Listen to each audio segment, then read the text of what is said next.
talk as I type for a minute. I am going to talk as I type for a minute because, that's what I do. We are going live. We're live right now. Look at that. We're live right now. Golly, my mic is too high. I'm going to have to turn it down some. We've been there. We go. And Mike just joined, so he doesn't know that we're live, but we're live. I assume. Mike doesn't know that we're live. No, he knows this now. late in the game, I assumed.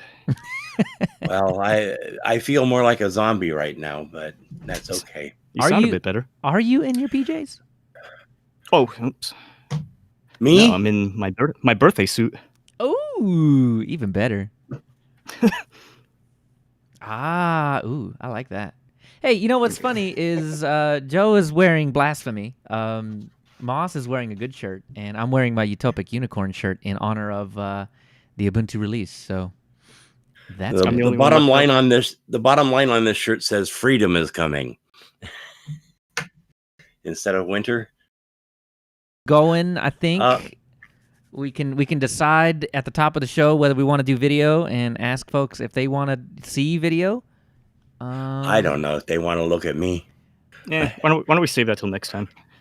We'll save it till forever if we need to. Well, we haven't had video before, and now we do, and it's. I'm not sure that we shouldn't just share it with them. I mean, we are not going to lose that many viewers, are we? No, and I don't mean to share the video this time. I mean to present the question and see if there's any interest in it at all. Yeah. So we'll talk about it at the top of the show. You need to be insular here, but okay. Well, we can't be insular anymore. We're live. They know now. It's already it's already out there. Well, if they start screaming for us to turn the cameras on, then you'll know what to do. Hi, Mike. Hey, Moss. Where'd Joe go? Joe went to do something. Joe has literally the most comfortable recording studio out of any podcaster in the history of the planet. Hey, the link to the YouTube is in the public chat, so in the public channel. So go grab that and make sure we can hear everything. Please. Right. I'm on it.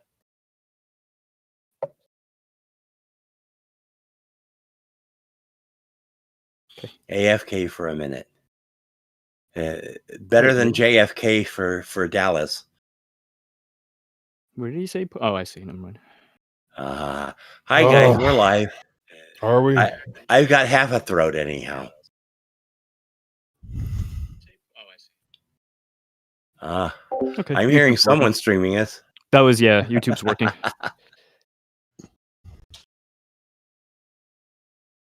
I suppose I should bring that up.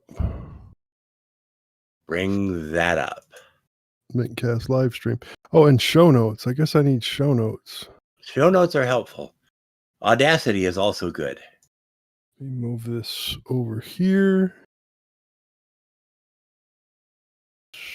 Get a blank one, bring it over there.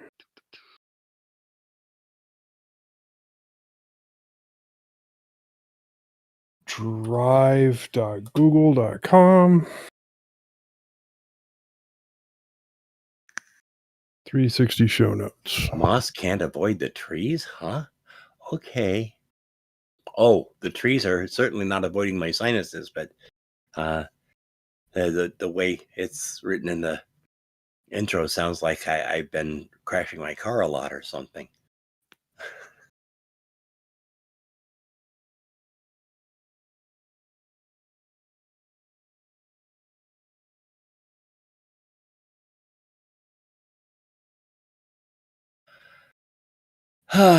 Here we go. All right.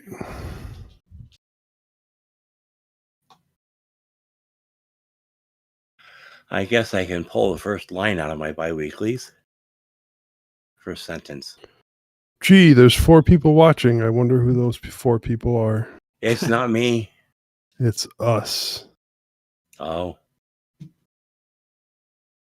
Okay.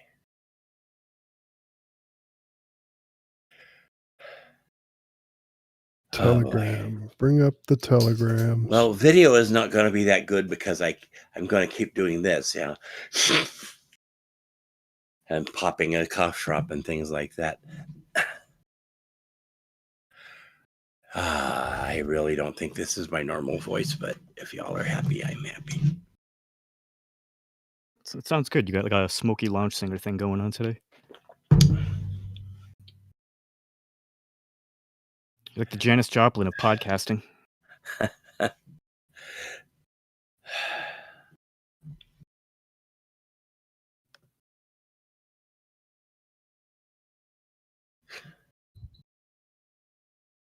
Okay, I'm falling asleep now.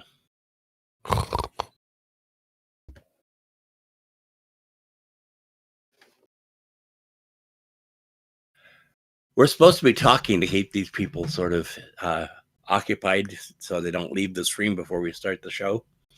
I think all four of them can keep themselves busy. Busy posting things. Boy, it's going to be hot in here too.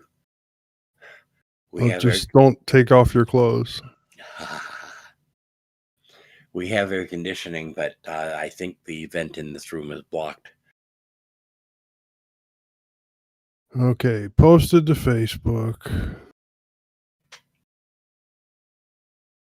Posted to Facebook, posted to Facebook. He'll go and post to the Facebook, you see.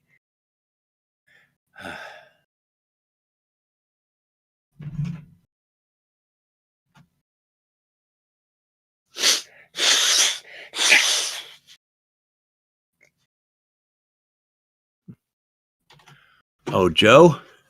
Who? You. Yes. Oh, your neti pot.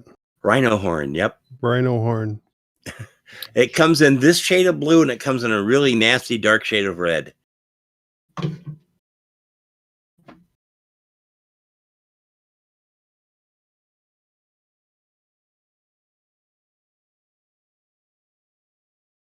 It's really good, though, because it actually does fit your nostril instead of you jabbing yourself in the brain with the pipe.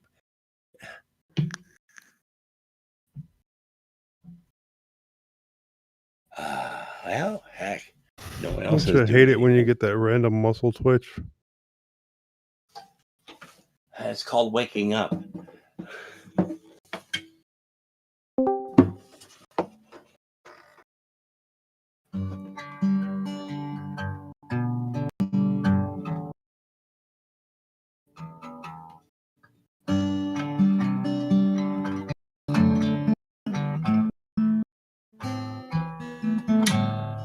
Well, my fingers aren't working too well either.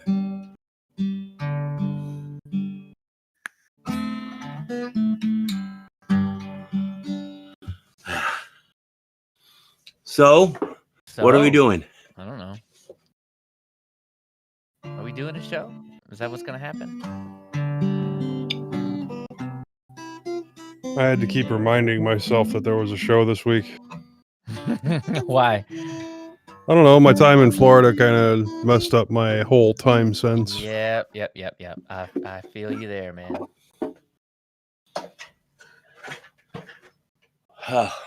Gonna sneeze again here.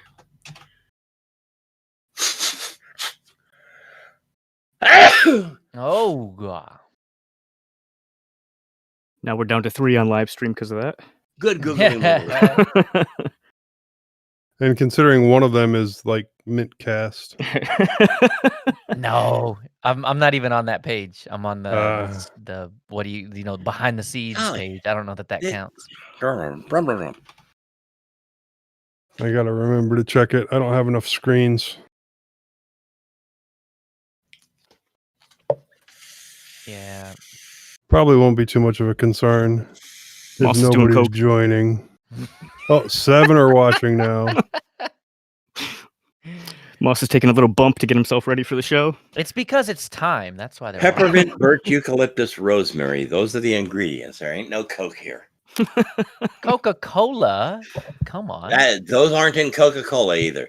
Original Coca-Cola. Not anymore. The first one they came out with. He still got a supply in the back room. I'm sorry, guys. Okay. Are you sorry, though? I am not sorry. I didn't think so. I don't drink Coke anyhow. Me either. I try not to drink my calories, except for on Fridays and Saturdays when I drink them with beer. Yes. Comedy routine back in the 70s. I got some Pepsi up my nose once, but that was an accident. Ah, man. Today is one of those days, isn't it? Yeah. Well, are we going to get some counting down and noise and stuff like that? Oh, it was low enough. I think it's All good. right, good. I need to open Audacity would be Audacity. good. Hang on. I'm ready to go. I'm getting to the live stream thingy so I can get to the thingy so I can talk to everybody in the thingy. That thingy. Check. You're hung up on the thingy. All right. Yeah. Audacity looks fine. All right. You know what we don't have in the show notes that is kind of big news is that Audacity got picked up by the MuseScore people. So the guy that's number 1 on MuseScore has now become number 1 on Audacity. So the core idea, and I didn't read it enough to really understand everything. So don't just sit there, put it in the show notes. Well, but I don't know enough about it. So if we're during book club, I might throw it in there and add some points. Book club? Do we have a book club corner? Oh, we have a book club. But yeah, so like the guy is gonna make some visual changes to it. I mean, I've thought for a long time that Audacity. Okay, headline is Ultimate Guitar launches Muse Group and acquires Audacity. Hey, that's something like that. And yeah, but the whole point is that they're gonna do a visual refresh, and I think that's been a long time coming. Audacity is not pretty, but it is fantastic to work with. Speaking of which, we haven't started our noise stuff. Considering how short the show is going to be today, we could put a book corner like right after the check this out section. No, I already got my book corner in there. I forced Mike to come here. We're gonna be 4 hours. What are you trying to say? 1 hour each, right? No, I'm trying to say that you make me talk a lot. That's what happens. I'll blame it on me. It's true. Well, anyone want to do the silence bit? Well, they usually blame the long shows on me and my bi-weekly wanderings. There's no excuse for it today. So the first half is Joe's fault. Second half is basically mine and Mike's fault, but mostly mine. I'll give him that. Nobody, huh? All right. I got it. Okay. First, we're gonna do the 3, 2, 1 record. So 3, 2, 1 record.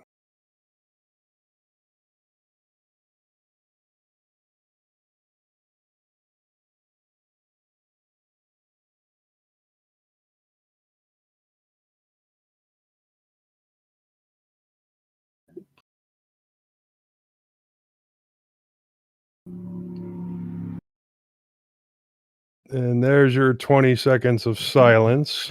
20 seconds of a hot rod, baby. Right? Yeah. Right at the end of it, too. Yeah. Okay, now we're going to do the 3, 2, 1, 0. So zero sync. 3, 2, 1, 0. Pretty close. Sounded good here. Acceptable. All right. I will now ignore my Audacity stream and get back to my show notes. That way, when it crashes, you'll have 30 minutes of missing audio. Fantastic. Absolutely. It will not be the first time. Speaking of backup recordings, Discord, there you are. Oh, yeah, you have our jerk? I'm about to bring in the jerk. I was here already.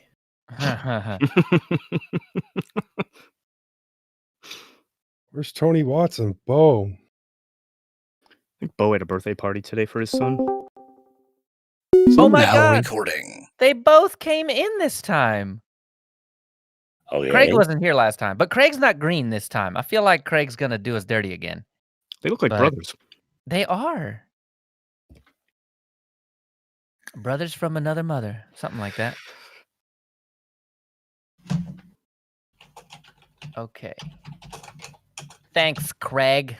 Got to figure out how to donate to that guy. Thanks, Craig. Is that Craigslist? Thanks, Clem and Craig. I'm pretty sure that was a reference to Married with Children. Maybe. Thanks, Dad. Oh, it's not, but that does work. Oh, Oh, I gotta say, I was hoping for a regular coffee. I didn't have time, so I just got espresso. Ooh. It's sharp. Speaking of doing coke. I'm going to sleep here, so why don't Right. That's about as close as you're gonna get on this side of legal. Okay. I've just got my regular sized coffee cup today. God, I mean, that's got to be 4 or 5 shots of espresso in there. Look at that thing. Look at that thing. And that I think is a tankard. A tankard. Like, Let me see it. look at It this comes thing. with a tripod. I know, right? Oh, hold on. Kai, can you bring me my TARDIS mug? Yeah, this is not my largest mug. This is just the one I usually use. You can't fit a whole phone booth in the camera angle Hold there, on, Joe. hold on. Yes, bring it here, bring it here. But Moss, honestly, Oh. you know what you need to do? Thank Because you, dear. we might do this. Oh, that's pretty cool. Ooh. We might do this video thing. Here, You need a to soda can for comparison. You need to get, God, that's huge. Moss, you need to get a boom arm and attach your mug to it. Ah, okay. And that way you can like bring it in and then I just think the mug's a little heavy for a boom arm. Nope, hands free. No, absolutely not. You get a sturdy boom. That's how you deal with that. But I'd have to be able to afford a sturdy boom. No. You'd make it out of sticks and branches. Hopes and dreams. Yeah. And some twine that you found last Thanksgiving for the turkey. No big deal, man. You can do this on a budget. All right, guys, if we keep doing this, it's not going to be a short show no matter how you look at it. Listen, it's already the show. This is for the live people. This already will all halfway get through. cut out. Yeah, But not I for- don't not think for the Owen show. will cut it out. Yeah, you might move it around a bit, but he won't Yeah. cut it out. This is true. But this is the show before the show, okay? This is the pre-show Yeah, this is the bonus, all right? Oh, Anybody and play some here dramatic right now? music during my for intro. our Patreon Oh. subscribers. Right. Please. Right. All zero of These those. are the bits that go on OnlyFans. There. All right. I'm there. I'm 100% on board with that. These are the bits that go on OnlyFans. Oh, let's not go there. No. Yeah, we'd have to change the tempo, and I'd have to go get something other than this water to drink. Oh, You'd have to be pouring the water over your head to cool down. Yeah. man, milk is a bad choice. Oh, God.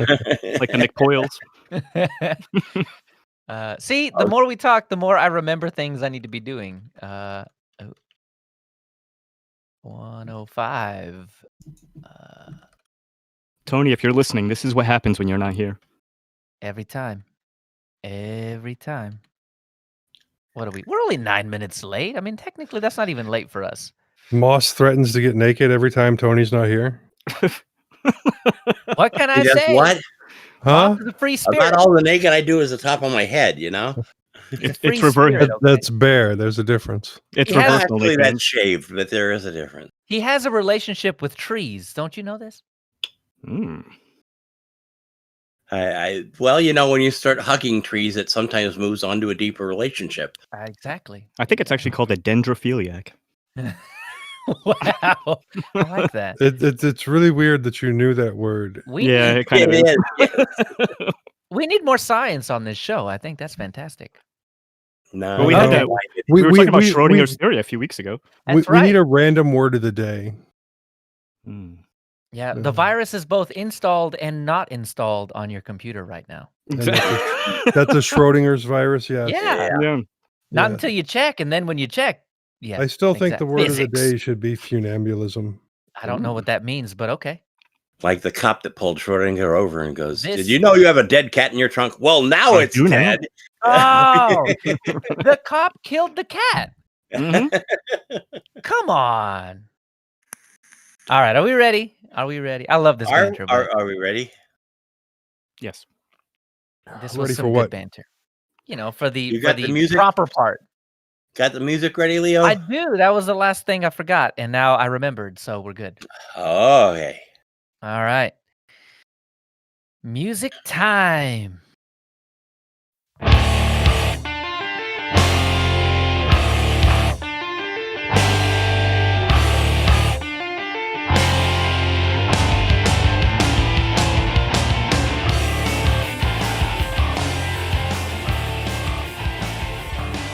Welcome to mintCast, the podcast by the Linux Mint community for all users of Linux. This is episode 360. This is episode 360.5. Livestream information is at mintcast.org/livestream. We're in the mintcast channel in IRC at irc.spotchat.org. If you see something that you'd like to hear about, tell us. Send us email at mintcast@mintcast.org. Join us live on YouTube. Post at the mintcast subreddit. Chat with us on Telegram, Discord, Facebook, or post directly at mintcast.org. This is Leo, and with me today is Joe. Hello. Moss. Well, most of me's here anyhow. And Mike. I got a head full of hot takes and no filter today, so buckle up, boys and girls. Yes. We're recording on Sunday, May 2nd, 2021. First up in our wanderings, I fly like an eagle. Joe goes to Florida. Moss is attacked by the trees. Mike wings it. And then in the news, a Linux Mint update. Ubuntu 2, WNT104. And everyone's favorite NFTs and more. In security, meet the new hacking tools. Same as the old hacking tools. A reverse Uno card, QNAP, and the University of Minnesota. In our innard section, what makes a distro a distro? It's elementary, my dear Watson. And finally, the feedback and a humble suggestion.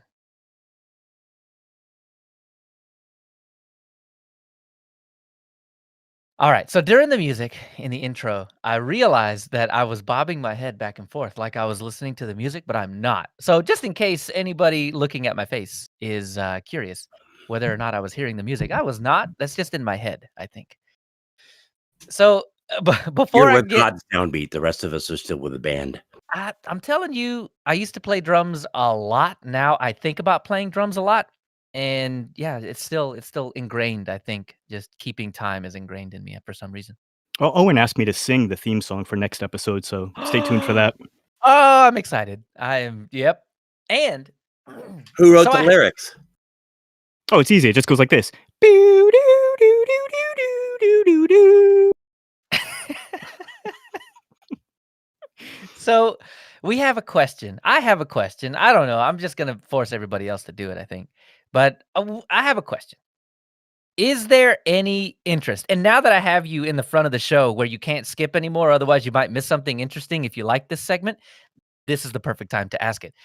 So if you like to watch live or have considered watching live or have decided to not watch live because our faces are not plastered on YouTube or, I don't know, wherever we decide to start streaming this stuff, do you care?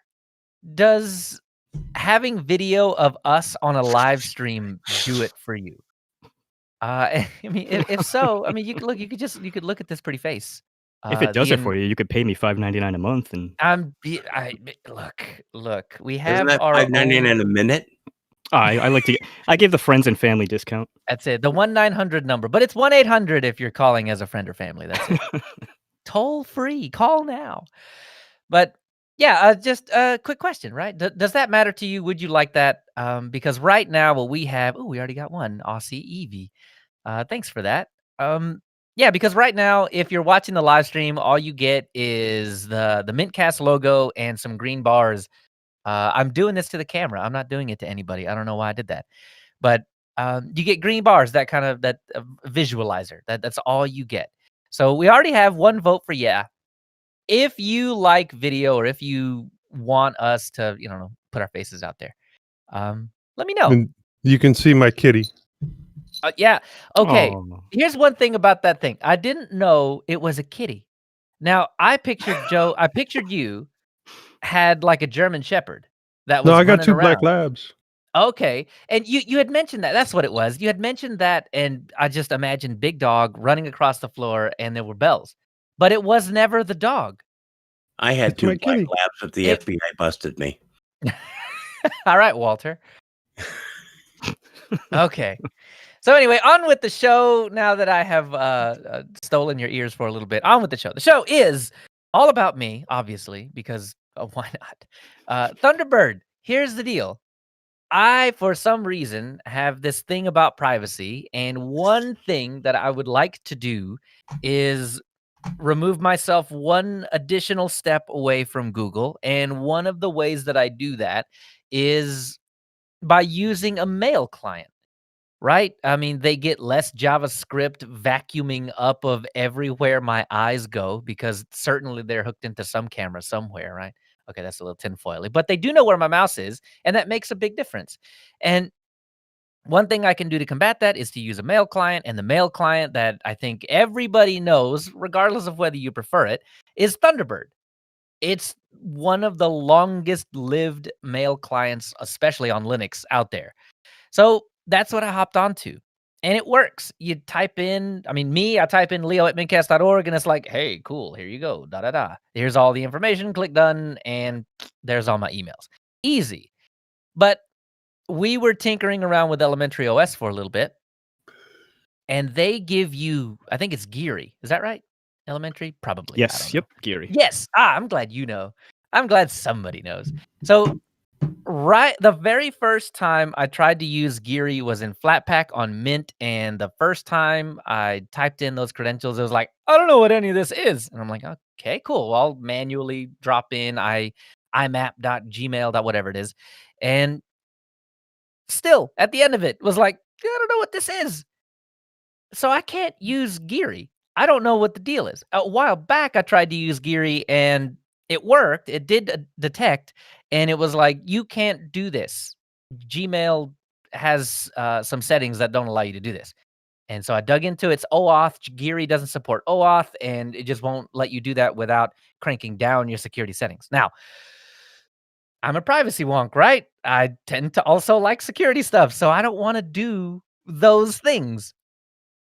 So it was just Thunderbird for me. I think I tried not Epiphany, that's a browser. The other one, Evolution, and that was so complicated. I dropped it. So really, it's just Thunderbird for me.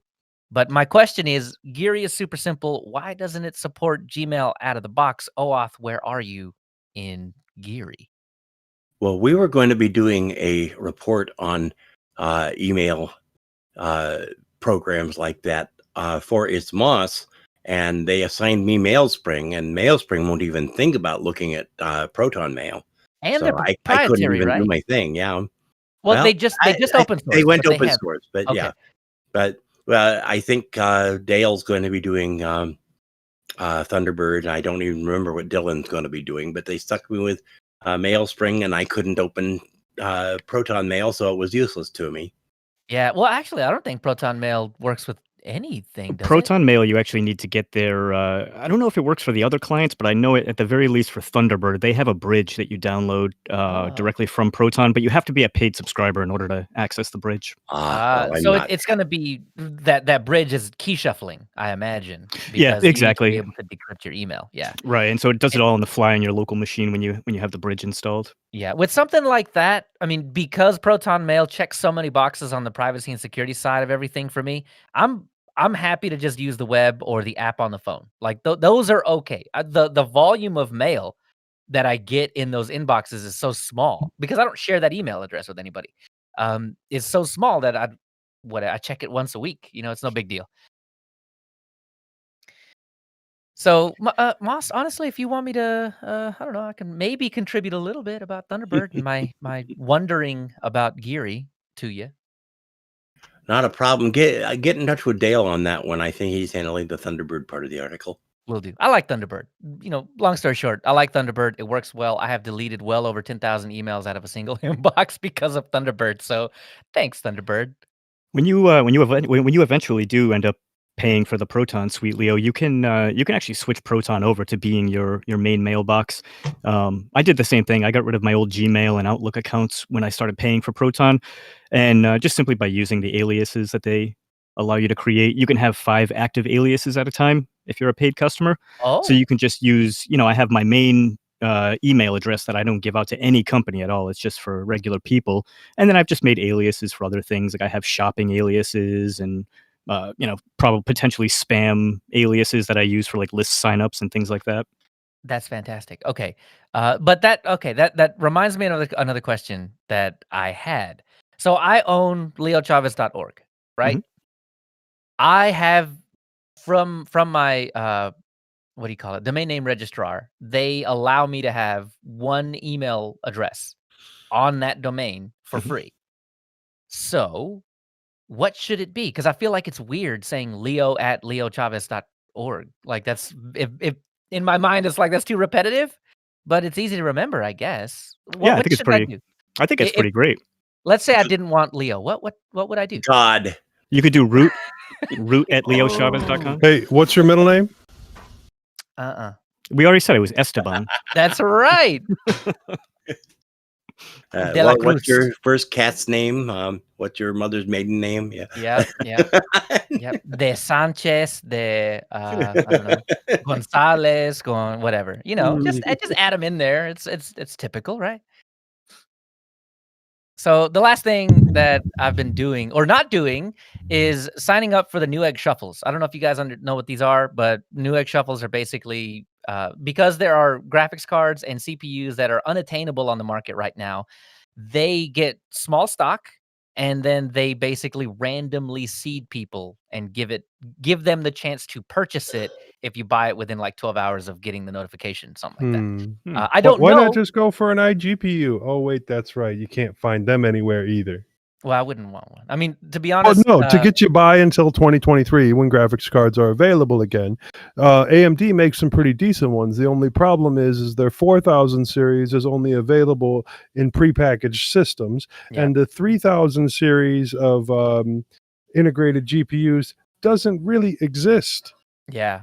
So lucky for me, I'm not looking for that type of CPU or a graphics card. My graphics card's fine, 5700 XT. I'm good with that. The thing that I'm looking for is the 5900X. I don't need a 5900X, but I want a 5900X. Everybody want a 5900X. Right, but because my thought is it's 12 cores, which is 4 more than what I have. But you should get the 4750G, but you can't. Well, and then okay, look, let me tell you why I want a 5900X. It's not so I can play games. It's not so I can compile things faster. And it's not so that my web surfing is better. It's so that when I launch BPyTop, I have more lines. That's it. That's all I want. I'll pay an extra $100 for more lines. Get the Ryzen 9.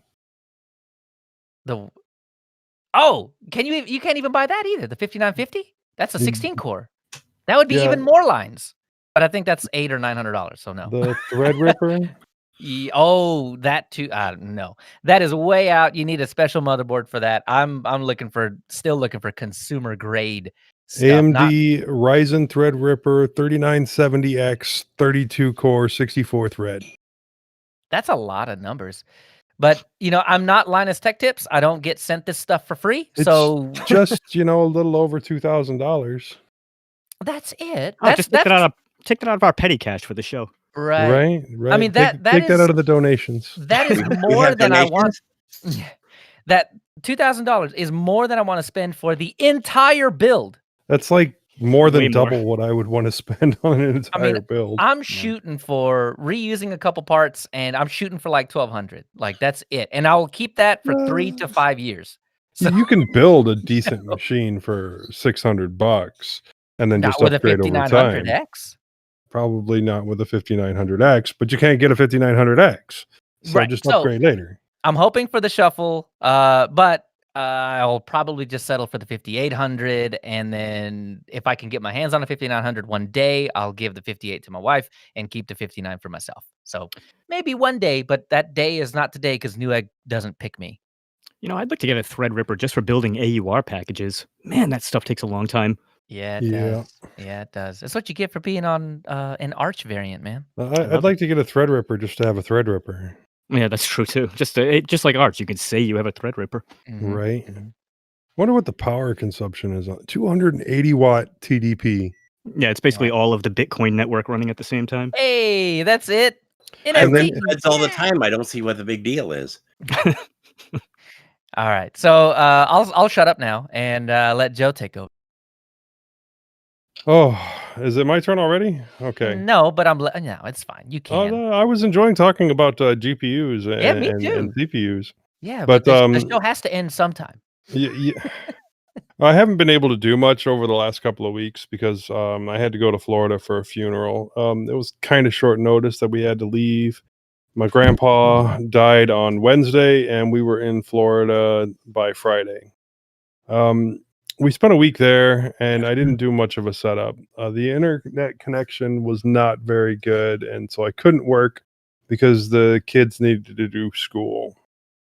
Do they I really need to do Yeah, school? yeah. I mean, My senior has missed a lot of school already and has to do a whole bunch of makeup classes, despite the fact that she doesn't have to go anywhere to actually attend class. this is my favorite thing about video, by the way, and why you on the live stream should probably be watching this. Joe is like the eyes. Did you? Oh, wow.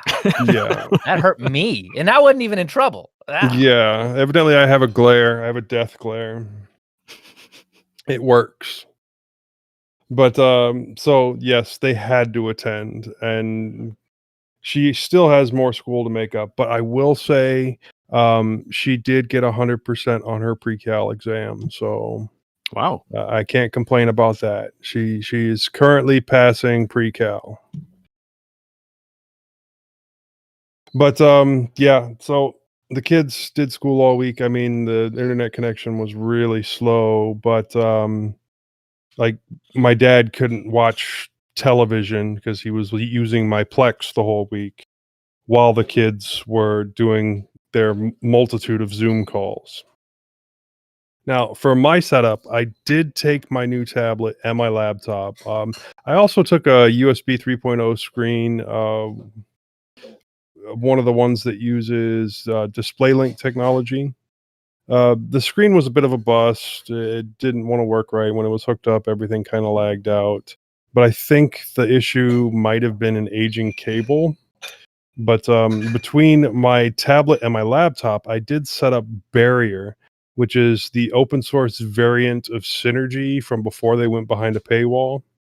And that worked actually pretty good. It had a lot of the exact same issues that Synergy had uh, back before they went behind the paywall. And yes, I did pay for Synergy and could have used the paid version, but I went with this anyway.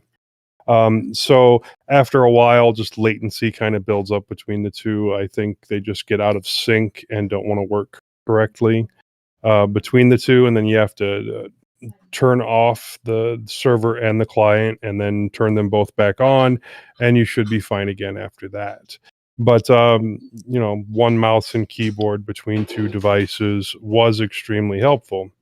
It was a terrible reason to go. I really miss my grandpa. He helped raise me. I lived with him for a while, and he always, well, for a long time during my high school years, he lived close by. So that way I could go and hang out with him at his house for a while. But I got to see a lot of family that I had not seen in like 20 to 30 or more years. And I'm really hoping that we all don't do that again without, go that long without visiting each other again. Now, as I was leaving the house to go to Florida, I had an issue with my router that I was still diagnosing, and I had to switch my server over to Wi-Fi because the Ethernet was not working. So I when I got back, I started the process of checking it a little further.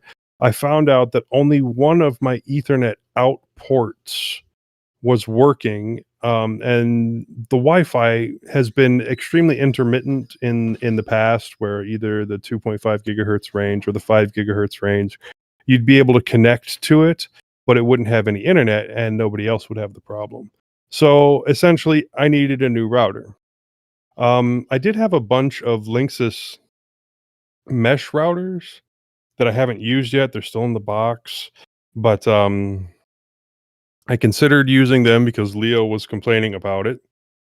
And my issue with them is that you have to create an account with Linksys to use it, and how it has to, you have to use a phone application to control it, either Android or iOS. There's no way to actually control it from a desktop, even after the firmware update. I had totally forgotten about that point. Yeah, you can skip sending those to me. No. Yeah. Wait, so Joe, you have to create an account with Linksys just to use their routers? Yes, just to set up their router. Oh, it's like ridiculous. So Linksys was owned by Cisco, and Cisco does Meraki. I don't think that doesn't happen anymore. Like, I think Belkin bought them or something like that. But the idea persisted, and Meraki is the same way, where you make the mistake of deciding that you don't want to pay their exorbitant fees anymore, and they're like, ha, now your switch doesn't work. Wow. Yeah. Well, there wasn't any fees or anything associated with setting it up that I could tell. No, there is a fee, the privacy fee and the security fee, and when they inevitably have a breach, your everything fee. Right. Yeah. No, there's a fee. Just not money. It was annoying to set up, but the worst point of that for me, other than the security issue and them having my information and the fact that you have to go out to the internet to be able to do anything locally, is the fact that you have to control it from your phone as opposed to from some type of web interface. I mean, seriously, why? I'm going to set up port forwarding and type out the entire port number every time I want to set up a port forwarding to a specific device. I have to type out the entire IP address on my phone. No, I'm not going to do it. But I may end up using some of them as Wi-Fi extenders if I need them, but I really don't think that I will. Now, it was also suggested to me that I set up a pfSense box and make my own router. Yes, do that. I have done most of that process in the past with some travel setups. I know I've discussed them with setting up and you pfSense on and you're gonna do it again on a netbook. No, I probably will. I probably will do it again. You're gonna hack in WireGuard because of that whole FreeBSD craziness that went on a few weeks ago. Well, WireGuard is still considered to be insecure. It would probably cost less than the quick solution that I actually went with. But the quick solution, well, one, it was quick. And two, it was also spouse approved. I mean, setting up my own router is great and all, but spousal approval simply wouldn't be there. I may go with the option later and just, really take my time with ordering the parts and getting it all set up. But for now, I bought another Asus router, and it was a slightly higher end model, and I did get the 3-year warranty on it. So. And it does have Wi-Fi 6, and I found out that my Note 10 Plus actually does Wi-Fi 6. But it's a good router, and I haven't done most of the port forwarding setup that I had on there previously, and I still need to route back in the Pi-hole. But I'll do the Pi-hole, and then I have the port forward for SSH, random port number on the outside, correct port number on the inside, and I have it set up for forwarding for Plex, and and I'm able to control it from my Alexa, but I might turn that off for security concerns on my part. But I'm quite happy with the solution for now, despite it being a bit more expensive than I wanted to pay. Moss, what have you been up to?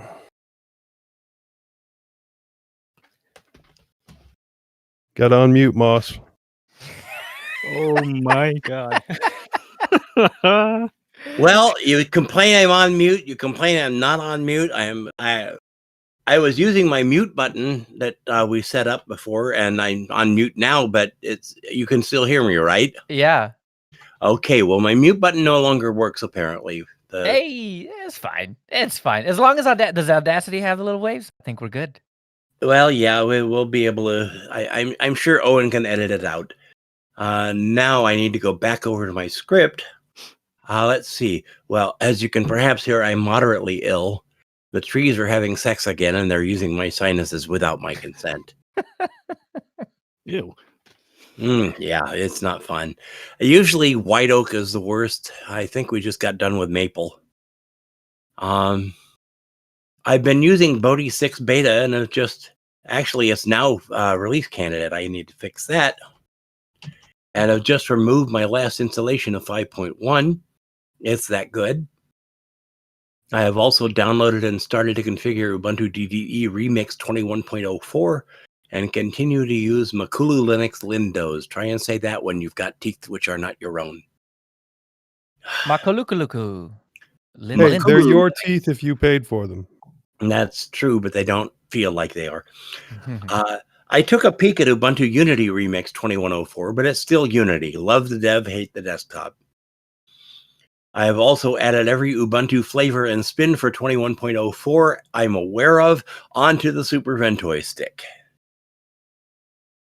If you've missed that, I've got a 256 gigabyte SSD that I've got every bloody thing. I've got the latest version as a Ventoy stick. That's how I'm doing my Ventoy as well, and my God, it's fast.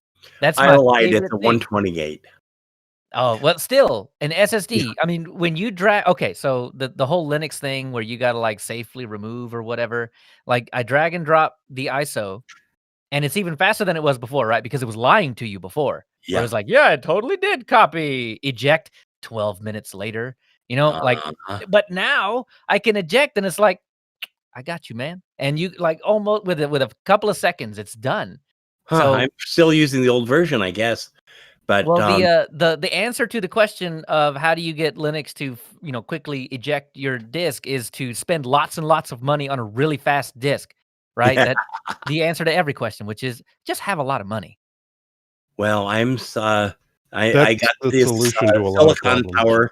Power. Josh has got me hooked on Silicon Power now, but good little within the USB card.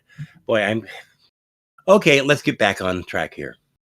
I have now put out episodes of Full Circle Weekly News for 4 consecutive weeks. This week's show, my 5th, has been delayed due to the scriptwriter being away from home, but I'll get it done as soon as I get the script. I usually record on Saturday. Distro Hoppers Digest will be recorded this Wednesday. It might be just Dale and myself. Tony actually was starting to talk about he would make it anyhow, so we don't know for sure, but we'll do what we can. Well, he's on a retreat, and that's why the show is late. Thanks, Tony. Thanks, Tony. And Co. That Quaker Co. That's it. I didn't have my oatmeal today, so. The school year is winding down. April was my best month yet, although I was literally too exhausted to work on 3 days I was called on. May may be weak as the seniors graduate on the 13th, and the last day of school, which is a half day, is the 26th.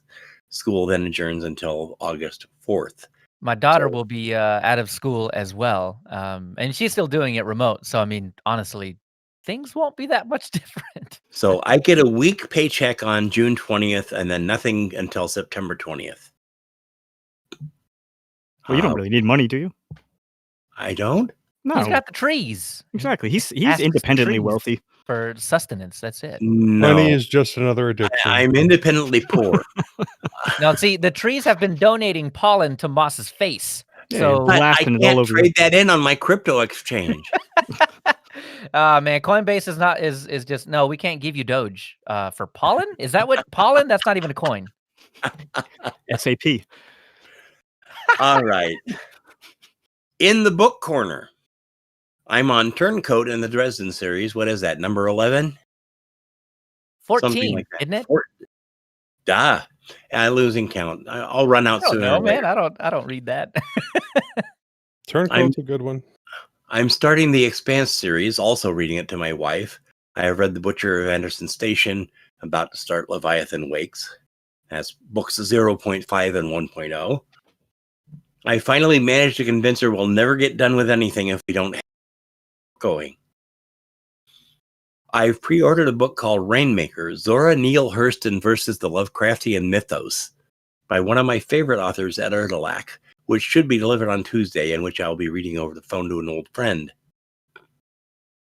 According to Alan Lomax, there were some oaths that Zora Neale Hurston had to take. This is back like 1920s, 1930s, that she never disclosed. And apparently this book finds out what those oaths were and discloses them. And it has something to do with Lovecraft. Anyhow, sounds exciting. Ed is a great author. I've also been learning lots from The Founding Myth by Andrew Seidel, a book on whether the U.S. government and constitution were based on Judeo-Christian morality, a point-by-point response to the populist Christian nationalism, which is currently ripping the country apart. That sounds like some good light reading. It is. It's wonderful stuff. Seidel knows his stuff. Anyhow, as to my being independently wealthy, my ship has not yet come in. The Homeless Produce Project has been on the doorstep for a month. It's like we're there. They got the door open, but we're not able to move through it. There's a force field or something. We're still waiting for the county to deliver the deed to Mom's house to the executor before it can be sold to fund the various inheritances. When that happens, I'm going to be doing okay. I just blew my microphone out. Sorry about that. In the meantime, why don't I pass it to Mike? I've been talking too much. Well, I don't really do a lot, so I don't have a lot to say today. So let's just rush through it and get it over with. I've been spending a lot of time with EndeavorOS lately. I think I've probably mentioned that more than a handful of times.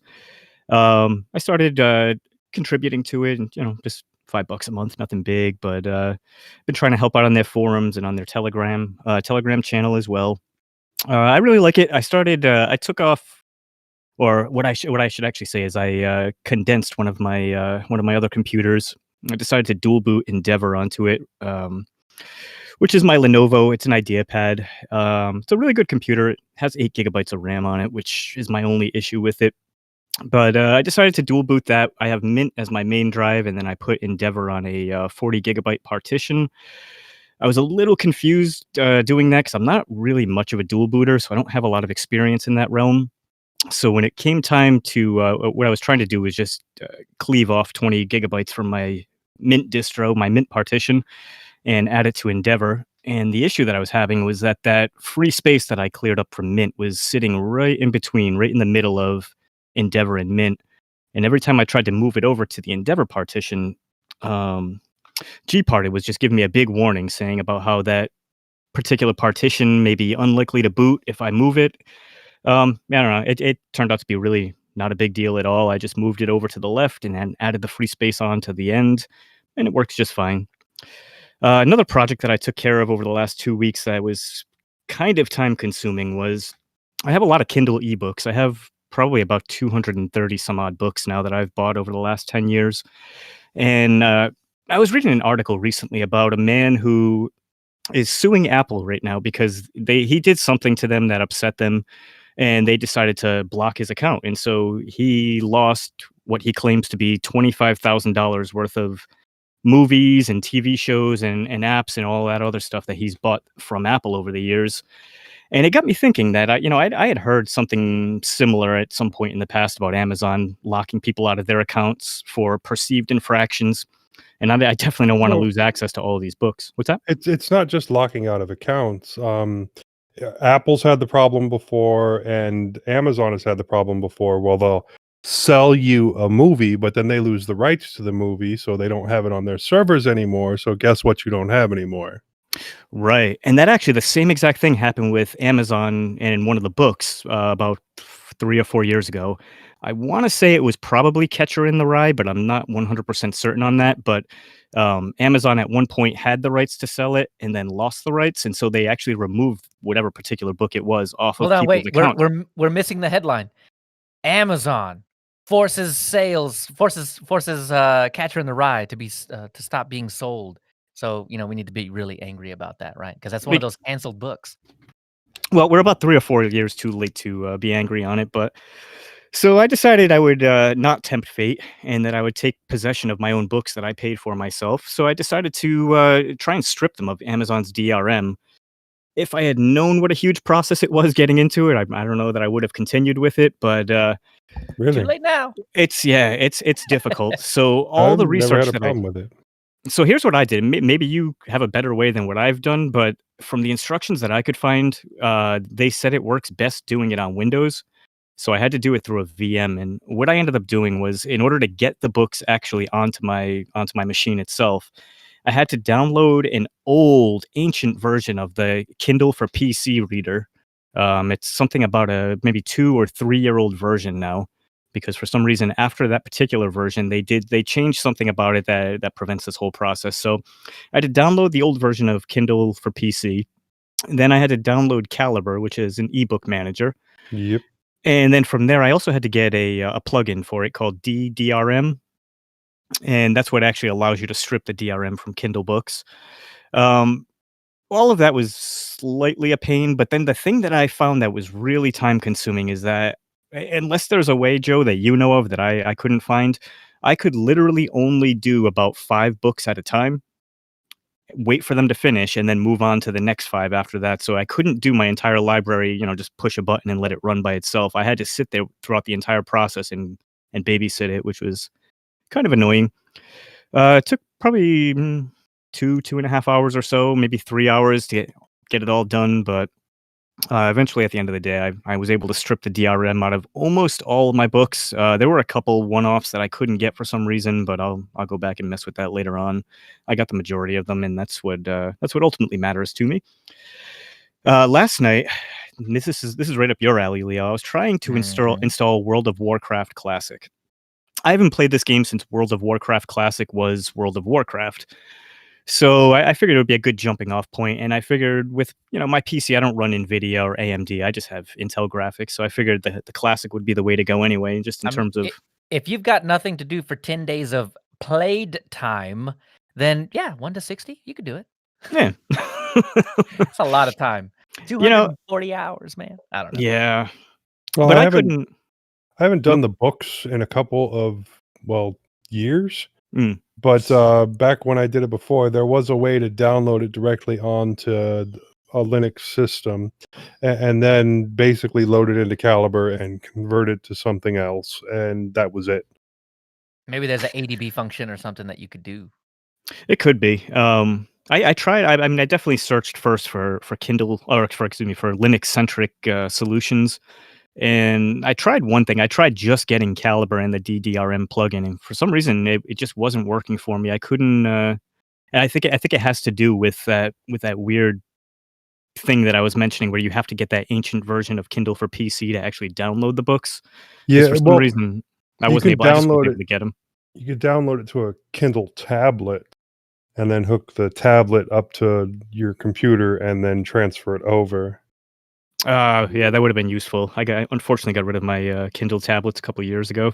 Well, I just have the your book reader. Android phone. iOS. Well, doesn't iOS have a Kindle app?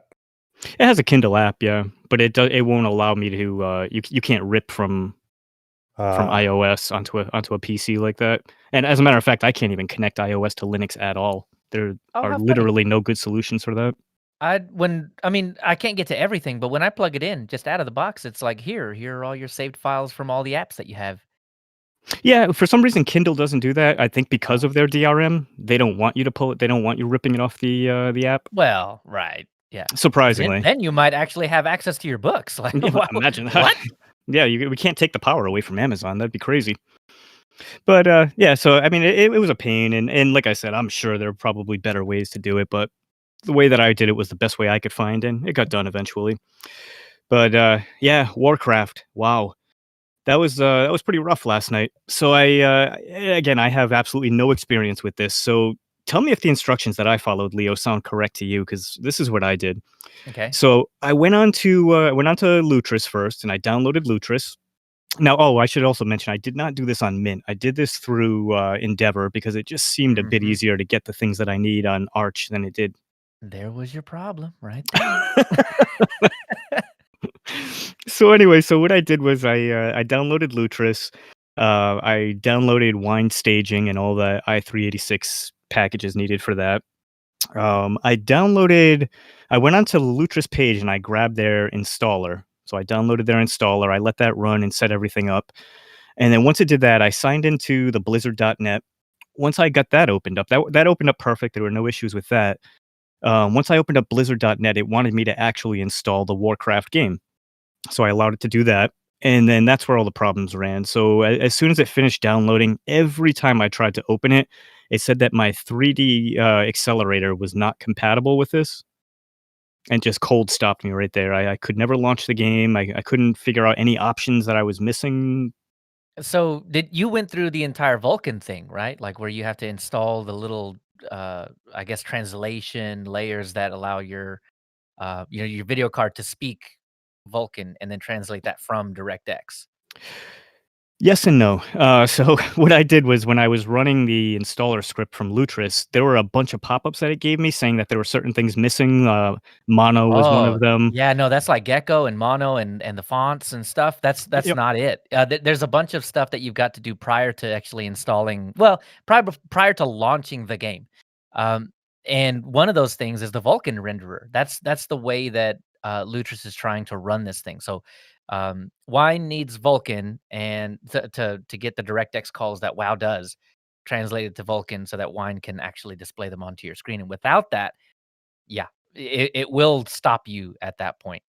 And I think this is why it's easier on Mint. But then again, I don't. So when you go to Lutris and you look up World of Warcraft and it tells you, click install to get the script and do all this. There's a link in the little description that says, here are the instructions to do before you click the install button. How did you do all of that? No, I didn't do any of that. See, so once when I ran Lutris, it kept giving me these pop-ups saying you're missing Mono, you're missing Vulkan. It said it's better if you get it from your own distributions package repositories, but we can install it for you. We can download and install it for you if you'd like. I just hit yes on all of that and let them do the download and installing of it. I don't know if maybe that's the problem, but I let Lutris handle it all. I'm looking at it now, and it doesn't have that link there. Oh. What? Hold on. Yeah, but it's on. Oh, wow. Okay. It's on the real World of Warcraft one, but not on the classic one. There is a link that takes you to their wiki. That is gameworldofwarcraft.com, which is funny because it takes you to a link that just gives you a link to move to the actual place where the wiki is. But yeah, you got to install some dependencies on the Blizzard app, which apparently you don't. You made it through. But I think when I go through this, a lot of times Ubuntu already has all that installed. It's the 32-bit stuff that you need to force in there sometimes. But that's really it. You just have to install like lib GNU utils, lib LDAP, lib GPG. But that doesn't prevent the game from launching. But you do need to. Oh, wow. Things have changed. So basically what you're saying is this is more Lutris's fault for being unclear than it is my fault, right? I think so. I mean, because those things are written by the community, and I guess they didn't add that link. Because in that link that is on the real one and not the classic one, it's got how to install Wine, how to get Wine staging, how to enable DXVK, which is installing the Vulkan renderer and the correct driver for your thing. What graphics card do you have? Is it AMD or NVIDIA? I was using it on my Lenovo, so that was a Intel. Oh, Intel. Okay, so you'll follow the Intel AMD instructions, and it's here they are. So Wine dependencies, what you need to do for Wine. Vulkan capable GPU, which starting at Skylake, I think it's capable. So 6000 series or above. Yeah, I have Whiskey Lake. Perfect. So then driver support for DXVK and then the Vulkan loader. Those two things at the bottom are really what is stopping you. So I bet you. Here, I'll send you the link to this. Actually, you know what? I'll put it in YouTube too, just in case anybody needs it there. Yeah, perfect. No, that makes sense then, because I didn't do any of that, so that probably explains why it wasn't working for me. There, I'll put it in the show notes. That way, it'll be, it'll be in the show notes when I release that out. So yeah, I bet you follow those steps. It'll work like a charm after that, because that's really all I have to do for Mint as well. Is if I make sure I do all those weird things for the Blizzard app to work, and then the Vulkan renderer and Vulkan driver, which the driver's fine already. You're likely fine because you're on Mesa and that's super up to date. It's the Vulkan renderer loader that you need. Okay, so maybe that's what they were referring to when they were saying that my 3D graphics accelerator wasn't compatible. Yep, nothing to talk to. Vulkan wasn't there. All right. Well, I guess I know what I'll be doing with my next 2 weeks then. So expect an update on the next show for that. Yes. Okay. And then in 6 years, you'll be level 60. So then expect an update then as well. Sweet. Yeah, I want to get my I want to get the night elf so I can dress him up like Mr. T from the old commercials. Oh, that's right. Night elf mohawk. Yes. I love those commercials. But yeah, that's been it for my last 2 weeks. Just messing around with, or just aggravating myself with some, but taking the more difficult route through a lot of stuff, and that's about it.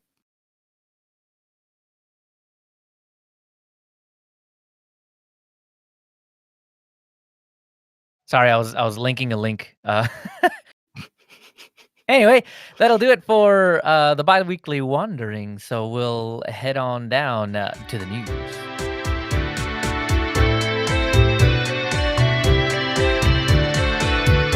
In the news about the news, we have Linux Mint monthly news. And this particular monthly news is actually a lot bigger than we are used to. It's got a lot. There's a lot to talk about.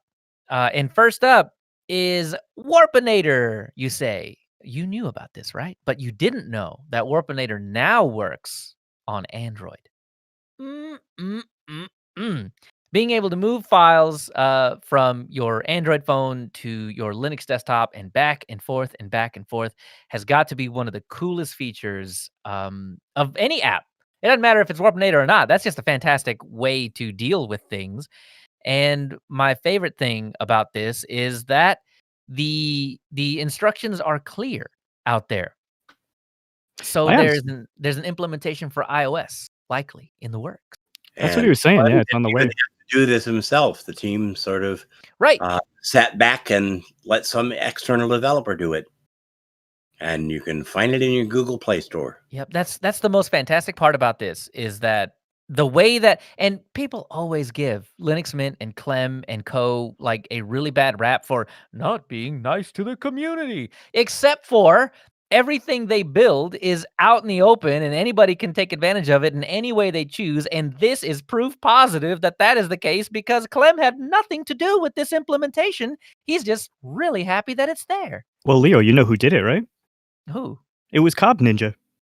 Nuh-uh, was it really? Yes. Ah, that's fantastic. So we were talking, I guess it was in between this episode and last episode that we need to, shout these guys out more often. And was it not Cobb Ninja's name that I was not 100% on how to pronounce his real name? No, that was Xenopeak that you were hung up. And Cobb Ninja, if you're listening, I know it's not actually Cobb Ninja, but I can't pronounce it the way you have it. So I think Cobb Ninja sounds cool. So there you go. he's like a ninja that lives in the cellar up in the corner that gets a little dusty up there. Oh, see, I was thinking he was like a ninja that just like throws corn on the cob instead of shrikens. Even better. Oh wow! And then when it hits you, just like little yellow explode out. Yeah, popcorn everywhere. And that way, it can still be PG because it's not blood, right? Exactly. So that's fantastic. I mean, but the fact that anybody can reach in and do this kind of stuff, and that he's hoping for an iOS port as well, is just fantastic. But if you are a Linux dev and you happen to also be an Apple dev, which I imagine that's like a Venn diagram that just hardly overlaps. But if you're that one, I think this is something that I know I'd pay $5 for this app. I mean, this is one of the things that I see all the time. Oh, look at this KDE Connect and G Connect or whatever it is for GNOME. And I'm sitting out here like that little GIF of the guy sitting out in the rain, getting rained on. He's just really, really sad. That's me. Every time I hear all this, because I refuse to go back to Android, but that also kneecaps me when I have to deal with anything on the Linux side. So I can get a shell. I can, get a shell and run commands and do all that stuff. But outside of that, it's pretty sketchy on iOS.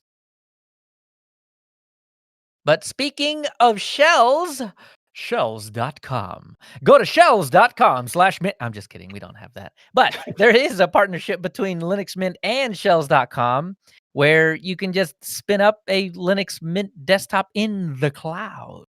Ooh. This thing sounds so cool. I was actually reading about it a few days before Clem talked about it in the blog post. And man, I wish I had a use for this so bad. Same. But it's about the same price as lino.com/mint. No, we don't have that either. And do.co/mint. Nope, not that either. But all of that, it's the same idea, except you get a full-blown desktop instead of just, the terminal prompt, right? And you can do anything. Even Clem mentions that you can just install any kind of server package that Ubuntu has already built in onto it and treat it as a server. Joe, this is kind of, and I got you with food in your mouth. See, this is why I like video. This is right up your alley, right? Because you refuse to use a server as a server and you just slap a GUI on it for some awful reason. Well, while Joe's because chewing, it's fun. Right. let's talk about what this actually is. So it's basically a virtual machine that you can bring with you in the cloud on any device with a web browser. You can access what is basically this virtual machine, and it's all stored in the cloud for you, waiting to go at any time. See, Mike, this is why I needed you here. You keep me on the rails because I was we totally missed what all of this was until you said it. Thanks. But it's fantastic, right? So, I mean, if you've got this local, it's one thing, but if you have it living in the cloud, it's a totally different thing. And I mean, if you don't need a whole lot of RAM and storage and everything else, it looked to be like $6 a month to be, hosting one of these things in the cloud and then just use it whenever you want to, log into it. It's 24/7. You never have to shut it down. It's fantastic. I think this is a really good thing. On top of, I don't know, if you've got extra cash to throw around for a mint box, right? You can just have all the things be official. Well, $6 a month isn't bad, depending on how much memory they have. What was that other one that was doing the $5 a month boxes? Oh, that's Linode. Linode? Linode and DigitalOcean. DigitalOcean is the one. Those don't give you a desktop. Right. Not out of the box. I imagine you Well, can do it's desktop not and hard to set up. X2. It's really not. And then you use X2Go to get to it. Yeah, but this is not for folks like you, Joe, that know all the commands for all of the things. This is for everybody else. And I think it's worth the extra buck to not have to go through all of that. Though, if you can go through all of that, you're likely fine. But I think it came with like one CPU core, 2 gigs of RAM. I'd have to look again. Yeah, if you're gonna set it up on any of the other services, I don't know how much RAM they give. I think it's like 512 Right. for their low-end $5 box. And that's really not enough to do anything on a modern computer. Mm-hmm. I mean, seriously. And we don't have a commercial for this, but Linux Mint does. And as a part of their sponsorship, Shells is offering 3 months for the price of 2 at www.shells.com. 10% off all subscriptions created from this link go towards Linux Mint, and that link will be in the show notes. There you go. There's your commercial, Clem.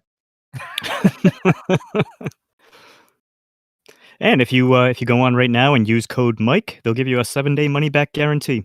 They'll do the same if you don't use code Mike. Watch. Too. Clem actually cuts out that part of the audio and uses it since you basically gave him permission there. Take it, have it. I don't care. It's hilarious. All of my voice on the internet, at least at this point, is open source and free as in Libra. Right there, you go. You can have it, but you just make sure you put my name on it or something somewhere in there. The next thing on that list is Hypnotics. So we talked about this a little while ago. I guess it was on the last show. We talked about Hypnotics changing their providers, and I'm wondering why all of the U.S. channels are not in the U.S. That was weird. I turned on, like CNN, and it was somebody from Australia. And I have nothing against anybody from Australia, but that is weird. And because it was Australia-centric U.S. news. So technically, it was U.S. news, but it was from not within the U.S. So it was just weird to see news like that. But honestly, a little less divisive. So I appreciated that too. But this is why I only watch CBC, The National, for my daily national news. Yeah, it seems to be that they don't have the same, I guess, investment that we tend to. So yeah, it tends to be a little less tilted. But the coolest thing about I guess it's not the coolest thing about this, but Londoner was feeding us information during the last show about what was going on here. But I mean, as the show goes on, it's really hard for me to like get these external things and kind of meld them into the show. But we have a little bit of that information here. And the idea is that I've got it right. I did have it. Where did I, it I have it go? here for you. Hey, thank you. You're awesome. So basically, the whole hypnotics kerfuffle that we had mentioned a little bit last show had nothing at all to do with Mint. Apparently, there were just some tensions and personal conflicts between Free IPTV and some of its GitHub folks.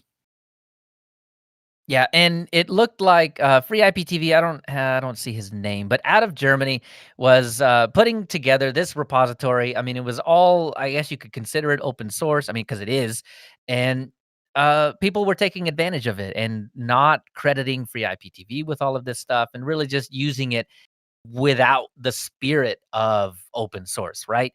Yep. And this really put a damper whatever on everybody that was using free IPTV. But you can kind of see the other side of the argument. The guy's not getting credited for any of his stuff, and I mean, he's putting it all together for you. You should probably, if you're going to give anybody money for aggregating all of this content, should be this guy.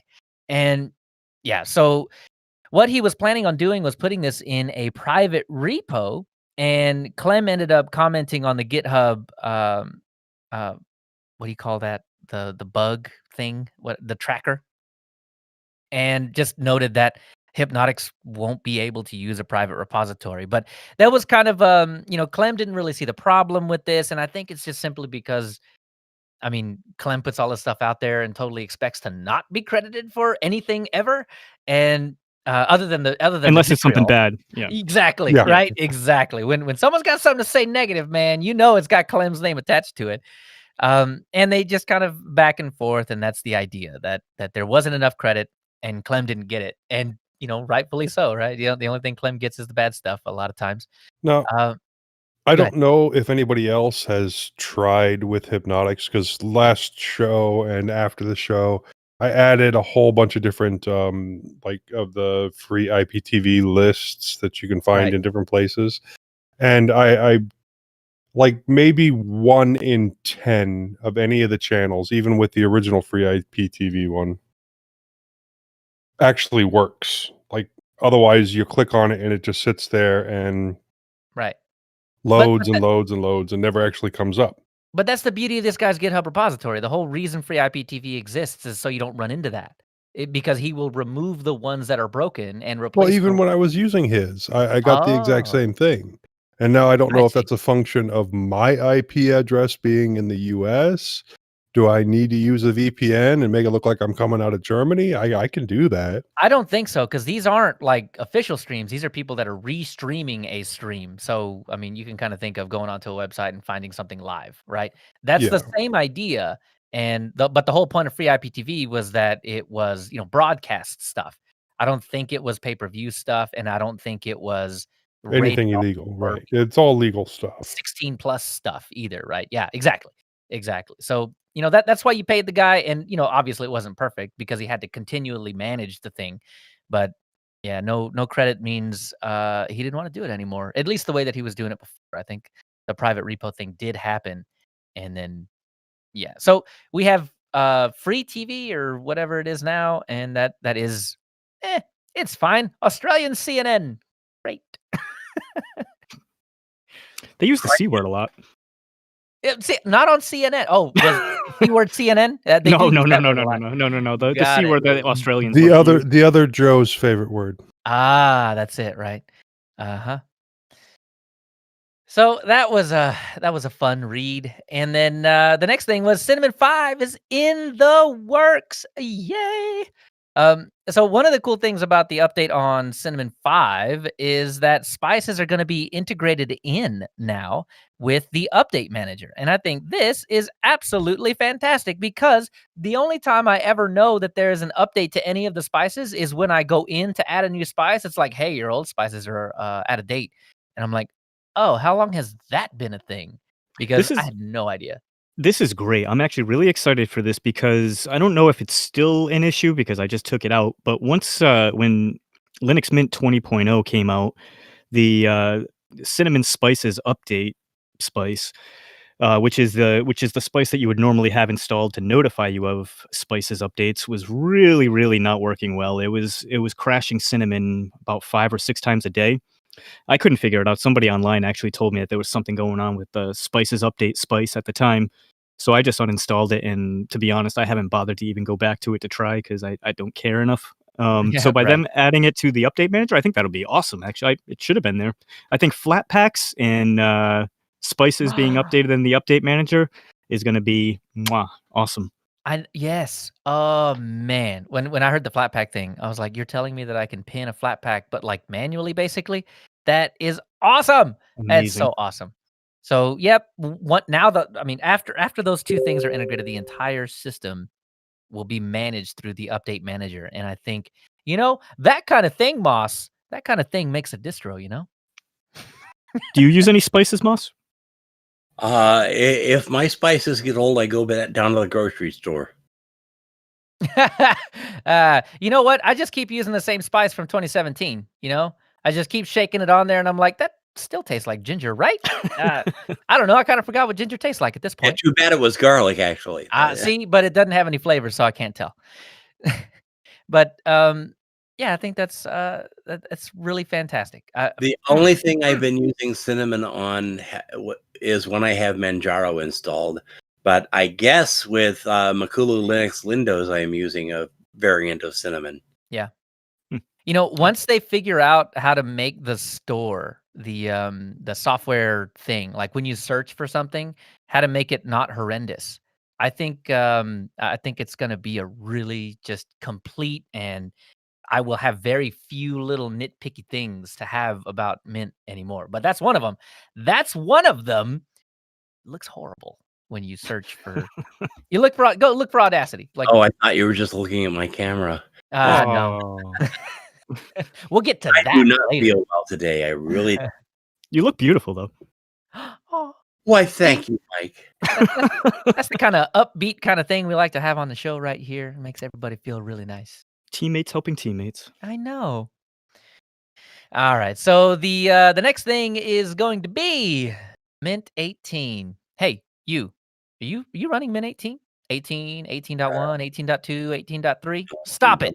Stop it. It's over for you. It's been 5 years. Get off it. Move up to 19, move up to 20, unless you just really like to ride the lightning. Wait, didn't Tony Hughes say a month or two back that he was still running 18, or did I make that up totally? No, I want to say that he was planning on upgrading to 19, but I think it was a hard no on 20 for him on that box. Oh, okay.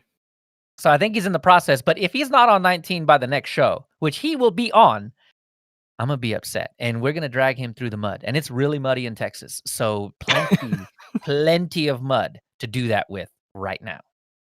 So, upgrade to 19. Once a variant of 19, any of them, but if you're going to be doing 18 to 20, you might just want to do a fresh install. That's a lot of upgrading to do, and the major revisions from 18 to 19 and 19 to 20, those are major things. So it might be faster for one to just go fresh, but if you've got a lot of customization on there, you might want to try it. And there are in the show notes, in this monthly news, he's got links to every single one of the tutorials on how to get from wherever you are on 18 to wherever you want to be on 19, and then beyond to 20 as well. And honestly, if you're still running 18 and you do have which I'm assuming you probably have a very heavily customized system, and you don't want to just nuke and pave everything, just take the 2 jumps by doing an upgrade to 19 something and then 20 something afterwards. I know they say you shouldn't, that you should just do a fresh install, but I've done it a few times. It works out mostly okay. It's not they, Mike. It's me. I said that. Well, as long as you do the jump to 19 and then immediately do the jump to 20 without adding any repos or anything, it should be a fairly easy transition. Right. And then add back in repos and do another update, and you'll be fine. But if you've been on 18, it's been for years and years and years. So I imagine you have some cruft that's in there. And it's a PPA. I guarantee you it's a PPA that only works on what is it, Ubuntu 18.04 or whatever. Is that what 18's on? No, 18's on 16.04. Oh my God. So whatever PPA for 16.04, it's not gonna work unless they have the 20.04 version of the PPA in the same PPA. It's not gonna work. So yeah, so just be sure to do a backup first, and you'll be fine. Do Yeah. a system image, and you'll be great. yeah. But actually, you know what? Now that I think about it, the Mint upgrade tool does force you to uninstall the PPAs. So I mean, at worst, the package will be broken, but the system won't be. So Yeah, give so it a just go. take note of the PPAs that you have, and then once you've gone to 19 and then immediately made the jump to 20 or 20.1, just go ahead and add those PPAs back. No big Yep. deal. There you go. I think that's the right way to do it. Thanks, Clem. Hey, and Co. So next up we have. Did y'all know that Ubuntu had a release lately? Is that a thing? Do they do that often? Every 6 months. Oh, that's okay. So Ubuntu official flavors 2104 are out, as well as the unofficial flavors too. Moss, was that you that went in and put the links in there for me? Yeah, well, I didn't put all the links in, but I put in some of the links that weren't put in by whoever did the links. I did the first half. You did the second half. I pulled the ones off of Ubuntu has a weekly newsletter. So I I get that in my RSS feeder. So I'll go through it all. Feed, and all those links that I had there were there. You know what's funny is in the Ubuntu newsletter, it didn't link to the Ubuntu blog post about the release. Yeah, It linked to the server, myself. but not the desktop, which was Okay, odd. so we got Ubuntu, we got Ubuntu Mate, we've got Kubuntu, we've got Xubuntu, we've got Ubuntu Studio, we've got Ubuntu Budgie, we've got Lubuntu, and we've got Ubuntu Chillin. Hold on, wait. Which one was the one with the X? Xubuntu, Okay. as well as Ubuntu DDE Remix, Ubuntu Unity Respin, and Ubuntu Cinnamon Remix. I wasn't sure about Cinnamon. It didn't show up when I did my first search, but then I did another search and it showed up. So I think he had, if I'm not mistaken, it was Ubuntu Cinnamon that lost the keys to the website or something for a little bit and couldn't get in to post it. I mean, I'm not trying to throw shade or anything like that. I just thought it was hilarious. just get the spare key out of your wallet, you know. Yeah. That's it. See, you don't write down your 6,000 character keys. Just keep it in your wallet. Yeah? Now we're not going to talk about Ubuntu 2104 without mentioning that fugly wallpaper, are we? Look, I thought the wallpaper was fine, and I've heard that people are Rorschach testing this thing, and I didn't see it. Not at the beginning, but now that I've heard it, I can't unsee it. That wallpaper legitimately, Anyhow, it legitimately looks like a set of hairy breasts. It's weird. I didn't see hang it. around with the wrong women, you know. I did not see it when it was released because I got through it together in a VM. So I mean, I really don't know how well it works or anything like that. But I didn't see that, and it was staring me in the face the entire time. But Literally, yeah. So apparently, a lot of people are seeing that in the in the wallpaper. That's so awesome. Man, I'm just upset because the hippo is not an LTS because hippos deserve better than that. True. So if you're on one of the Ubuntus, and you're one of those interim release kind of people, go check it out. Or just run actually, no, don't run the upgrade on older hardware. There is a issue with it like breaking UEFI, the shim breaks for some reason. And this is not me telling you to not upgrade QuickBake style or anything. This is just everybody else is saying that. So I mean, maybe don't. Or install from scratch. I think that might also sidestep the issue. But yeah, be careful out there. Be careful out there. We're playing Nuke and Pave in the background, you know. Yeah. And next up, Bodhi, Moss's favorite baby, 6 release candidate is out. Yeah, we got that out. I've been talking with Robert Wiley a bit and some of the other guys. Like they've got a Discord group that is really linked in with all the devs and everything, so it's become fun. There was a time I had to start a Telegram group to be able to talk to anyone about Bodhi, but they're doing a great job. It's good enough that I got rid of my 5.1 installs. Wow, the release candidate. Mm-hmm. And you are markedly not a beta person. I am not a beta. I had this installed from pre-alpha. Wow, and this ain't even beta. Yeah. Oh, so pre-alpha. Wow. I did a Nuke and Pave for beta, but then everything else has just been in the upgrades. Wow. You do not have to nuke and pave to go from beta to RC to the final version. Now, mind you, this is based on 20.04. Right. They're a little bit behind. Robert had, he got the COVID. He was in the hospital for a couple months. Right. And that he's holds the everything main dev, and that held up a lot of things. So. Mm-hmm. Now, are you maining Bodhi these days, Moss? Not yet. Bodhi's can't still officially say that on this show. Oh yeah, true. Wink, wink. You guys are all talking about Arch and Endeavor and Fedora and all this stuff. I could say Bodhi if I wanted to say Bodhi. I run Arch. Bodhi Odo. But not classic on Arch. The improved Arch. Oh. Well, Bodhi is a really good distro, but it's really lightweight, and you have to figure out what you have to put back in it to get some things to run. So, for example, what types of things is it missing that you would? Well, if you download the minimal, which I usually do when I'm getting a distro, you don't have cups. You have to do get into your terminal and do sudo apt install Bodhi-printing, and that gets you cups and all the other things you need, and then you can install your printer driver. Oh, I like that. That's usually the first thing I take out. The ability to print, does that make a distro? Apparently not Bodhi. But, not Bodhi. Okay, all right. Well, just it's like Chris Fisher always says that he doesn't even use Office. So if you don't use Office and you don't use your printer and you don't even have a printer, then just get Bodhi Minimal and you're fine. Perfect. But there are other little things like the instead of displays, if you need to adjust your resolution, Bodhi 6 has it easier now. But in the pre-alpha and in Bodhi 5.1, you had to go into AR and R. Now they have that linked a little bit better. You still have to find it. Their setup menus, their settings menus are really hard to work your way through and figure out why this is in that menu. But so I haven't really gone over to Bodhi, but I use it every chance I get because when I'm working, it fits my work style. Moksha, the desktop, is a fork of Enlightenment 17 with a lot of backports from the later Enlightenments. They do have a pre-alpha of straight E24 if you want to see what E24 looks like on Bodhi, but I don't think they've done a beta on that yet. Again, when you've got a couple of devs and one of them's been sick, you don't put out a whole bunch of things real fast. Clem, drink your orange juice and take your vitamins. Do not. And co. And co.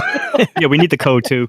That's right. You guys don't just use X session to adjust your screen resolution? Well, maybe you could, but I've never used X session. Remember, I'm a desktop guy. I came over from Windows and I want Linux to work as easily as Windows. Listen. Terminal is something I'm sort of getting into over time. Here's how I deal with my resolution. I get a monitor that has proper EDID so that the kernel can detect it and it just makes it work. That's how I handle it. Well, I've got proper EDID. It's just my eyes can't work at proper EDID, so I have to look it down to 1368. You know. Well, once proper scaling, I think like it works 99% of the time. Scaling comes out, Moss. You'll be in a way better spot because things will be sharper, but you know they will be bigger as well. So that's good. Well, I really love Bodhi. I use it every second that I can when I'm not updating all my other distros. When I'm not trying to get work done, which I always do in Mint. But I'm trying to do more and more in Bodhi as time goes by, and the team has been very helpful. And they've been very appreciative of some stupid things I say, even, which I really find incredible. Wow, they really are patient. Yeah, I know.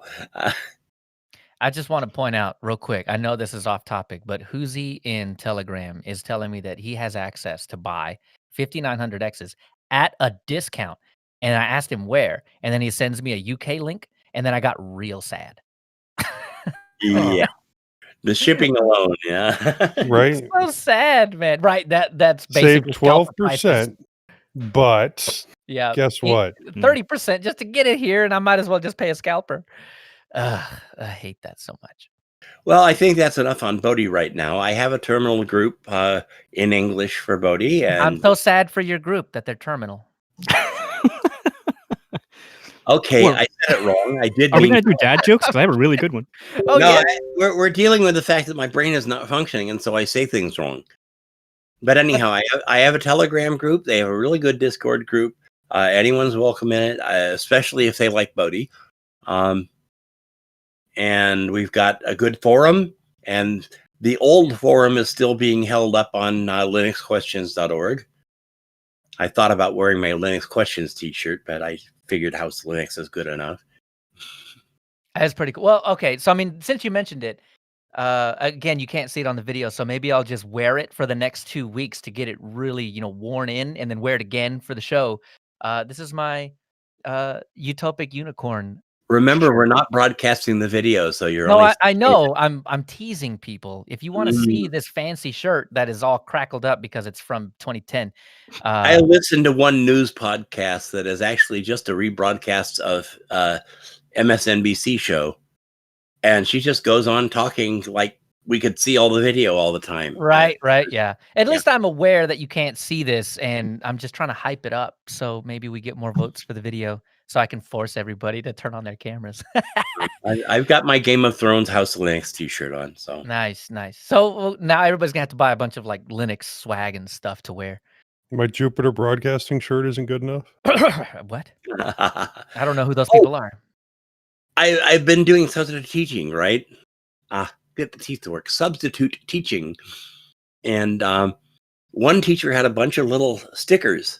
Yeah, amazing, awesome, blah blah blah. There was one cosmic, and I stuck it on my. I stuck it on my System 76 laptop. Yeah. Oh, I'll take that. That's cool. All right, so I have taken us way off track.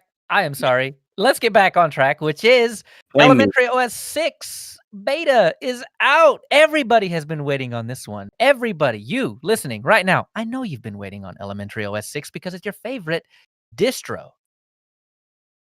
Yeah. Okay, come on. But it's out. Finally, based on Ubuntu 2004. Yes. So I guess if you have really, really new hardware and you've been waiting on this for a while, if you can get it installed, you'll need to go grab yourself one of them newfangled kernels. So Bodhi 6 just coming out is not that bad if Elementary is still based on 2004. No, not at all. So I mean, it's not a bad thing that they're based on 2004. 2004 is going to be supported for another 3 to 4 years, a while. So it's not like. Didn't they say 10 on that one? Well, that's if you do the ESR and all that other stuff. Imagine that you would like have to have Elementary and then pay Ubuntu or something to get it I think to it's work. 5 years free and then 10 years extended. I mean, okay, if you can figure out a way to get them on Elementary, or if it's super easy, then all right, keep it going. But I don't know that the Elementary guys are going to support it for that long. Yeah. I mean, there can be there. If you don't mind no Pantheon or any other kind of fixes or whatever, then I mean, you could probably ride it out that long, security-wise anyway. But that is interesting. We're going to talk about that more in the second half of the show, which comes out in a week. I'm just kidding. You live streamers get it in a few minutes. So hang tight. Lucky you. I know. But another beta. It's all about distros. So for some reason, we just have a lot of distros in the news. Slackware 15. Now, if you loved Elementary OS, yeah, if you loved Elementary OS, you absolutely adore Slackware. You're about to nuke your Ubuntu right off your systems and put Slackware 15 on there right now. I know it. Well, it is the oldest existing distro out there, so I love it. It was my first. Patrick is due. It was my first real distro because I don't know what makes a distro, but something does. And Slackware is apparently one. And it was the very first one that made me want to pull my hair out and made me question whether or not I wanted to do this Linux thing or not. But 17 F-disk failures later, I finally got Slackware installed. And that's what made me fall in love with KDE 3 way back in the day. And can you say, save me, Mandrake, save me? Right. So, I mean, Slackware is kind of like OpenSUSE in that you just pick what you want as you install it, right? I mean, there's GNOME, KDE, XFCE, all of that kind of fun stuff. You can get a hold of the LTS kernel or the new kernel, 5.11, I think 5.12 is probably in the repos by now.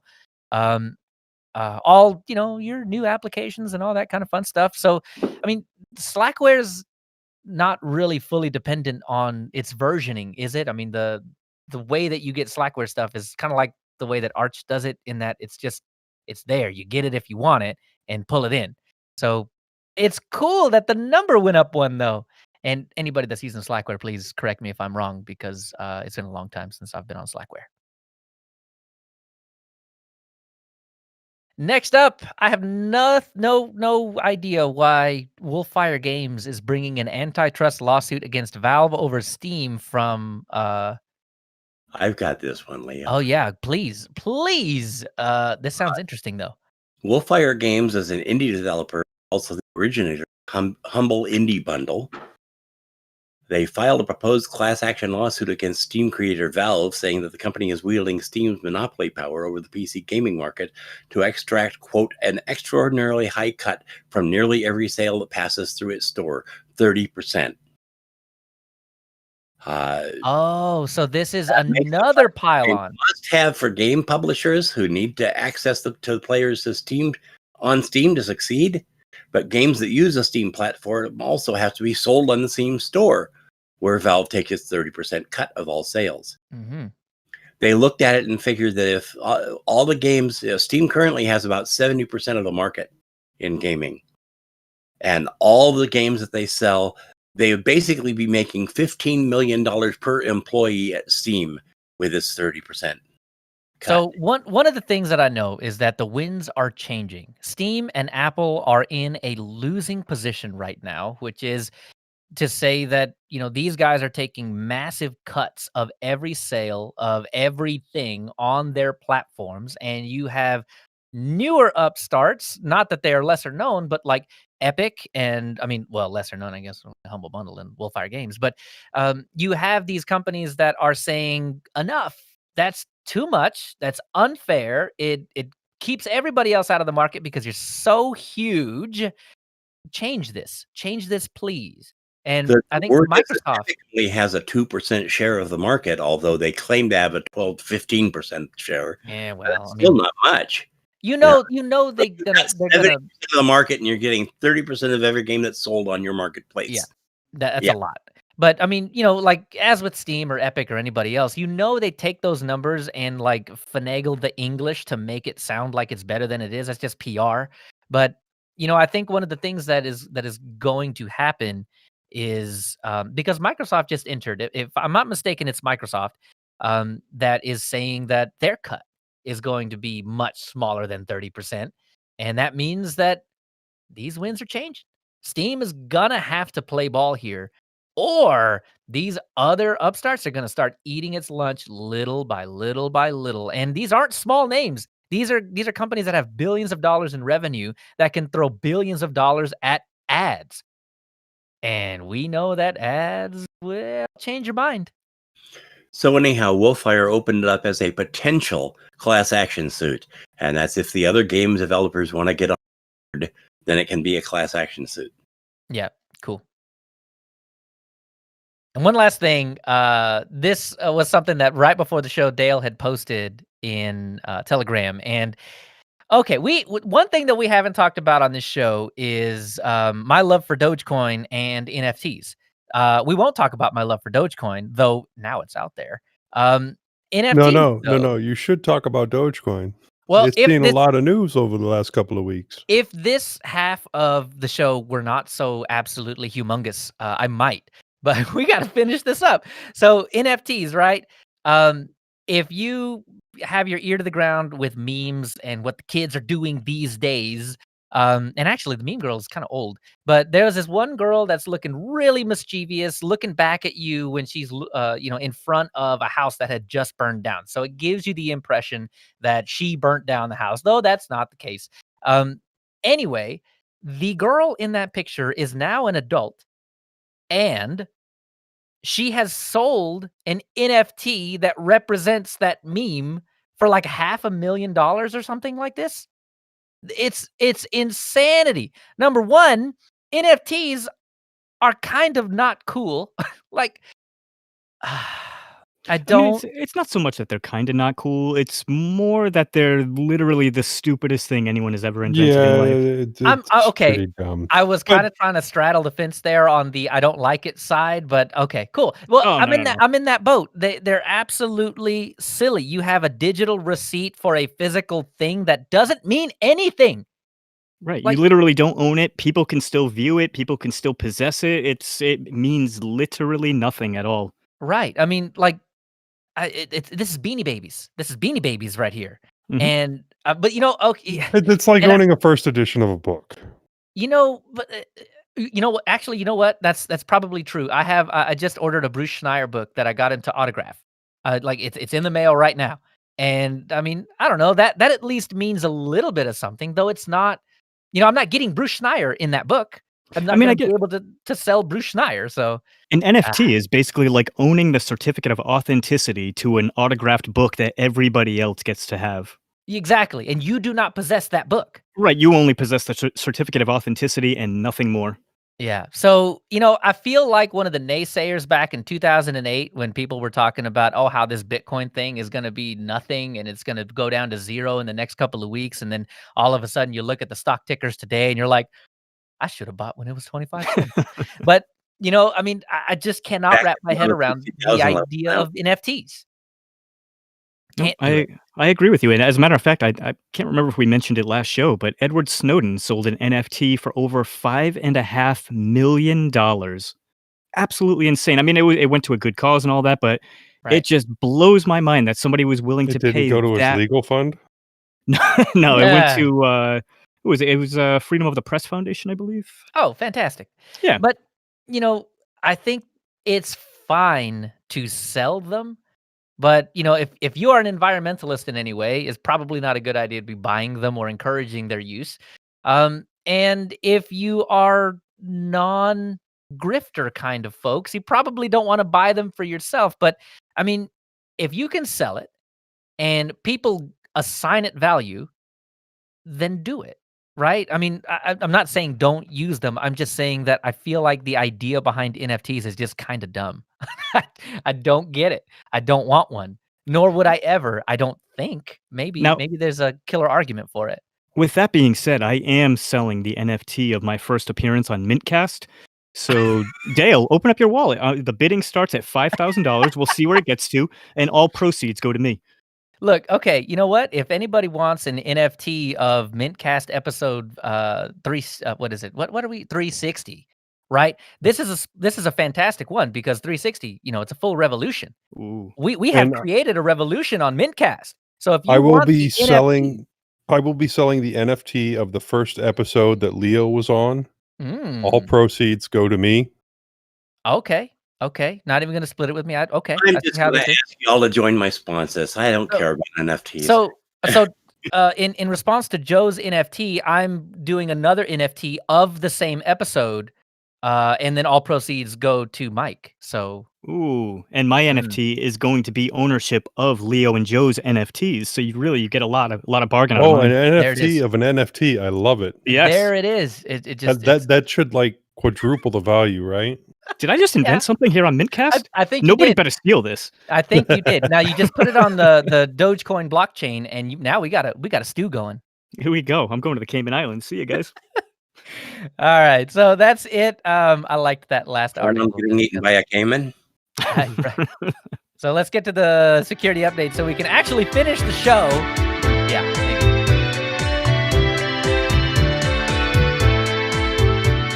So in security, if you thought it was going to be a short security section, you would be mistaken. But maybe we'll try and get through this quickly. So cyber criminals. Oh, here it is. Dun, dun, dun. Cyber criminals using Telegram to control Toxic Eye malware. It sounds so horrible, like Toxic Eye lives on Telegram or something like that. But it's I feel very clickbaity reading that. It is a Windows malware, number one, just to be clear, A.exe distributed via an email. It's a remote code execution kind of thing, backdoor dealio, where people install it via the tried and true phishing. You get a thing in the email, you click it, you install it on accident, and then now you have a remote control bot in a botnet. Hooray! So why this is interesting is the Telegram angle of this. But this is not anything that is unique to Telegram. If you were to replace Telegram with IRC, everybody would be like, oh, yeah, botnets, command and control. Totally. That's been happening on IRC for years and years and years. But now that it's focused on Telegram, now people are oohing and awing and saying, oh, Telegram is a horrible security risk and you should get rid of it. And it's like, really? Really? So I think you might see this one floating around. Don't let this sour you on there are other things to be soured on Telegram, payments, but this is not one of the things to be soured on Telegram about. So either way, it was just interesting. I wanted to talk about it for a minute. And if you have thought about leaving Telegram over this, don't. You could do the same thing on Discord or IRC or anything else. But it is an interesting. It's been done before on like Twitter, hasn't it? Anywhere that you have an API that you can pull messages from and parse them, it works. Then yeah. Right. So anything could be command and control. Well, because I know people have used Twitter in the past to do command line commands on home computers. So if a command line can send something to Twitter that says your command is done now, you can be part of a botnet. Like that can be used as a command and control hub for a botnet. So other things to be mad about Telegram for, but this ain't it. Yeah, don't be scared of Telegram because of this. I mean, Telegram overall is a very secure messaging platform. I'd say probably second to Signal, honestly. If you do the secret chats. Right. Otherwise, they I don't know that they're unencrypted. They're unencrypted, aren't they? Oh, no, they're still encrypted. They're just not end-to-end encrypted. Got it. Okay, cool. So next up, QNAP NAS ransomware invasion. Vince, if you are listening, I'm sorry to add it to the pile. But if you have a QNAP NAS, you've not been having a good, I was going to say 2021, but then I started looking. And you haven't had a good 2020. You haven't had a good 2019. You just haven't had a good you may not have known this because as people that buy hardware, you probably make best effort to keep it updated, but you probably don't subscribe to the QNAP blog where they tell you about all of the horrible, horrible things that go wrong with their things. And hey, it's patched now. Don't worry about it. Except they didn't tell you that it was unpatched for 6.5 months, right? Like that's the part that they kind of don't say in the blog post. But you know who does? Bleeping Computer. I love those guys. They are fantastic. Their write-ups are always on point, in depth, and tell you way more information than any human being would ever want to know. And I love that because sometimes I wonder whether or not I'm fully human. So they go into the latest QNAP ransomware. There is QLocker. There is let me see. QSnatch. There is Age Locker, and these all happened within the past year. There was a security vulnerability with their surveillance station app where you could do arbitrary code execution, which also means that you could just download all the surveillance, that thing that everybody's afraid of when cameras are everywhere. Yeah, that happened. Ongoing brute force attacks. There were backdoors, ransomware. Oh, yeah, that was the whole QLocker thing. And Dovecat.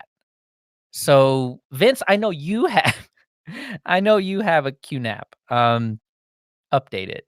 And please don't put it on the internet because that's I'm sorry. Leo? Yeah. I hate to sound like a cop in a rape case on this, but what is QNAP doing that is making them such a target? I think it's their security posture in general. But to be honest with you, I don't know. I don't know why. But this is just the reality of the situation, and you've got to deal with that, I guess. All right. So the next one, I've been talking for a while. Mike, are you okay to take this one? Oh, yes, please, because this story is so delicious that I had to lick my fingers after I read this article. This is amazing. So, as we all know, of the company Celebrate, who is an Israeli-owned company who sells devices that allows law enforcement agencies to hack into people's devices, most notably iPhone devices, which has been the subject of big stories over the last 5, 6, 7 years or so.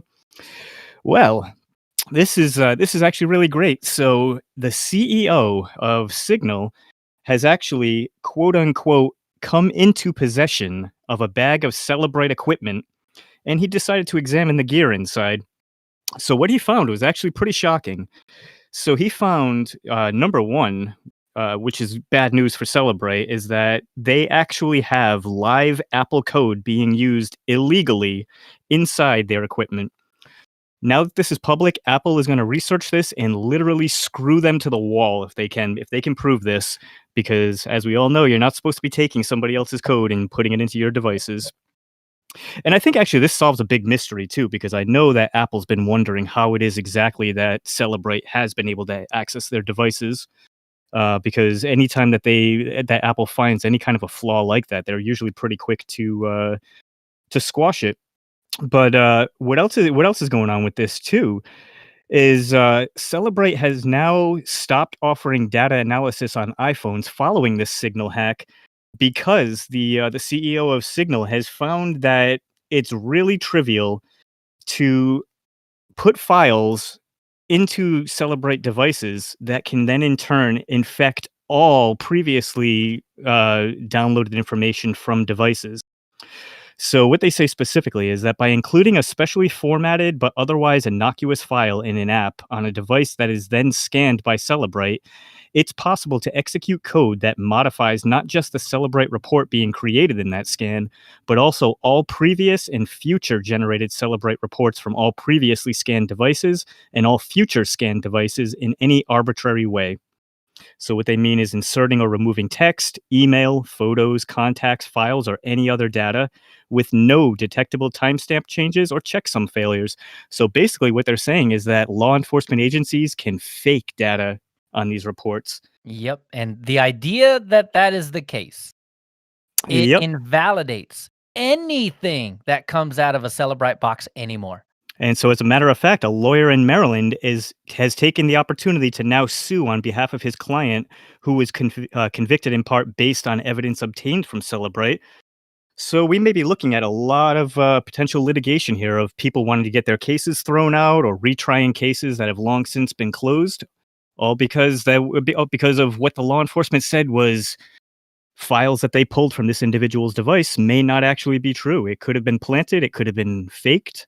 So we'll see.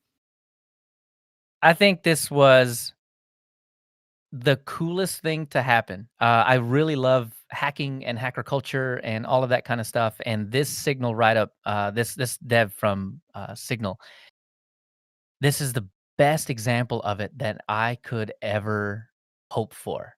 Yes, and it couldn't have happened to a better group of people. Right, exactly. My sentiment exactly. And this is the Uno reverse card I was talking about before. I mean, Celebrite is used to hack into phones and do things, pull data, and I mean apparently fake data. And yeah, this is the Uno reverse card. So we hacked into Celebrite. The Signal dev hacked into Celebrite and just opened up Pandora's box of everything. So this, I love it. And the first image in my head was an Uno reverse card. I was like, And I really can't wait until Apple's lawyers get their hands on this, because now Celebrate's going to find out what happens when you go toe-to-toe with the most valuable company on the planet Earth and all of the resources that they have behind them. Oof. Yep. It ain't going to be good. All right. Well, let's see. What's next? Oh, yes. Oh, yeah. So you've probably heard this story about 7,000 times by now, because our show lined up to be at the tail end of the news cycle on this one. But the University of Minnesota is one of the best schools in the U.S., right? Until they got banned from the Linux kernel, sort of. So that didn't fully come to fruition. I think Greg KH even came out and said that, we didn't even have time to go back and revert any of those things. But now we have a promise from U of N to not be jerks anymore. But instead of kind of rehashing the whole story, which in a nutshell was University of Minnesota was applying fake patches essentially that could be strung into something malicious, but they just wanted to see if they could get it past the Linux kernel devs, and it got pretty far in the chain, but it didn't quite make it into anybody's production kernel. It made it into, I guess, what you could consider staging. So I mean, it did get past a lot of the normal checks and balances that we assume are. I don't know if we assume they're foolproof, but we assume that people eyeball this code. And, some of it got past that. So that's the idea. We have another link to the article from John Wallace, which, by the way, thank you for that. So instead of kind of rehashing what everybody has talked about, is it that big of a deal? How big a deal is what the University of Minnesota did here? I think it's a very big deal because you have a group of pompous kids with no life experience whatsoever who just think it would be a great idea to try and play God and shake up the Linux community as though it's their own personal ant farm that they can kind of direct and watch the machinations of what happens every time they throw these crappy little patches out into the kernel. And, for my part, I'm glad that Greg found it. I'm glad that Greg has banned them.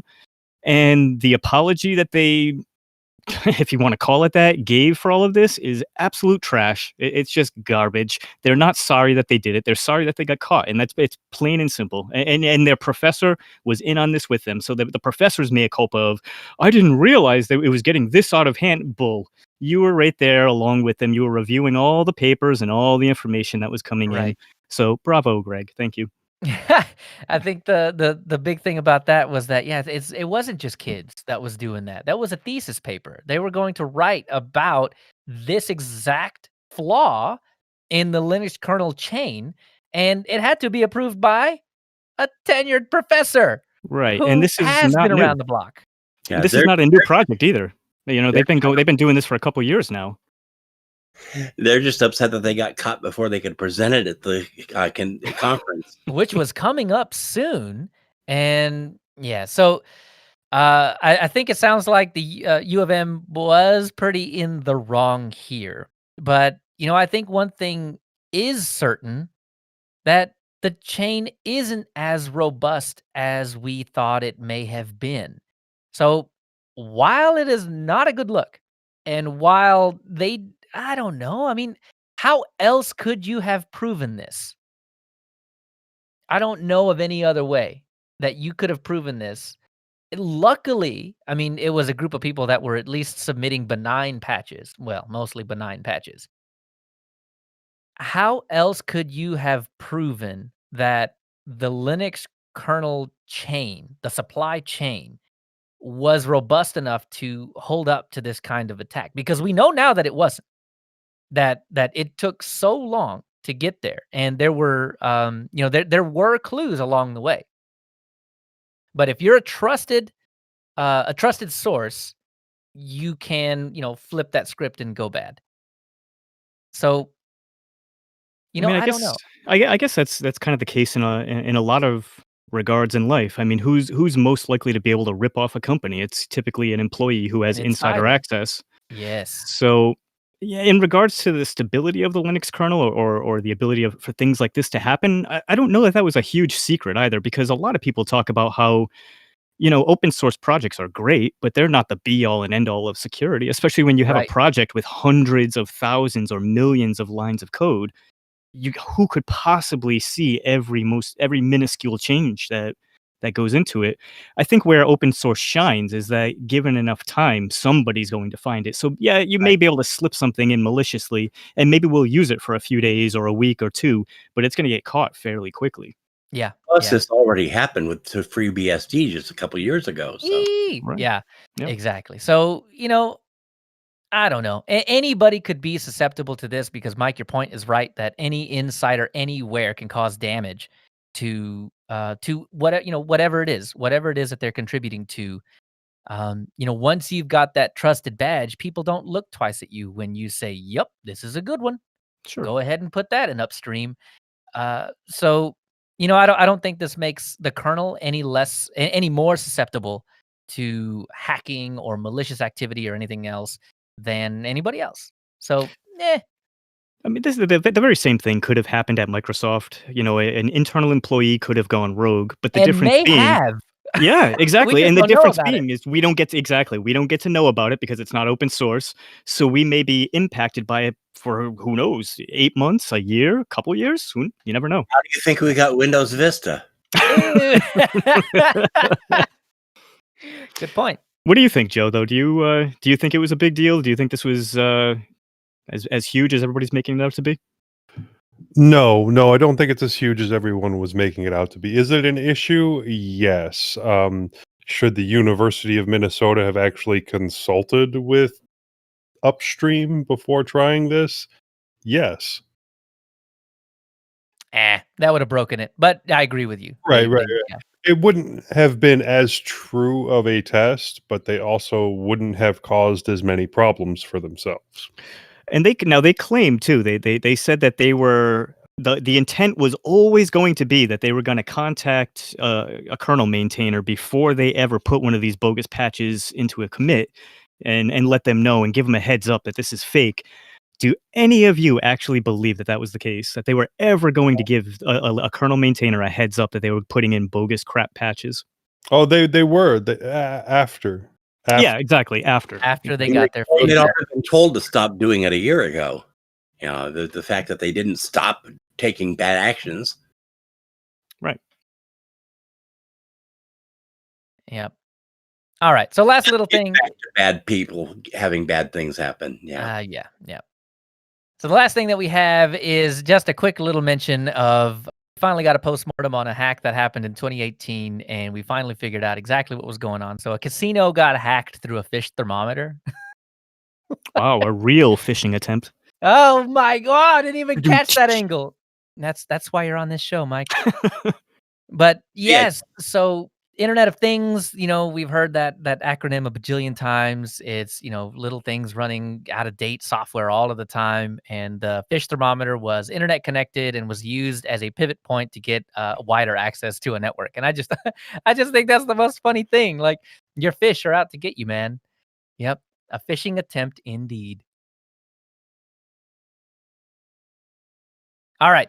This show has gone on long enough. Yeah.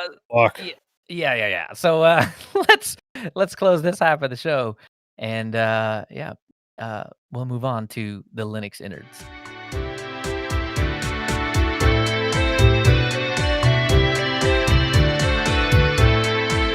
Okay, so we're here. We've made it to the Linux innards finally. So we have a question and a first look, I guess, but the question kind of got brought up in a Telegram conversation, and then internally we had even more discussion about it, about what really makes a distro. When does a distro become a distro? I think we can all agree Hannah Montana Linux is not a distro. Whoa. With Hannah Montana Linux, you get the best of both worlds. Do not be talking about my daily driver. Oh my gosh. So, I mean, so I like the fact that there's like a switch that goes from Hannah Montana to Miley Cyrus. That's fantastic, but I don't even think that makes a distro. It's the ultimate in privacy and security. You flip that switch and they don't even know who you are anymore. Yep. Justin Bieber, don't forget Justin Bieber. What makes a distro, or what's the difference between a distro and a flavor or a respin? The exact definitions here don't mean much. I tried doing some research on it, and there really aren't any answers. It seems to be just, a matter of opinion. Exactly. And so anybody that's going to send us an email about what a distro is, send us a tweet or anything else, I'm going to need you to throw in a link to the definition that will back up what you're saying. Otherwise, email us with an opinion, not you guys are wrong, this is a fact. So bring the facts to the forefront here if we're going to do that. I'm going to make my opinion is very, very short and sweet. I think every single thing there out under the sun is a distro. I think if I took vanilla Ubuntu and the only thing I changed was a find and replace for the word Ubuntu and just switched it with Mike and it became Mike Ubuntu, I think even that's a distro. I think if it comes out, it's a distro. Now, No, What makes a worthwhile distro is a much different topic. But I think anything Ah. that comes out is a distro. You know It what? is You know what? To be maintained just that- as controversial, Mike, I tend to agree with you. You know, the Hannah whatever is is more tongue in cheek than anything. But to be quite honest with you, if you dig down, I don't know why I don't have a clear argument for why it should not be considered a distro. I have a couple of opinions that define what really makes a distro. But I mean, it's all subjective, right? So my subjective opinion is that it's not. But I mean, if it's maintained, Yeah, Yeah. exactly. it kind of is. Exactly. If it So boots and it runs and it's maintained, it's a distro. But like I said, it doesn't mean it's a worthwhile distro. It just Yeah. makes it a distro. Mark in the chat says you'll know what a distro is when you see one. And I'm looking at Hannah Montana Linux right now. I mean, distro. I mean, I'm recording on Hannah Montana today, so Hey, exactly, right? I was taking a little bit of flack over a distro that was supposedly Windows 10-ish. And I think the guy really did a lot of work on this. This is not just I changed the wallpaper, or I put a different desktop on Ubuntu or something. He really had all the theming down. He worked like crazy. I've seen how hard the Farron OS dev has had to work to get Farron OS to work a little bit like Windows. And he started with Cinnamon and Mint, and he wound up being on Ubuntu with KDE Plasma. But Makulu Linux is back to Cinnamon, but on Ubuntu. ooh, that's not a distro. Yeah, well, we're just actually talking about it being fun to work with and actually looking like it could draw some eyeballs from new users coming over from Windows. Well, that's just like your opinion, got man. Down. Well, it could be my opinion. I didn't ever say it wasn't my opinion. No. Oh gosh. So, yeah. So I think, Words used in their Telegram group. yeah. F Well, I mean, words? that's what spawned it. I mean, so one of the questions that really kind of came up to me was that, like, are distros that try to look like other operating systems really distros? And I mean, you know, by default, I'm a yes on that. But I mean, Well, go ahead. okay. Ubuntu for the longest time tried to look like a Mac. So would it not be a distro then? Right, and even right now we have Elementary OS, which is just one San Francisco font switch away from being sued into oblivion. Excuse me, they did change the font, and it does look closer, but you're not wrong. Well, they claim they changed a lot more stuff than that back in version 5, but that doesn't. For Yeah. version 6, they broke a whole bunch of stuff, so that was nice. Yeah, it's still beta. It's still beta. It's public. But, But you know, in go ahead. general, if it's worthwhile for somebody to download it because they like that theme change that got put in, they like it being called Mike Buntu instead of Ubuntu, then yeah, I guess it could be a distro as long as it's maintained. I like that, Joe. That's I like that. Again, same Ubuntu. Linspire, formerly Lindows, and same thing with Zorin. They took Ubuntu because it was easy to work with comparatively to doing it from scratch, and they made a desktop look like they wanted it to look like, and that's what Linux is all about, man. So are you saying that the reason we don't have a lot of Slackware derivatives is because it's hard to work with? Yeah, people are still trying to boot it up. Well, I happen to know one beta of a Slackware derivative that one of our listeners is working on in Ghana. Oh, that's cool. Oh, that's right. I remember you'd mentioned that. That's cool. He was just waiting for 15 to come out to finalize it. Got it. I mean, a few years ago, everybody was giving System 76 a lot of crap by saying that Pop OS was just a reskinned Ubuntu and, made to look prettier. And maybe that was true initially, but I think now that we look at what System 76 has done, and nobody would call System 70 or Pop OS an Ubuntu clone anymore. I'll do it. It's an Let's Ubuntu Go back a long way. same thing about Linux Mint. Yeah. When it first came out, that Right. it was just a cheesy respin of Ubuntu, and it was basically Ubuntu with a little bit of theming, and With then Windows XP slowly- theming, mind you. Yeah. and then it slowly changed and became its own thing and got better. That's just how distros work. Let's go back a long way. Mandrake is just Red Hat with a different desktop. That's right. So, I think this what is and what isn't a distro. I think it's very unproductive in general because you're gatekeeping at a certain point and deeming somebody's contribution to the Linux community a waste of I time think or a waste of resources or a waste of bandwidth or a waste of whatever. And I don't think you get to do that. I don't think anybody gets to sit there and say that, this thing is definitively not a distro when someone has put in the work. And I get it. It could just be a wallpaper change, but that doesn't make it not a distro. People can still download it and use it, and I think that's a big part of what makes it. I'll get into more of what I think makes a distro later, but I mean, nah. You have to put a little bit of something here because there is a large community of Linux users and even Linux developers that will tell you that it is the separation of all the distros that prevents Linux from advancing, from But I actually, think taking over the desktop market. I disagree with that.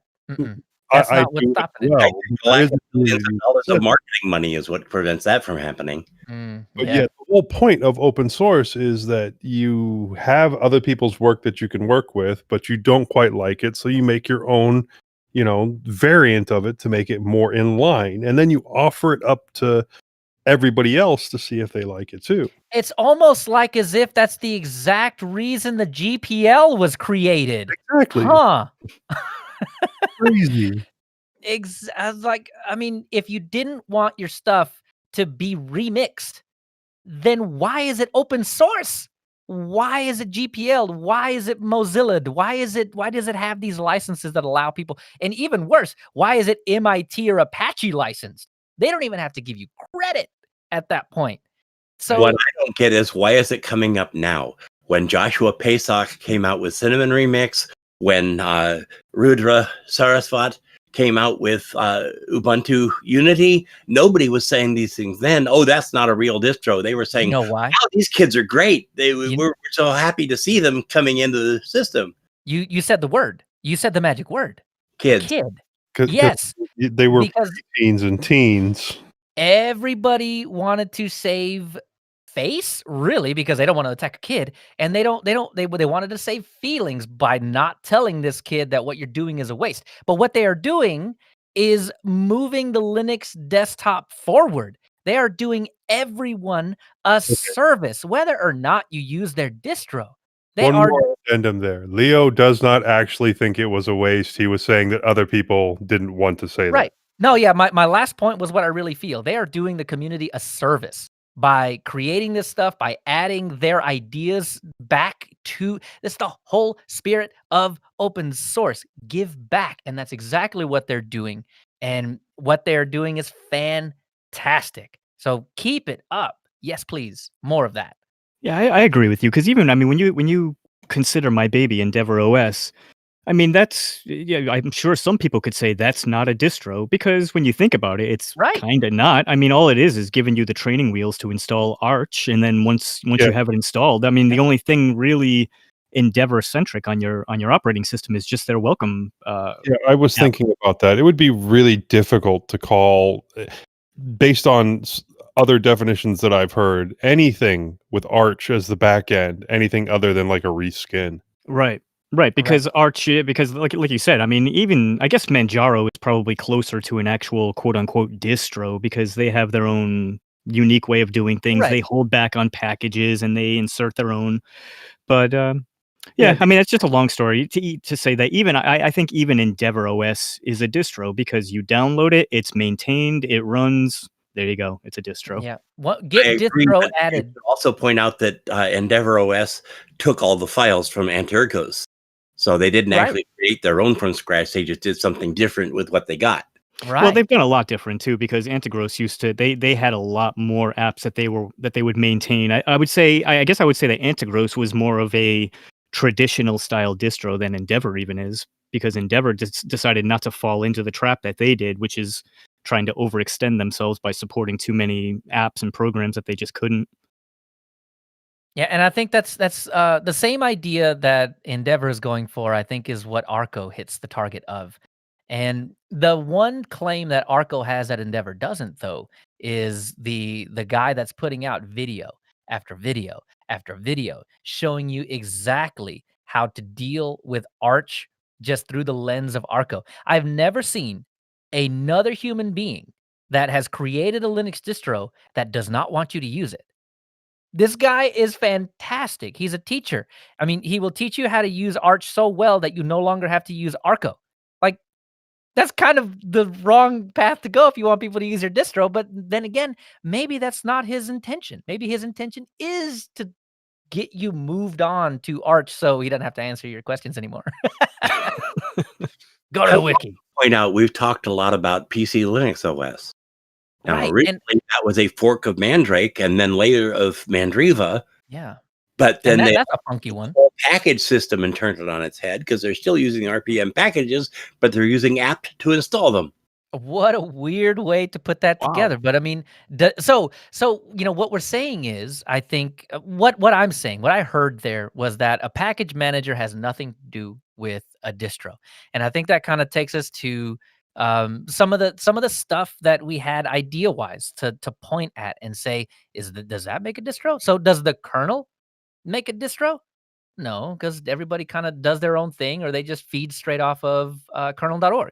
Do the tools make a distro?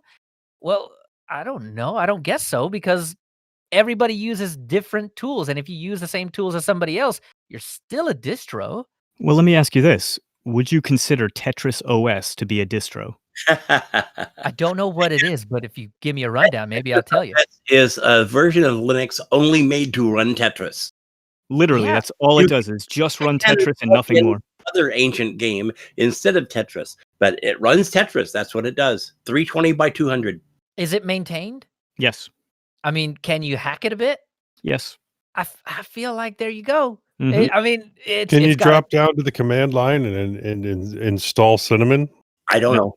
You can't. No. You No, might be the, able to pull in the bits and compile it for yourself. I don't know if it'd work, but Yeah, he has it. I mean, if any of you guys, maybe Moss, that sounds like a good one for Distro Hopper Digest. He has Put that on. he has the source code right on GitHub. You can go grab it, Yeah. install it, and then away you go with your T-spins. What, all 200 lines of it, yeah? Yeah. Because I could think of some tablets it might go on.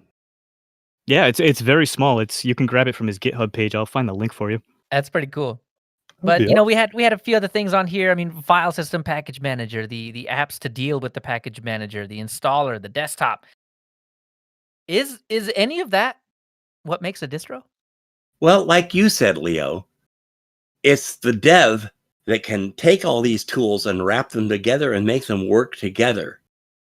There we And go. Unity to back it up. So we've hit a point, I think, that really kind of sums up, I think, the way that we all feel, maybe, is that it's none of that.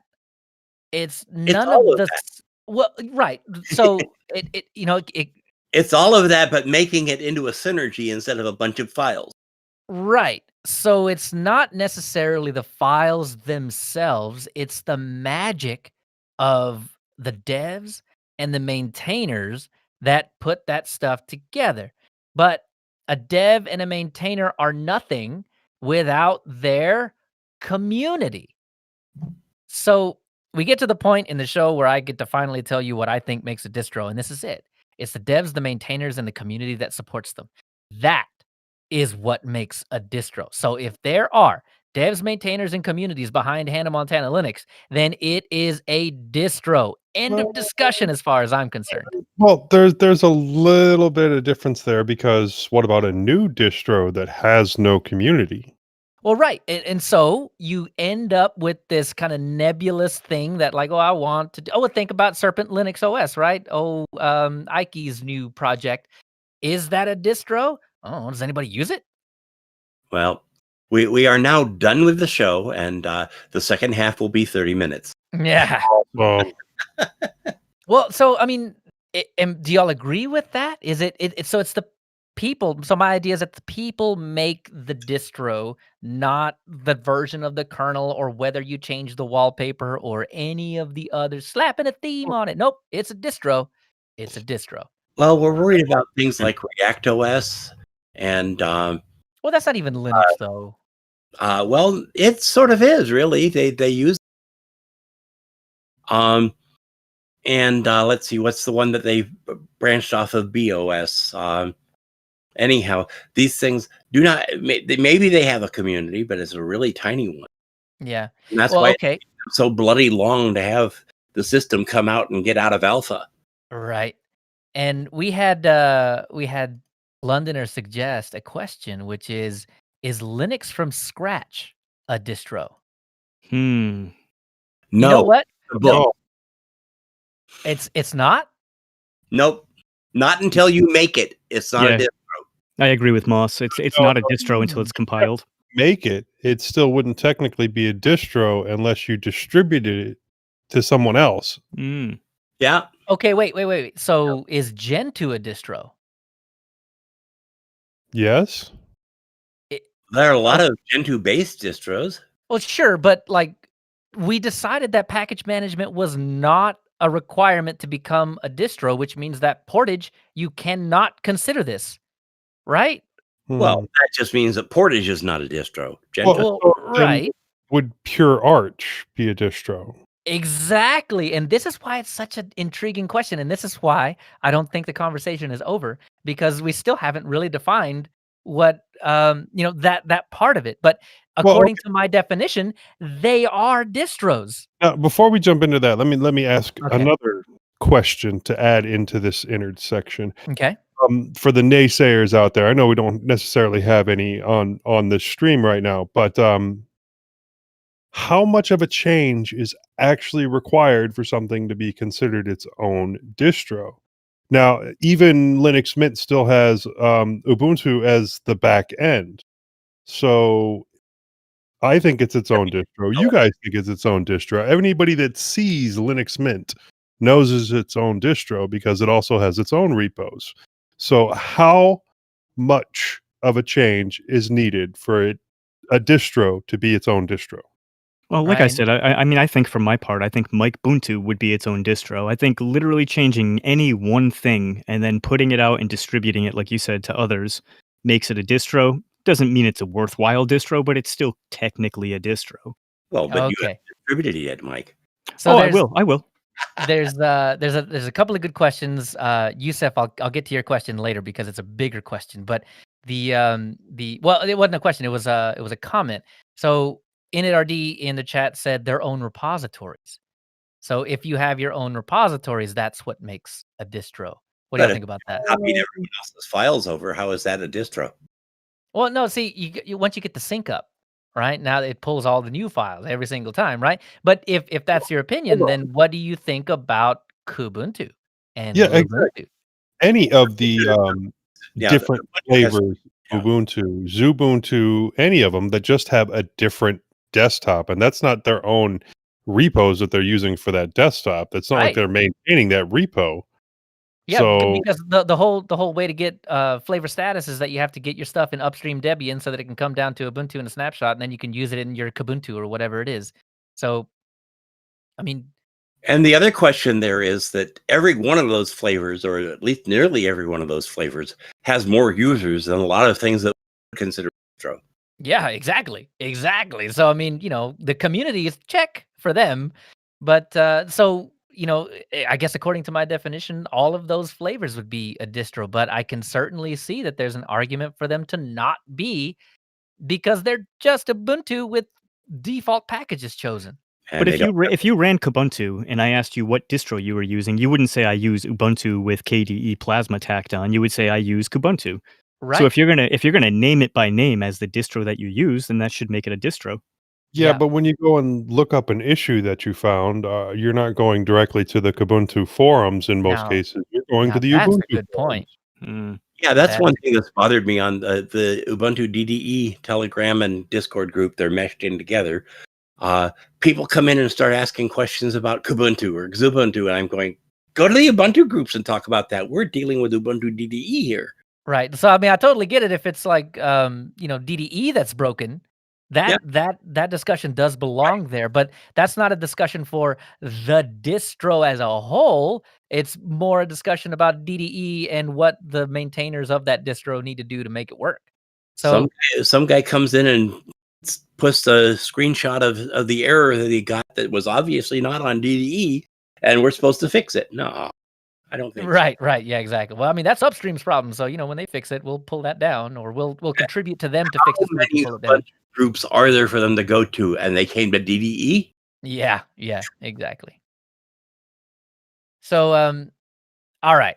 So here's the question that Yusef put, and I think it's a good one. So, what is it, we've kind of decided what we think makes a distro, and I think still we can't pin it down. There's still some things that kind of are nebulous in that way. But what makes a good distro? Now, I'll be the first to say Hannah Montana Linux ain't a good distro. I'm not going to stand for this all day. Hannah Montana Linux had a specific point.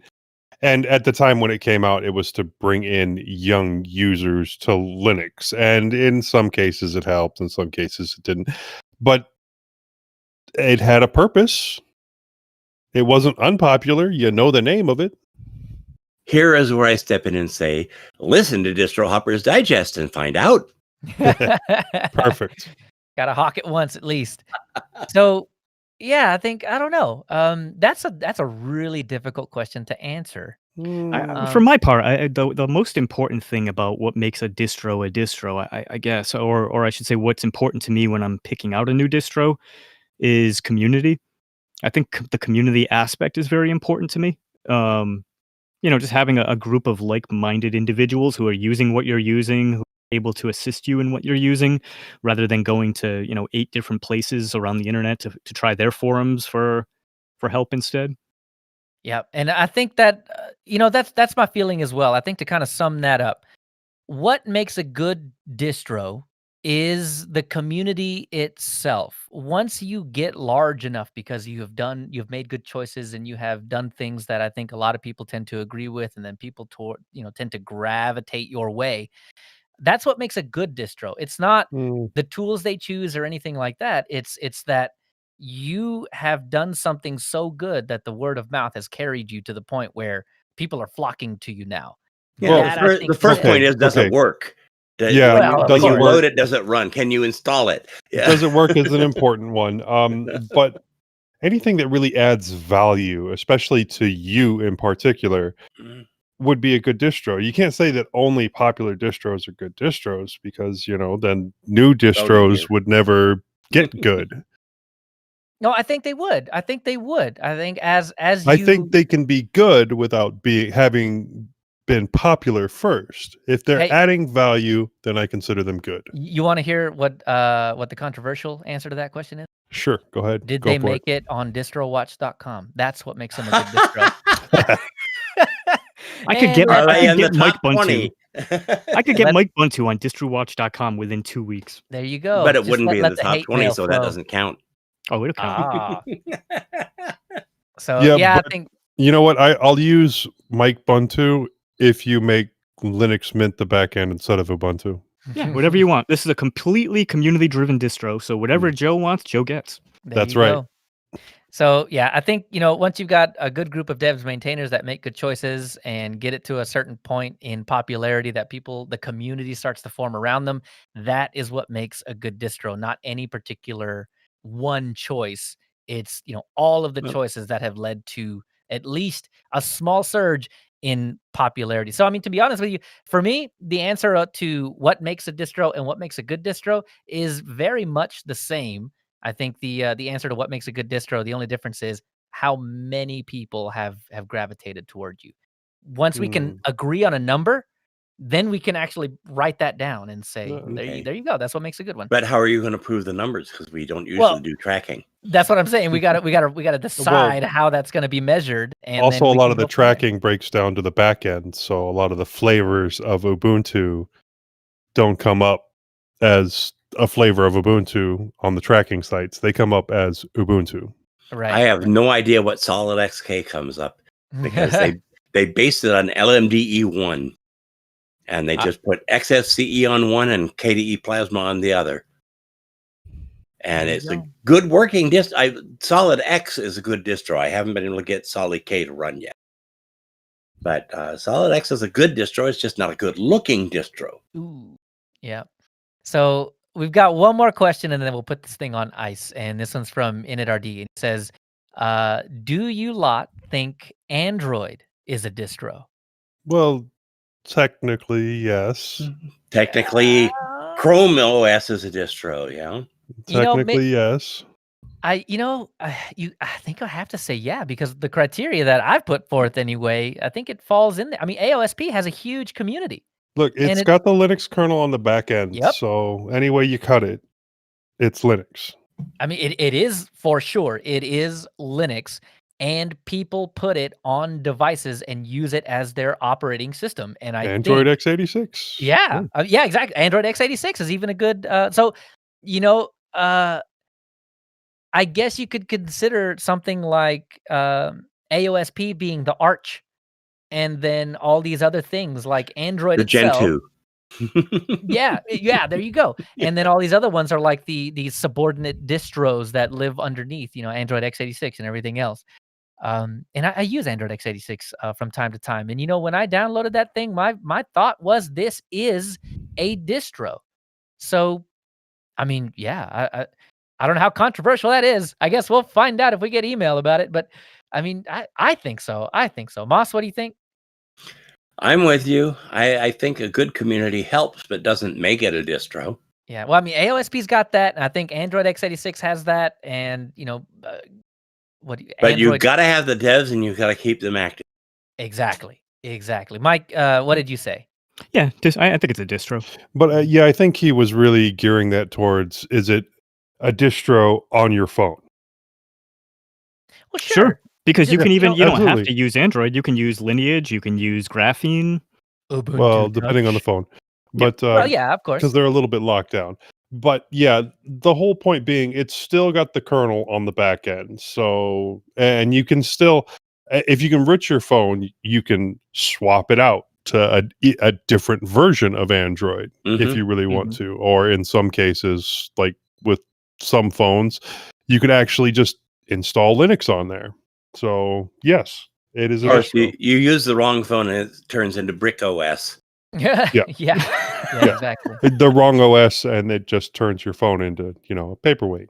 There's a very large community for Brick OS, Moss. Yep. One thing I think, would make that quite contentious, though, is that you can't just install regular old Linux software on it. So I think that might be an argument against it being a distro. So you can. Hold on. So we decided that apps don't make a distro. So by that logic, Android is a distro, even considering that you can't just go throw on, KDE Plasma on it or something like that. It's still a distro. Well, in some cases, you can throw KDE Plasma on it. Actually, yeah. I mean, yeah. But I think at a certain point, you're getting so reductive that if you're saying that Android is not a distro, then you're throwing that kind of idea toward Ubuntu Touch and the KDE one that I kind of feel bad for not knowing the name of right now. Mobile. They're Plasma. Yeah, you go. So I mean, even those, they start to get a little weird, though they are way closer to Linux than Android actually is. So anyway, any last thoughts on any of that? When we're all using Pine phones, we can all not have trouble about it. Right, there you go. Make sure I'm still hoping there's another update to Maru OS and it actually gets popular. Yay. All right. So the last question I have is, and this is kind of segues to our last little few minute thing. We're going to be really quick about it because I don't know. How long have we been going? That's late. 2.5 hours. Yeah. So start of the second half. I think we can all raise our hands and say, yes, elementary distro. So I won't actually ask the question because it's Moss's favorite distro mostly. And the fact that we gave it a spin. I know Mike gave it a spin. Moss, did you end up at least touching it? Did you touch it? You haven't touch it, Moss. Yet. I haven't said what? You haven't said what it is yet. You kind of. Oh, didn't I say elementary? Elementary is a distro? Oh, wow. Yeah, so elementary OS. I've tried elementary a few times, and I just feel like it's a distro, but I like my distros without straitjackets. Yeah, That's that's true. Moss at mintcast.org. Mm-hmm. And I Joe, don't use did you and have a minute to spin it up? No. So Mike is just me and you. Well, I spun it up on real hardware. Mike, how did you do it? I did a VM. I wasn't about to clear space for alpha software. I did. I ripped everything off my laptop, just threw it on there real quick because I didn't have time to mess with it. But what did you think? not What are your 3.0. Hey, look at that. It's Linux format. I don't know, I kind of found it to be a bit of a mixed bag. You know, you could definitely tell it's beta software still. I had just a horrific time getting it to keep its colors that I chose for it. I would set dark mode on, it would automatically turn dark mode off. I would change the folder colors, it would change the folder colors back on me. It really felt like the distro was fighting against me, but Well, they do talk about that in that little welcome thingamajig that they have you go through before you fully boot into the system. It did mention that theming is broken in a lot of places. So I mean, we can give them a pass on that. It's still beta. When 6 Here, comes out and it's man, still busted, all right, now we can years start of the practice. doing it and still busting the theming.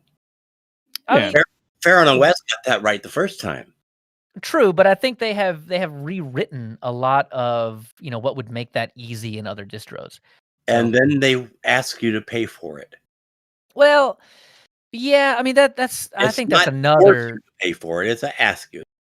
yeah, and that's another conversation, but I mean I don't necessarily begrudge them for asking you to pay for it. What I think is kind of weird is that they don't make it obvious that you can pay nothing for it. That's right. that's what weirds me out about it a little bit. But I mean, as an OS, I think it's great. But what I hear it all the time, and I think I hear it from the devs themselves sometimes.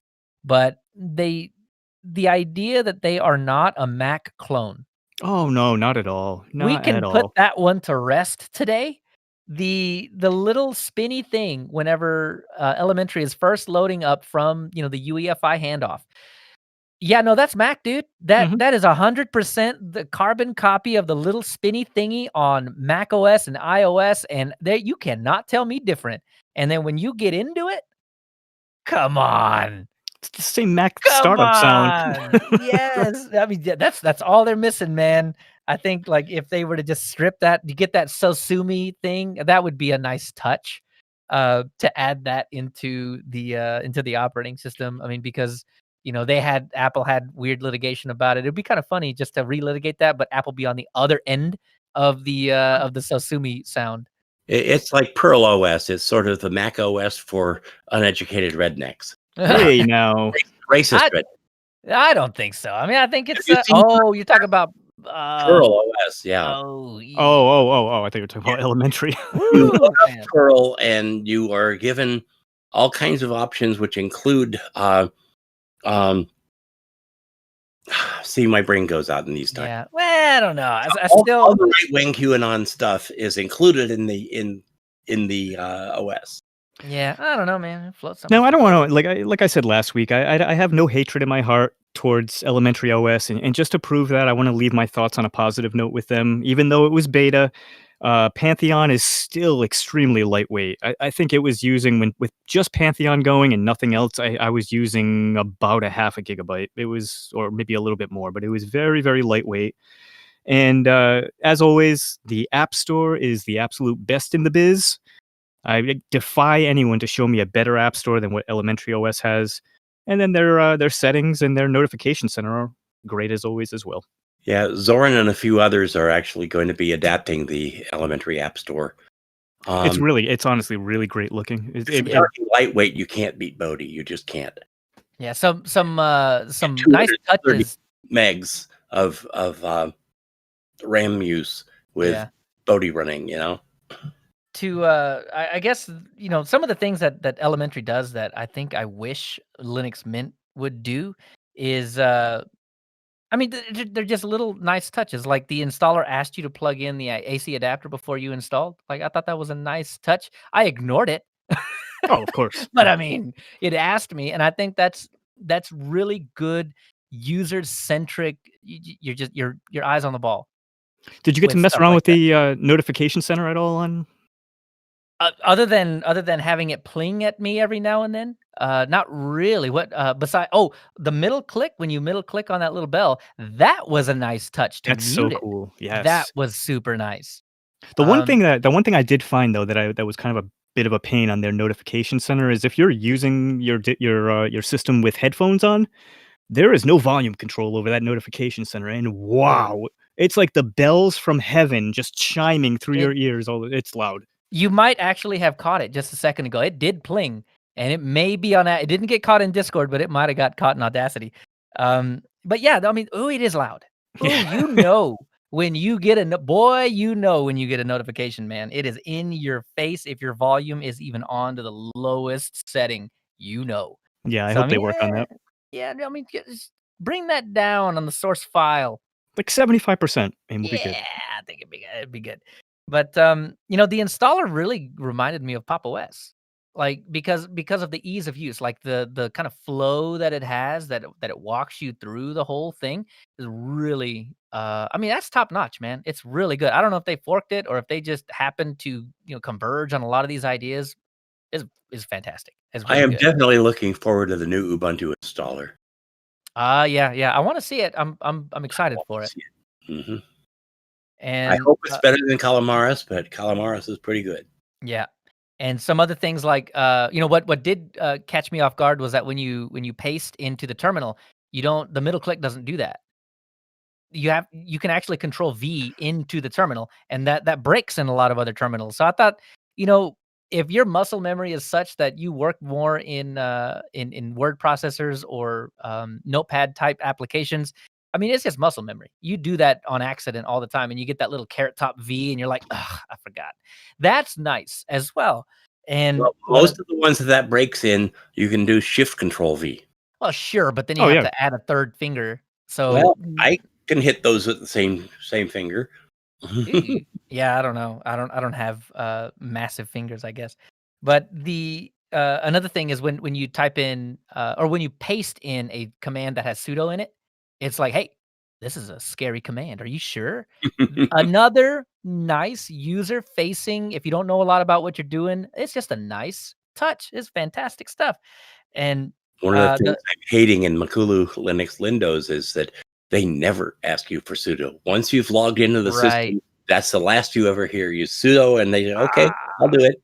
Yeah, no, I don't. I hate that. I really, even for myself, like I like just a tiny little bit of, I hey, just think don't be the first stupid. time is okay. Yeah, Robo Linux asks it for every time that you do sudo. yeah. And elementary will ask it on every new terminal session. So it'll Mm. only ask you once if you keep that terminal open. But if you close it and open it up another time, it'll ask you, hey, pseudo stuff, man. You sure? So that's just super super nice. Um, and yeah, the only other thing was, man, what's up with the browser? Epiphany. oh, No, Gnome Web. It's a decent browser. Mm. Not ready yet. Yeah, I felt like it was really, really choppy. Like, it is good, but, with the amount of polish, ooh boy, the amount of polish that the elementary OS guys, like to put out there and talk about and say, "We spent a gajillion hours on this rounded corner." Like, mm, the amount that you do there, and then you bundle Epiphany, which is choppy and slow to load in a lot of things. I mean, compared to Firefox, and people complain about slowness on Firefox all of the time, that I feel like that decision is not a bad one. It's a good browser. It does what it's meant to do, but there's some paper cut issues that I think don't fit with the elementary OS ethos of, it's ready when it's ready. We've noticed that 2004 is just now dropping on the elementary OS side of things. So, it's ready when it's ready, but not for Epiphany. They're fine. Just shoot them on through. Nah. But I mean, those are my first thoughts about elementary. The theming stuff, I noticed it. The top bar, that just doesn't fit anywhere. If you go dark mode, it's just like, guess what? White anyway. My eyes. But beta stuff, they'll work that out. I'm not worried about that stuff. But I will say, my overall last thoughts on elementary OS is, man, it's shaping up to be a fantastic release. I've been impressed. with the speed of thing is a little sluggish compared to GNOME 40, and I get that, and especially to Pop OS. I know they're using the same backends there, so speed that up. My laptop is not the fastest thing in the world, so it kind of chops up on some of these things. But don't worry, they'll have it by elementary 10. Hey, there you go. You're still using that HP Stream? Is that your main device? Me? No. Yeah. Oh, no. This is my T450S. So it's got a 5 series Intel in it, but it's the i5-5300U. So it's not a slouch, but it's not the fastest thing in the world. But GNOME and GTK stuff tends to be a bit choppy. Pop OS has figured it out, but Pop OS has figured it out. I don't know what they did. They added some buttery magic on top of it, and all of a sudden it's smooth. I don't know what they do, but it's fantastic. And even in 2010, I had issues in Ubuntu 2010, but not in Pop OS 2010. And Fedora with Wayland, that's there too. I think GNOME 40 did it, but none of these other distros are on GTK4. So it can't be that. I don't know what it is, but Pop OS has figured it out. Yeah, I'm definitely looking forward to the next version of Pop. Yeah. Move on. Yeah. So that was elementary. Take a look. The public beta's out there. Go download it, try it out, and see what you think, and let us know what you think, because I guess it's kind of a direct competitor to Mint. Yeah. So anyway, we'll be done with that, and what's that? Not by the numbers. Ooh. Well, either way, take a look, see what you think, and we will move on to vibrations from the internet.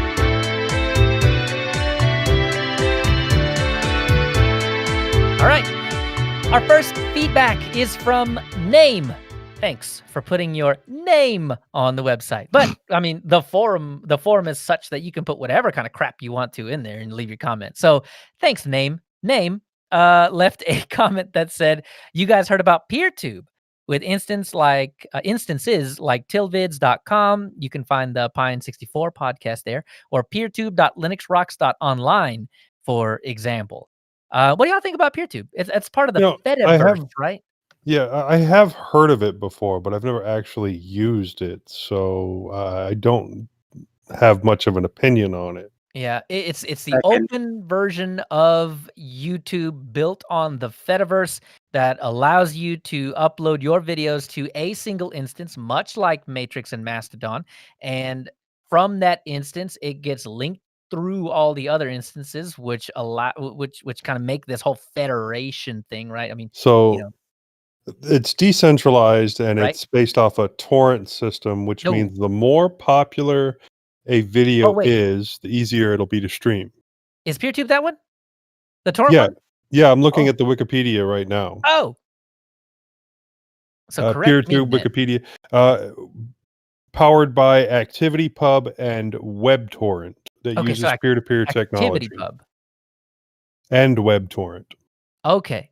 So I wasn't 100% wrong. I was just mostly wrong. Sweet. So yeah, the more popular a video is, the easier it's going to be to stream. If it's extremely unpopular and only like one other person has it, it might take a while to get the whole video. I assume. This is all assumption. So, but it is a good idea. Yeah. So, I mean, I like that. I mean, I like the idea of decentralized stuff. Now I have a question. Can you stream to it? And if so, should we stream to it? I think we should stream to Odyssey. Odyssey does live streaming now. What is that?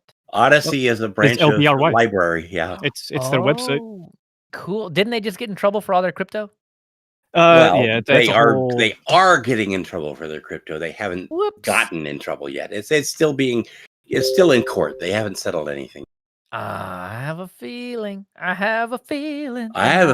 whole crypto community is going to jump on and say, "Hey, you going to leave us?" I have a feeling it must be bunnies. Mm-hmm. Well, Signal and Telegram are getting into the payments thing, and Signal did it with the crypto, so I imagine they're about to get slapped with something as well. Yeah, Telegram tried to do it with a crypto and got told, "No, you can't." Right, but they're still integrating payments somehow, which I guess is with actual fake money, which, like the US dollar. Fiat currency. Yeah, fiat. There you go. Fiat rhymes with fake. You can't buy a fiat with it, though. Yeah. Oh, it's imaginary. It's not fake. It's imaginary. right? That's the idea. As But long as you can print the piece of paper, it's money. yeah. I mean, honestly, if I can go to the website and click play on the video and it plays, I'm happy with it. I mean, and that includes PeerTube, so I'm down with that name. I'm definitely down with that. I agree with Mike. We should probably stream to Odyssey. Yeah. Cool. Especially All when right. we get to video. All right. Well, I mean, I don't know how to do that. I will probably take a look into how to do that because It's probably the same thing. OBS. Yeah, it's very simple. Well, right, but can you do them all from OBS, or do you have to have some kind of tool like Restream or whatever to do it to 8 different things? Or you can sync your YouTubing over to Odyssey. Oh, So I believe you can actually live stream both simultaneously. well. Yeah, That just made it really DistroTube and neat. Jason Evangel were using Odyssey. Now, there should be a way to provide a live stream directly on Discord. Well, right. Yeah, I know we could do that, and I mean that's kind of how we're doing this now, sort of. But I mean, yeah, that's another option is to just stream it in Discord, and anybody in Discord can just hop in and watch. Well, the only issue with that though is I think in Discord we only have 24 slots, and we take us and the jerks take up a few of those slots. So Yeah. Well, the I mean- jerks being our recording platform, not you guys. Sorry. Yeah. His name is Craig Well, yeah. backwards, and it's spelled jerk. So yeah, but If we got more viewers, then that would have to be something we worried about. Right now, I think our it's a good max for problem the to have. show is 10 watching now. Look, let's put it this way: if we have enough people to get us in trouble with the top end of how many people can be listening in Discord at a time, I imagine there might be someone out there that might want to boost the server to make that better. So, I feel like we'll cross that bridge when we get there, and by the time we get there, there will be a bridge. All right. So next up is Joseph. He says, "Hey, Leo, I wanted to point out a couple things from the last episode. First of all, by the way, I believe Joseph was referring to episode 357 because I'm sorry, Joseph, your email got lost in the inbox. Whoops. I like this though. Joseph's my spirit animal. I like this email. So he says, first of all, Moss and Josh are not the target user for any Arch distro, maybe with Manjaro as an exception. As far as Moss's issues, anytime you start mixing 3, 4, or 5 DEs, you're asking for trouble, even on Arch. I bet he wouldn't try to install LXDE on Cinnamon Manjaro. I would. Second, if you go to aur.archlinux.org, you can find ratings for any package in the AUR. This can help with finding trustworthy packages and maybe alleviate some concern with third-party packages. Finally, and this is the point I want to emphasize the most, there's a huge difference in Manjaro and Endeavor. Manjaro employees, multiple paid developers who work on the distro full time. He's saying Manjaro employs multiple paid developers. I got it. Okay, they employ multiple paid developers who work on the distro full time. Endeavor is strictly run by volunteers, so of course the former is much more polished and refined. However, Endeavor is much closer to the stock Arch experience. Thanks for the great show. Brother. Preach, brother. Is he saying I'm using multiple desktops on my distro? I don't know. What'd you say 4 episodes ago? What did I say 4 episodes ago? I don't know. I think what he's referring to, Moss, is when we were doing our Endeavor project, and you were having a hard time with it because you tried one DE and that didn't work, and then you tried another DE, and I think he's saying that you were stacking DEs on Endeavor. I was having a problem in Grub, not in DEs. It was giving me multiple entries on Grub, and that has nothing. I had multiple distros on a machine, not multiple DEs on a distro. Maybe that was it. But at any rate, Joseph, you are 100% correct on everything. You've won my Fan of the Week award, so you're going to receive a free copy of Mike Buntu in about 6 to 8 weeks. Be on the lookout for that. And then and look for the packet of powder in an envelope coming your way from me. Oh no. The sign off on this is the Linux Trucker. So Dale, you have competition now. So anyway, next up is Jim. When my family moved to a farm outside Brockport, New York in 1954, our new phone number was 828F6. The 828 was a consecutive number, 828th line, and the 6th was the number of rings you listened for. To call someone, you picked up the phone and listened for a dial tone. If someone was talking, you hung up and tried later. Once you got a dial tone, you would crank the crank on the side of the phone and ask the operator to connect you. There were no dials or buttons, and the phone sat on a little shelf on the wall. It was a desk phone. Under the shelf was a little cupboard with the network interface inside of it. The first time we had a dial phone was Dial phone. Yeah. Touch tone, I guess. Oh, no, wait, like with the dial. Never mind. Was with 4 years later outside of Spencerport, which again was a desk phone on the wall shelf. The first wall we had was in 1967 near Canandaigua?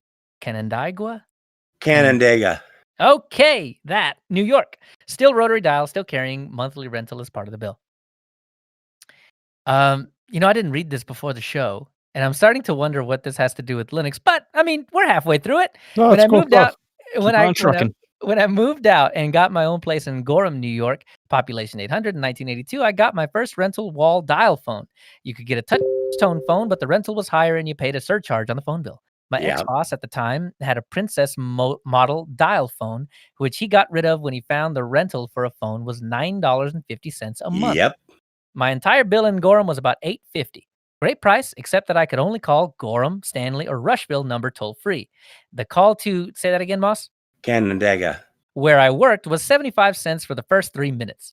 The funny part of Gorham charging extra to connect a touch-tone phone was that all the dial phone calls that came into a switch were converted to touch-tone before routing. So it cost the phone company more to handle dial calls than touch-tone calls. You would dial your number, hear the beep, beep, boop, boop of the DTMF, which is double tone multiple frequency. Then you would hear the other end ringing. Well, enough babble. Keep on keeping on. Had nothing to do with Linux. I just No, but it had cool. to do with my boyhood. We didn't ever have the first one that he had, where you didn't have a dial. We had a dial phone. So but we also had a party line. Let me translate that to something a little bit more modern. It's very similar to people paying monthly rent on their modems. Yeah. No, I guess the thing that I don't understand. So he says this takes place in 1954. So Moss, when you were back in your 40s, you dialed. I was 2 actually, or that's closing harsh. in on 2. So you guys had a 5-digit phone number with a letter in it? How does that We even had work? my phone number when I grew up was Tory 0007. No, look, when I was a kid, which that was a while ago now, in the 80s, you could dial 4 digits and get anybody in town. Really? Yeah, you could dial 4 digits on your phone. It was a small town, granted, but it was still set up so you dial 4 digits for whoever in town and you would get them. And then 10 years later, something like that, you actually had to start dialing the 7 digits. It was a long time before we got area codes. A long time. Well, we had area codes. We just didn't have to use them to reach people. Unless we were trying to dial California or... Well, when I grew up, we didn't have area codes. We went from Tory 4007. We moved across town and they gave us University 4007, which is the same number when you're on a dial phone. So wait, so you had to spell out the word university on the No, that was your exchange. Basically, my exchange is University, which is UN, and that's 86 on the phone. Oh, see, this is why Tory was TO, which is also 86. Look, Mike. This is why they make fun of people that are around our age because these people don't know how to call in 1952 or whatever it was, right? You know when they give like these kids that have only ever had iPhones a rotary phone, and they're like, they don't know how to use. Aren't you like 10 minutes younger than me? Yeah, something like that. But I mean, really, like I've dealt with a rotary phone because my grandma refused to upgrade. But I still remember rotary payphones. If you wanted to call long distance, you called the operator and say, "I'd like to connect to New York City, or I'd like to connect to Minneapolis, or Peoria, Illinois, or whatever," and they connect you to that exchange, and then you'd give that operator the number that you're calling in that exchange. Man, that's complicated. Yeah, literally the weirdest thing I've ever heard. I feel like I just walked into like a master class on like hieroglyphics. This is so strange. All right. Well, we'll close that one out. Thank you very much, Jim, for that one. Honestly, that was blast from the past. Yep. I'll read the next one here. So no. Oh, Joe. Oh, this is a Joe one. All right, go ahead. Go right ahead. I'll read. It's a Joe. Okay, this is from Mark. I'm a regular listener and have been using computers since I was 15 and am now 53. I've used DOS, Windows, Mac OS, OS2, React OS, Red Hat Mandrake, Xubuntu, Edubuntu, and currently Linux Mint. Occasionally, I get hired to find data on the internet that might be questionable in that person's country, banned books, and etc. Here is what I do to prevent tracking and data being stored on my computer. I load a virtual machine with a fresh install of an OS with the Tor browser installed. I use DuckDuckGo as my search and also have a VPN. I download the items, burn them to a CD from the virtual machine, then close and delete the machine, which I can unzip a virgin copy later when I need to search again. How secure is this, and or is this overkill? My response was, it is very similar to some of the methods that I use, and I would say that it is enough for what you are doing. I would check to see what method you are using for the setup of the VPN. For example, which VPN and are you limiting internet access in the VM to only be available through that VPN, which we did discuss on one of the previous shows. The Tor browser is a nice touch, but I think it would be unneeded if you have a reputable VPN provider that is known for not logging. Kevin Mitnick, however, would say that you have not even begun to hide yourself, but we all agreed that his methods were somewhat niche. We do go over the methods that he mentions in his book, The Art of Invisibility, in one of the previous shows, but that is only if you need absolute separation from what you are doing and your identity, and doesn't involve VMs so much as burner devices.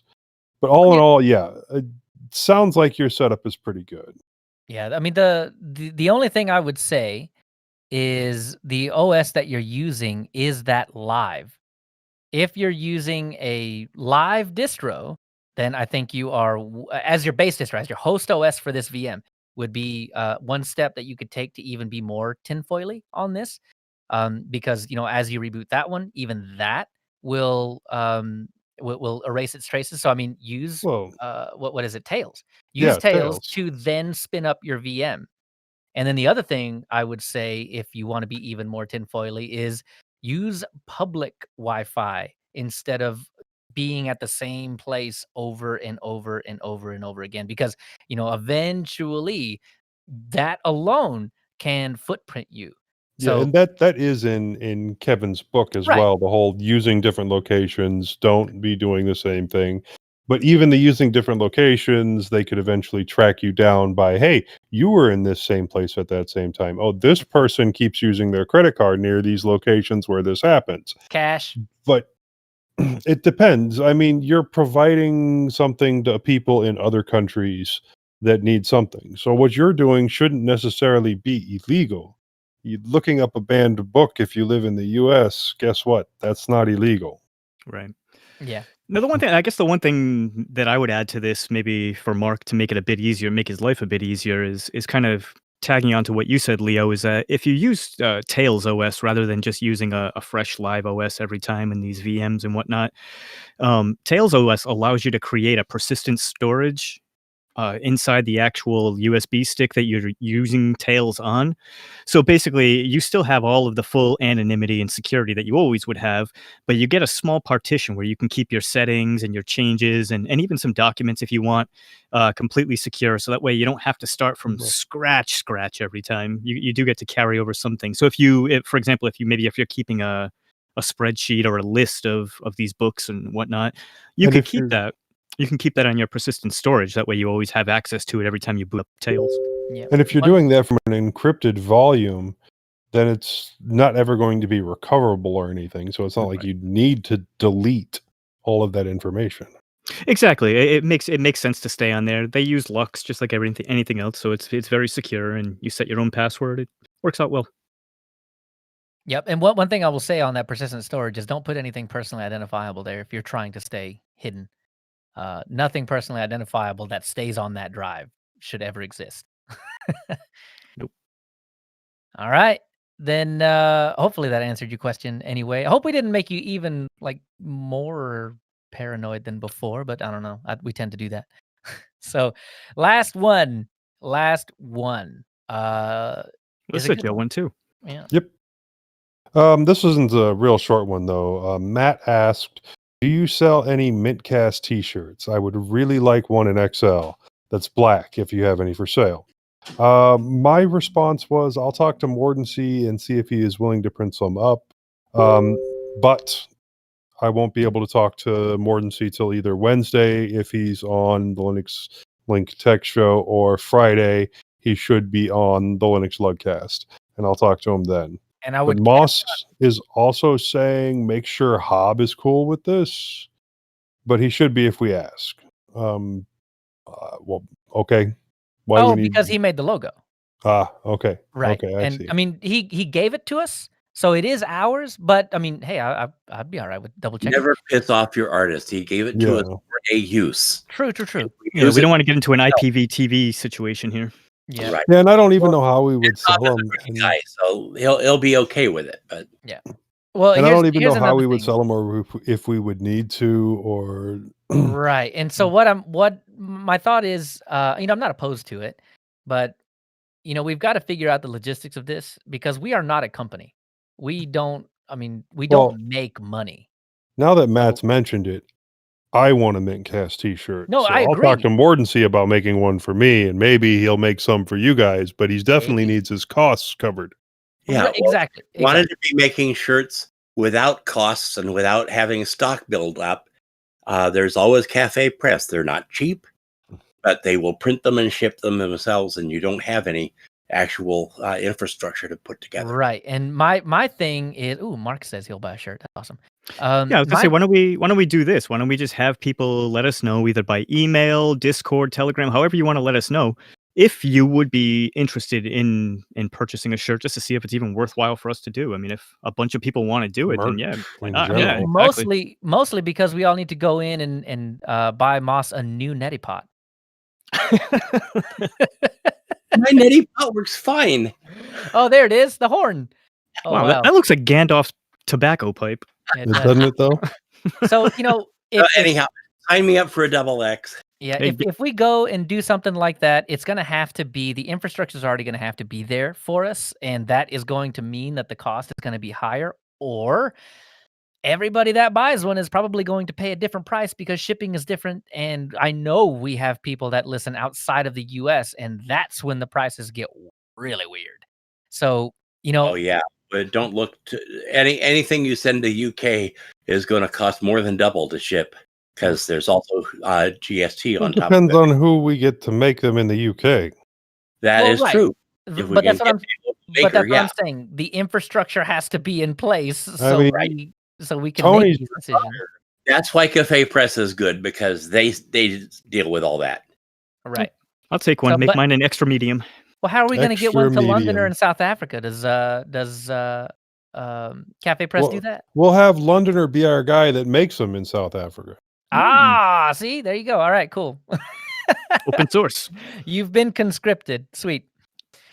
All right. Well, that'll do it. Let us know if you want a shirt or merch, or I don't know, like shirts seem to be the most popular item out there. Caps coming in pretty close after that, and mugs, things like that. Onesies. 3D printed coins for Linux Mint. Put our logo on your baby, or I don't know, get the onesie in adult XL so you Linux can Mint tattoos for your baby. Yeah, I don't judge, man. You wear it how you want.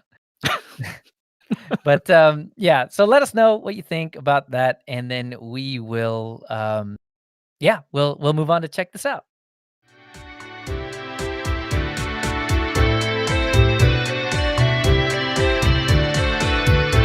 Hold on, wait. That means InitRD has a mug of his face. A better mug that is not my face. A mug of his mug? Yeah, a mug of his mug, right? Like, oh, wait, maybe that's what he meant. Oh, I thought he had a mug with his face on it, and so it was like a double pun, or I don't know. Okay. I just feel like it'd be weird to drink out of my face. Anyway, check this out. Moss, what? Well, Humble Bundle, the source for many free and cheap Linux books and games, seems to be limiting how much of your donation can go to charity, 15% max. On This Week in Linux, they said there were new owners, and they were saying that they were going to be changing what you can possibly get through them, but I could not find any of that on the internet. I'll just stick with what the story says, and there's a link in the show notes. Yeah, so I don't know. I mean, even if they do cap the amount that goes to charity, I don't think I'll stop buying from Humble Bundle because at least a chunk of that goes to charity, whereas otherwise that charity may not get anything. Right. So, good on them for still putting it to charity. I'm glad they still put some. I'd like it to be more than 15%. Maybe there's a niche in the market now that needs to be filled by people that are more generous than that. And I'd gladly move over to that for the things that I want from a company like that. But I'm okay with that. I'll still keep buying Humble Bundle. By the way, I think it'll probably be too late by the time you hear this. If you're live streaming it, then go get this. There's a programming bundle right now for like $30. You get all of the Head First by O'Reilly. And if you are a self-taught kind of person that is a visual person, these are the only kind of books that are going to work for you. So go check them out. They are pretty cool. I'm going to pull the trigger on these probably here pretty quick. And the other thing I have is a Full Circle magazine number 168 is out. It's their Yay! 14th birthday edition. Hooray! Yeah. Go download that. Go read that. Make the numbers go up. That's a good magazine. All right. Well, that is the end of the show, and this means our next episode will be at 2 p.m. U.S. Central Time on May 16th. Put it in your calendar. Hit the bell, subscribe, something or another. Yeah. And if you don't watch the YouTube to get the little notification thingamajig, then we've got a link in the show notes to get the show time converted to your time zone. All right. That's it. Joe, where do I get more of you if I just can't help but need more Joe voice in my life? You sir can catch me outside. Oh, Cash him outside. No. Yep. I got a $5 bill on it. No, you can catch me on a couple of my other podcasts that I'm a host on. The Linux Link Tech Show, www.tllts.org, the Linux Lugcast, www.linuxlugcast.com. You can find me on MeWe. I'm not on there as much as I was in the past. That's www.mewee.com. Or you can send me an email direct, jb@mintcast.org. That's www.jb@mintcast.com. I've always wondered. Actually, it's Joe, not. It's not. It's all really those not. W's can be dropped these days. I've guys. always wondered that. Do you need the W's on that? There are a you have few in the websites past. that it's required, but only a few. Yeah, Because you in have my it. brain, I say dub. Well, that's because you're in dubstep. Hey, listen, Skrillex. I think when I copy and paste after I go to like linuxlugcast.com, it automatically converts it to www. Yeah. Most websites have a redirect. When you don't add the www, it'll just go, to the www anyway. But yeah, it just always cracked me up that you threw the www in there. Anyway, Bo is not here this time, but he's still doing that other thing called Crowbar Kernel Panic. That's pretty cool. You can get him at, oh, wow, they have an email now, crowbarkernelpanic@pm.me. Awesome. Moss, what about you? What about me? Oh, good. My mic is on. Good. Yeah, what about you? You can catch me on Full Circle Weekly News, Distro Hoppers Digest, which we'll be recording on Wednesday. It's Moss, the website. On MeWe, several blogs, music on Bandcamp, and various YouTube channels. At Bardic Triad on Twitter. At Zyvala at hosttux.social on Mastodon. This is only a 3-hour show. Zyvalana at protonmail.ch, and it gets longer when I get interrupted. And I have a sponsors. There are lots of links in there. See the show notes. And we can go on to Tony. Whoa, and Tony's not here. He's at a retreat. You can get him at HPR, host ID 338. His occasional blog, tony-hughes.blogspot.com. Twitter's at TonyH1212, th@mintcast.org, and distrohoppersdigest@gmail.com. Woo! Tony Watson here either, tw@mintcast.org, or Google up Echoes of Savage is the band. Josh Hawk, also not here. What is it with today? Josh on Tech at mintcast.org. It's totally official. If you didn't catch it last episode, both Josh and Mike are totally official now. You can get him at Josh on Tech on Twitter and most other social sites. And of course, Crowbar Kernel Panic. Mike. Oh, you could find me riding my bicycle around town with some oatmeal cream pies strapped to the back, although I hope you don't. Aside from that, you can catch me at Mike at mintcast.org or on Discord and Telegram at GrouchyM. Man, I'm gonna cash you outside to get some of those oatmeal cream pies, though. Nobody better lay a finger on my oatmeal cream pies. I just bought a new Woo. box last night. I'll show you how to make some at home. And for me, leochavez.org, at Leo Chavez on Twitter, at Leo at C.im on Mastodon, LinuxUserspace.show, which is on break at the moment, or you can always just buy me a coffee. Before we leave, we want to make sure to acknowledge some of the people who make mintCast possible. Owen Peary for audio editing, Josh Lowe for all of his work on the website, Hobstar for our logo, InitRD for the animated Discord logo, which is still so cool, and Londoner for our time sync. Bytemark Hosting for hosting mintcast.org and our crickety mumble server, archive.org for hosting our audio files, and HPR for our backup mumble room. But of course, the Linux Mint development team for the fine distro we love to talk about every fortnight. Thanks, Clem. Thanks, Clem. And Co. I gotta meet this Co guy. He think must that really be bit something. is now the bit. Like everybody's saying it at the exact. Y'all came in at the exact same time. I don't know if y'all's latency had it, but it was perfect. Oh no, even together. Joe and Moss even had harmony. I felt left out of this one. They Dude. sang it like an a cappella band. So we need to have that, and then just the end co at the end, and that's like the calling card forever. Yeah, but we're only doing it once, and then we'll just play the recording back. Well, I'm stopping my 3 hours and 7 minutes almost of Yeah, same here. Audacity. Lordy. Stopped. We just gotta get some- Export. Oh, yeah. Ooh, I didn't. Oh my god, I forgot to record on Audacity this whole time. Oh, shut up. I was like, good thing we got 128K on Craig. Ooh. Go, Craig. No, nobody believes you, by the way. Oh. What? Just so you're aware. Oh, I believed him. Oh, see? Craig is a jerk, but not a jerk. Craig left halfway through, but jerk is still hooking it up. Thanks, jerk. Thanks, jerk. I actually did notify you when he dropped out. Well, thanks for that. I totally missed it. Everybody thank your father. Hey, thanks, Thanks, Mom. Dad. Can I get a whoa, Bundy? Whoa. Oh, Bundy. I miss that show so much. You can watch it anytime you want to. As a matter of fact, there's a couple of other versions that ran even longer. Like other countries completely remade the show episode per episode and then ran longer afterwards. Wow. Oh, wow. You know what? I think today is probably our best live day. So, by far. Yeah, we had way more people than we usually do.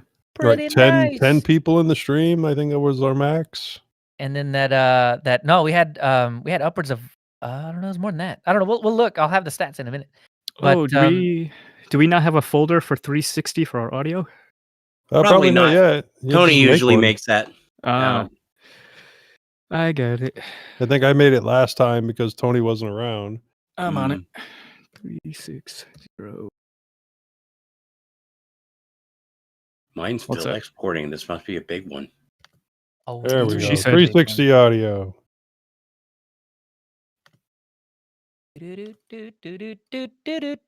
So, Okay. if you I wanna thought you play were going for Mario there. No, I usually just make it up. 360, he said. Export, he said. I guess. Heck, this audio file is smaller than last time. Is it? Yeah. Wow. And there was only 4 of us last time too. So Moss, you actually shortened the show. Thanks. Thanks, Moss. And Co. But not by much. I mean, it's only like 3 megs smaller. Yeah, okay. So about 3 seconds smaller then. Yeah. I think we recorded more of the after show last time too. Oh my God. Hold on. The listenership went up after the show. I like this. Well, what did I know? We're doing 10 mintcast 10 after again. hours. They're now. tired of Oh, listening to us. They just 9 like our again. banter. Yeah, no, we had dipped and then it came back. So I thought that was funny. Anyway, I'll have the actual stats in a little bit, but yeah, and then I don't know. I figure the video will probably help that out as well. Because I mean, coming in to look at the little bars, I totally get is boring. Oh, So I mean, if you're putting it yeah. on in the background, that's totally cool. You're listening to it as a podcast, that's cool. But You know, if you're- Everybody wants to see our faces. yeah, if- Hopefully, for next show, my face will not look as sick. yeah. And I have to get That permission seems like again. a I bit would of a have to get reach. permission again to have Baby Yoda back here, stay back here, because my daughter's not here. They went to they drove down south to go to an art show. Well, So, if nothing else, I'll grab my Baby Yoda that I 3D printed forever ago, and I'll put that in front of the camera. you know, anybody that hears that's going to get really upset, and they're going to be like, "His name is Galangal," or Yoda, da, da, da, I da, don't da, care. Baby It was so Yoda, long. da, da, da, da, It was Baby Yoda, it was da, what? da, da. Was it the last episode or second to last episode of the season where we finally got his name? He will be forever enshrined as Baby Yoda in my mind. no, seriously, It's Grugan, I think. Here's a little secret that we can keep between just us and the live stream audience. Mhm. I've never seen a single Star Wars movie.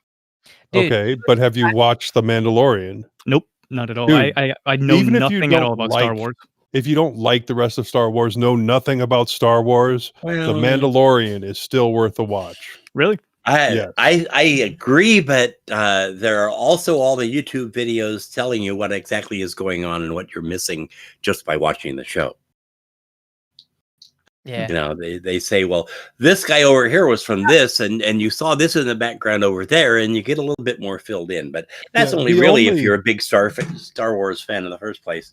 The Hold only on. major reference that you can't pick up from anything else is the fact that they made Mark Hamill young again and had him on the last episode for a good 10 Yeah, seconds. CGI Mark wow. Hamill. Two things. Init also says that he any Star Wars either. So Oh, perfect. Thank I've you got- for the support. Yeah, the- I have my issues with the Star Wars novels. If you want to discuss that, so and the Star Wars novels, right? Like, I mean, most of them are just poofed, right? Well, according to yeah, Disney. exactly. That's my issue with them, is they were made non-canon, and you had like 30 years of Star Wars novels that are just wiped out. Now, also, once it got to the new Jedi Order books, I think the quality of the books really went downhill. And I know that George Lucas was supposed to be making sure that all of the books fit within a certain story and actually didn't have any major consistency issues. But with the old Star Wars books later on, before New Jedi Order and in those runs of books, you still had some inconsistencies, and you had different authors that really thought things should go in very different ways, specifically with the character Mara Jade, who was married to Luke Skywalker, wasn't married to Luke Skywalker, was in a relationship with Luke Skywalker, wasn't in a relationship with Luke Skywalker, simply because different authors had different ideas of where they wanted the story to go. It got a little annoying. Bi-weekly Wanderings was 3 hours ago.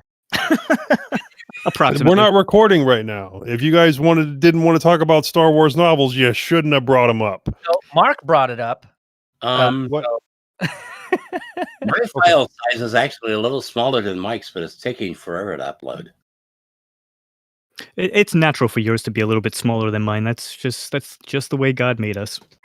Well, I was just worrying how long it was taking, whether I had a humongous file. It's about 620 megabytes. I'm going to tell you guys my Linux joke now, and for people on the live stream, you have no choice but to listen to Your it. one Linux joke. Here it comes. My one Linux joke, and it's pretty good, I think. Why did the Karen install Wayland?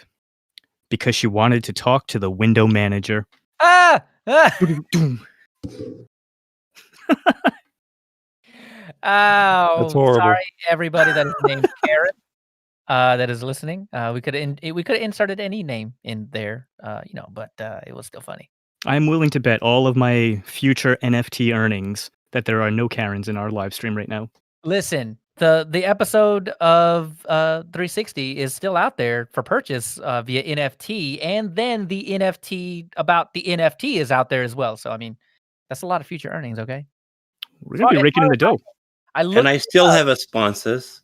I'm getting $19 a month, people. I get 16 something Hey, of that. that's 19 more than me. exactly. Well, that's because you don't have a sponsors.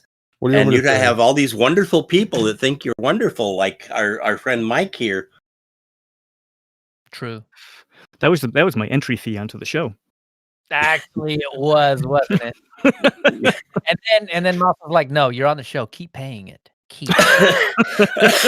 Well, you're on the show whether you're paying or not. But, it stopped getting paid because you changed debit cards, and I just wanted to check and make sure that you intended to stop paying me. It was just conveniently asked at that exact time is all. Well, I actually, you know, Moss, I actually, because we had the issue that very first time when I came on the show where I had switched addresses, and then we had the second issue where I had switched debit cards, which I think was last month. So I just want you to know that leading up to May 1st, I was all over that sponsors thing. I was making sure that was going to go through with no issues for you this month. Oh, and now you canceled it. And now I canceled it so that way you won't know until June. Yeah. There it is. The secret's out now, man. Well, Still got a minute left here. I'm alone with the two dogs in this house. There's actually a really good chance these headphones really isolate sound, so I have no idea if these dogs were like licking themselves the entire time. That might be in the audio. I don't know. Oh, that was me. Oh, see, okay. Well, you were licking his dogs. That's disgusting. So here it is. Here it is. If you hear licking, it's either Mike, Early, or Pinto. One of the three. I don't know. We'll never know. Pinto. They have been licking the other. I don't know. Well, Pinto my like the bean cats or the have been car? meowing at the door on and off, but I don't think it'll make my microphone. His feet looked like pinto beans when we got him. So I was like, and it was, oh my God. Moss, I'm expecting that rag to look like the Shroud of Turin after you're done with it, where you just pull it away.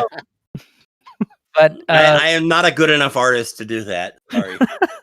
So his feet looked like pinto beans, and it was in honor of one of my favorite dogs. And it's really not a rag. It's really a professional type handkerchief. And I have hundreds of them, so I keep them washed. So I wasn't finishing upload. There we go. Pinto like the bean or Pinto like the car? So Pinto like the bean. He tends to not explode when you hit him from behind. But it was in honor of his feet. His feet looked like pinto beans.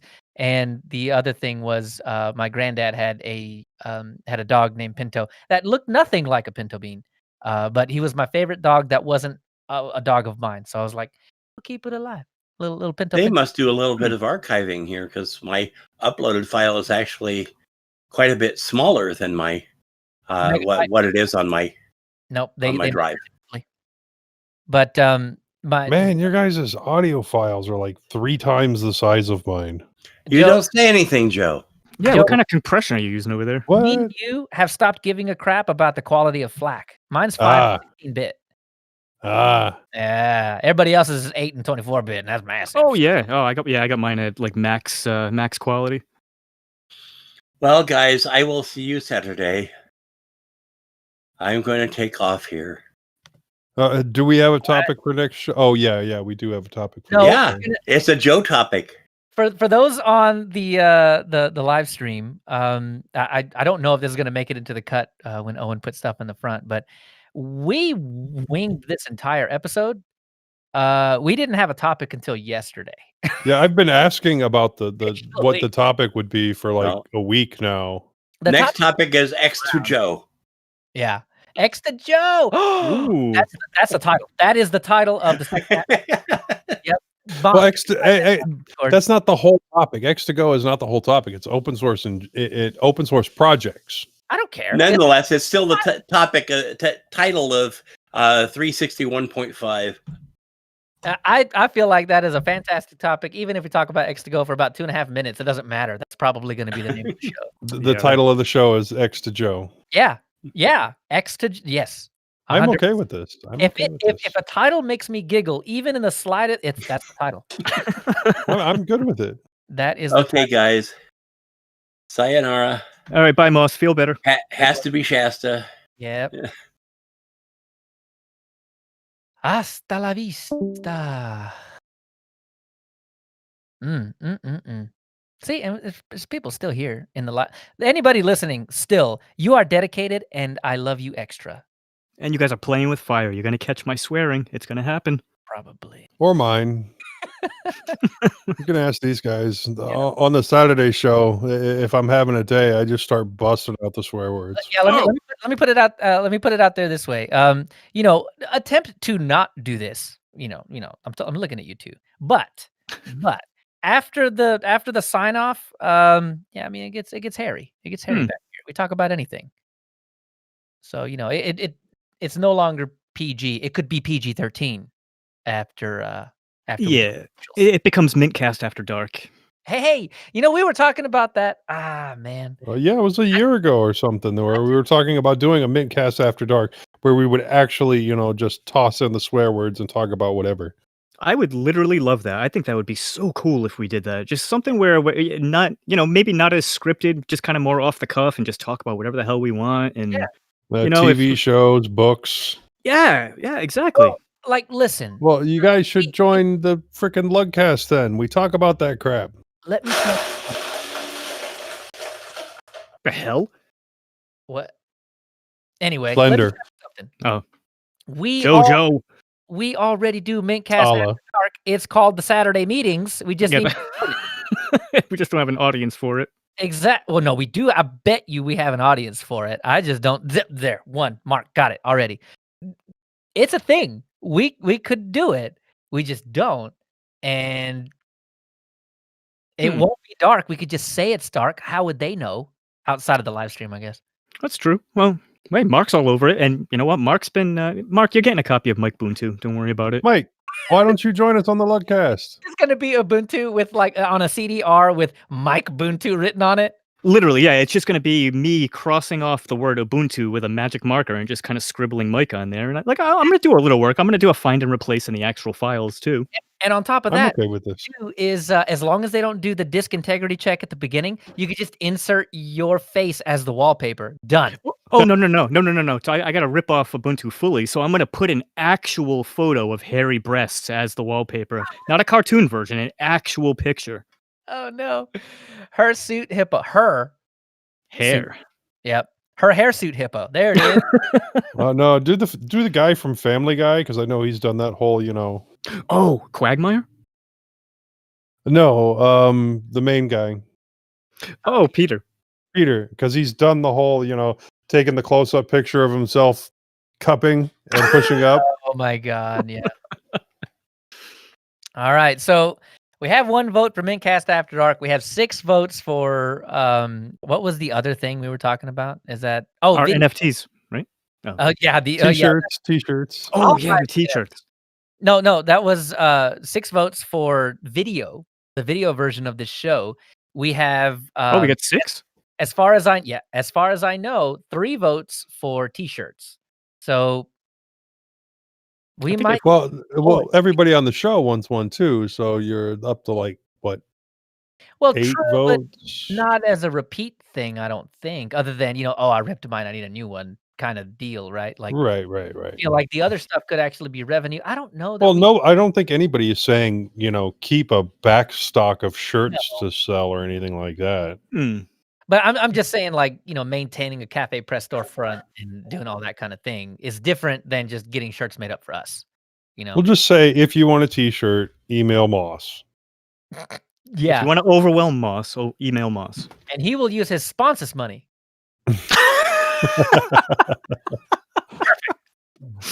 One shirt a month, man. That's how it's gonna go. So I guess I'm part owner in the company then, because my sponsors money goes to Moss. So you have a voting stake in that publicly traded company. Yes, that's true. Yeah, I'm on the board of directors. Exactly. And let's just vote Moss off, and then he'll just hostile takeover. Mm-hmm. He'll just have to do what we say all the time. There's a shirt idea right there. We could have a picture of Moss just emblazoned across the front. No, I got it. Instead of Moss, we're going to go with Londoner. Yeah. Because he's in South Africa. So that way, we have an excuse for it taking weeks and weeks for anybody to get their shirt. All I'm going to say is, at this point, mintCast is listened to on every continent but Antarctica. That's it. That we know of. That we don't know what those scientists are doing down there. Listen, if you are a scientist working in the frozen tundra or wherever you are with penguins and stuff, let me know. I don't know how we'll get a t-shirt down there. I'll strap it to a penguin if I have to, but we'll get you a shirt. We'll send it to your family, and your family can use whatever methods they use to send you things to send it to you. I am okay with this. Yeah, surely we there's will find a way thing going on. Yeah. How do I get in on that? if you are on one of the two polar continents and you listen to this show, we'll make it happen. You'll get a free T-shirt. Yep. Do it. Yeah. Let me know. See, If Tony's in for you're the show. off planet and you listen to the show, Hey, we'll make that happen too. listen, how If do you're on a space station right now or just chilling on the moon, listening to the show, let us know. guys, are you involved with SpaceX right now on the ISS and you listen to mintCast.org? If you're going to be on the first ship to Mars, free T-shirts for all of them. Listen, Elon, I know you're listening, so just listen. If you need a shirt to send up to some of the guys, contact us. We'll hook you up. Elon, if you want to do your next interview wearing a Linux Mint shirt, let us know. NASA, listen. The next time you send up a USB flash drive to plug into the rovers up there, let me know. I'll provide you with a 16 kilobyte version of our show. So you put on that flash drive, it'll be pretty small. Maybe we'll just do the first half, keep it small, and then it'll be the first. If Elon Musk was going to wear a Linux Mint shirt for his next interview, I would go out of my way to create an Ethereum knockoff cryptocurrency called the Linux Mint coin. Oh, just to watch the price skyrocket. Hey, look, if it's gonna do that, I mean, I'll let Mike handle the day trading part of it, and then we'll just get rich. That's fine. We can do that. We can definitely do that. But I think I want to get Clem on here in a mintCast onesie, giving an interview. In a mintCast onesie, a onesie. He's got to be wearing the adult onesie with a little butt flap, for We poops. said we'd have to get an XL. There it is. That's the one. Well, Clem doesn't poop, but it'll have a butt flap anyway. He's perfect. Oh, horrible human beings. There's only in. There's no out. What do you think Clem's accent is? Is it Irish or French? It's got to be French. He's French, but lives in Ireland, I think, right? Isn't that how it goes? Yeah, I think so. I think he lives in like an island off of Ireland or something, right? Maybe. I have no idea. I don't stalk the man. Oh, you should start. It's awesome. It's so much fun. Not lately. Cherry Hill, Tony. Suppose we do have the Slack, and you could ask him directly. I was considering it actually, and Clem, I'll send you a free onesie if that's the issue. If it's financial, I'll take care of that. Yeah, he just needs your measurements. He'll be by to take them himself. Ooh, we're gonna have a beer together.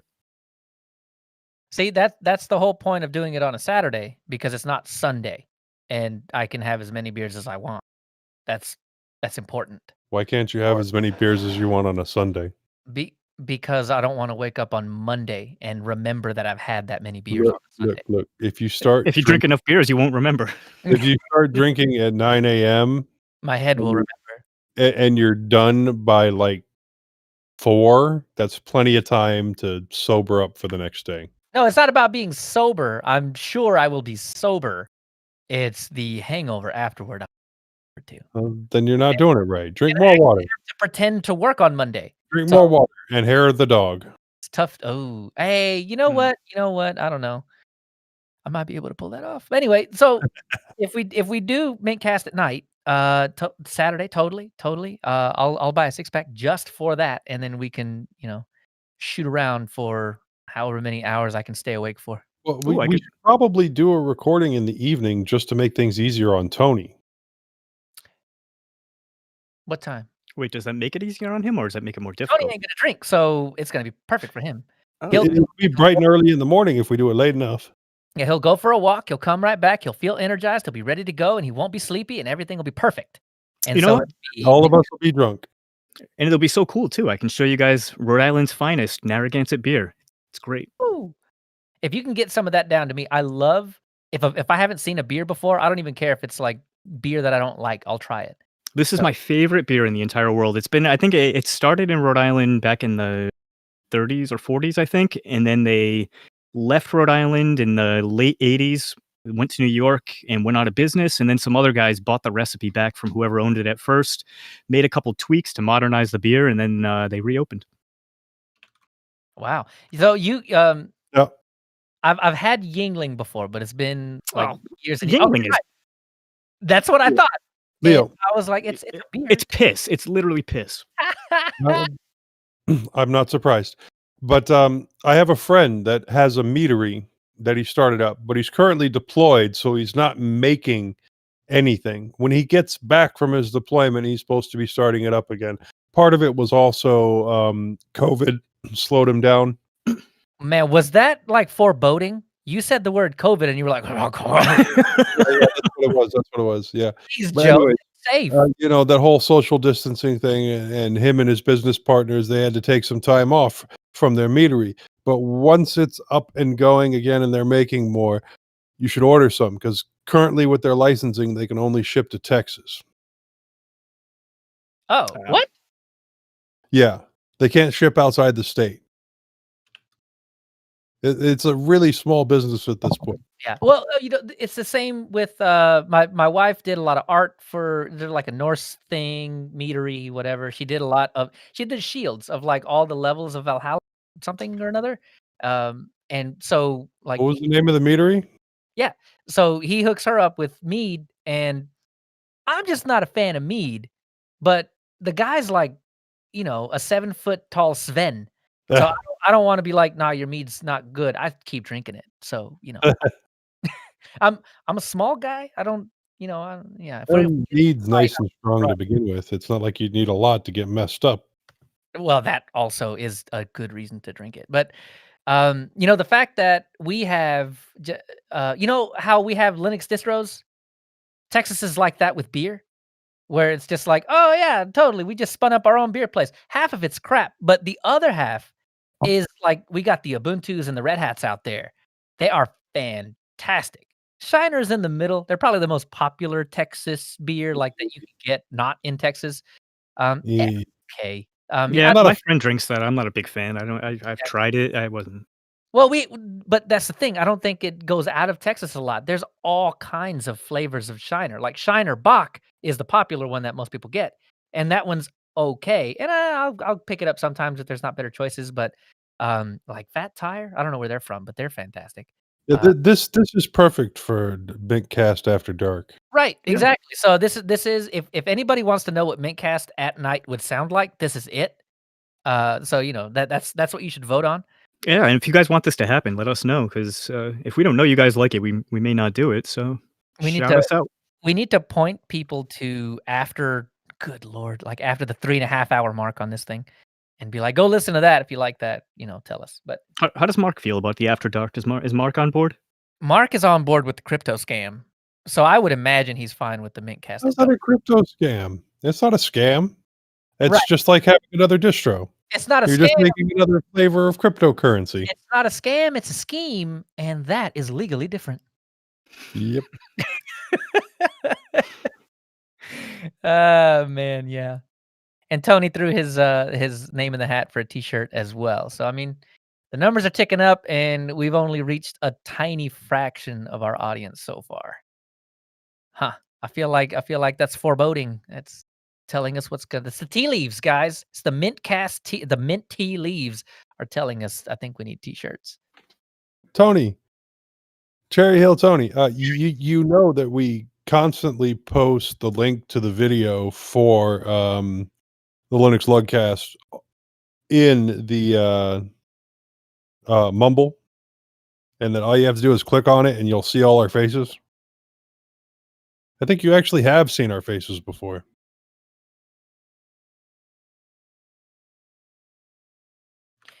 I think I had only seen pictures of Moss and pictures of Joe. I didn't know what to expect. Oh, no, I've seen Bo on the livecast. That first picture that you saw of me was from when my phone, like, Pocket sent a photo to Discord of me in the gym. No. Oh, is that what that? Yeah, because I thought the glare was all wrong. Like, man. I thought I had seen a photo of Moss before, but turns out it was just a photo of RMS after he woke up first thing in the morning. Rip Van Winkle. There is a very slight resemblance there. He kind of looks like Gary Busey's mugshot. You remember back in like 2008 when Gary Busey got arrested for DUI or something? Yeah.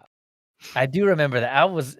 That's the picture that goes next to the word disheveled in the That's actually what that is. I'm pretty sure. If it's not official, I'm upset. Telling you, man. I dig this part. I dig this show. I would listen to this show. You were talking about the first picture that you had seen of me? Mhm. No, With clothes or without? that Was the only well, fans that was exclusive. yeah, that was OnlyFans exclusive. Nobody was supposed to share that. It's a torrent now. Sorry. It's an Yeah. NFT now. That It's on pocket send was a little annoying, so then I had to send a cleaned up version of it right afterwards. Right. To be like, oh, I totally did it on purpose. Look at these guns. I thought And you were then- I thought you were an old guy before I had seen you, Joe. Like back when I used to just be a fanboy of the show. Feels I like am an old guy. Well, you have an old guy voice, but not in a bad way. you have an old guy spirit. You have an old guy aura, Joe. Old guy spirit. Yeah. Being in pain for 20 years will do that to you. Was he back? No. Yeah. Do you really want to hear about that? Like keep it shorter than Moss would, but yeah. Oh, okay. I've been collecting disability from the military because I'm in chronic pain for my right ankle, my left foot, my right shoulder, my right hand, my back, my migraines, and my testicles. Great. Huh. I feel like that they were put in order on purpose that way. What did they do to you? saved the best for last. Honestly, it wasn't any one thing. The right ankle, I had an extremely bad sprain that the tendons never quite healed right, so my ankle moves too much and it constantly hurts. I shattered my left foot on a ruck march and then continued to ruck march and then ran on it for like a week afterwards with a broken foot, because that's a smart thing to do when you have a broken foot, is to run on it every day. Right shoulder, I had an impingement.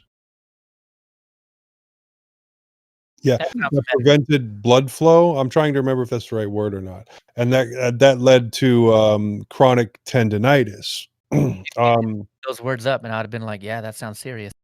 The right hand, I broke that like 3 times Oh wow. in a year because I was in Korea and drunk and 19 and stupid. So and that was your own fighting.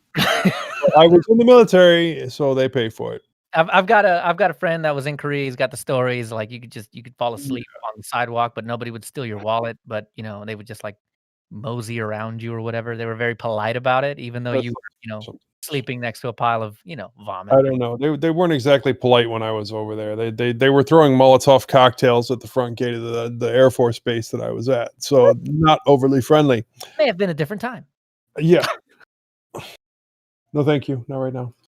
And then let's see the testicles. The hand like that really kind of did it for me. Yeah. But the chronic pain there, the left testicle was testicular torsion.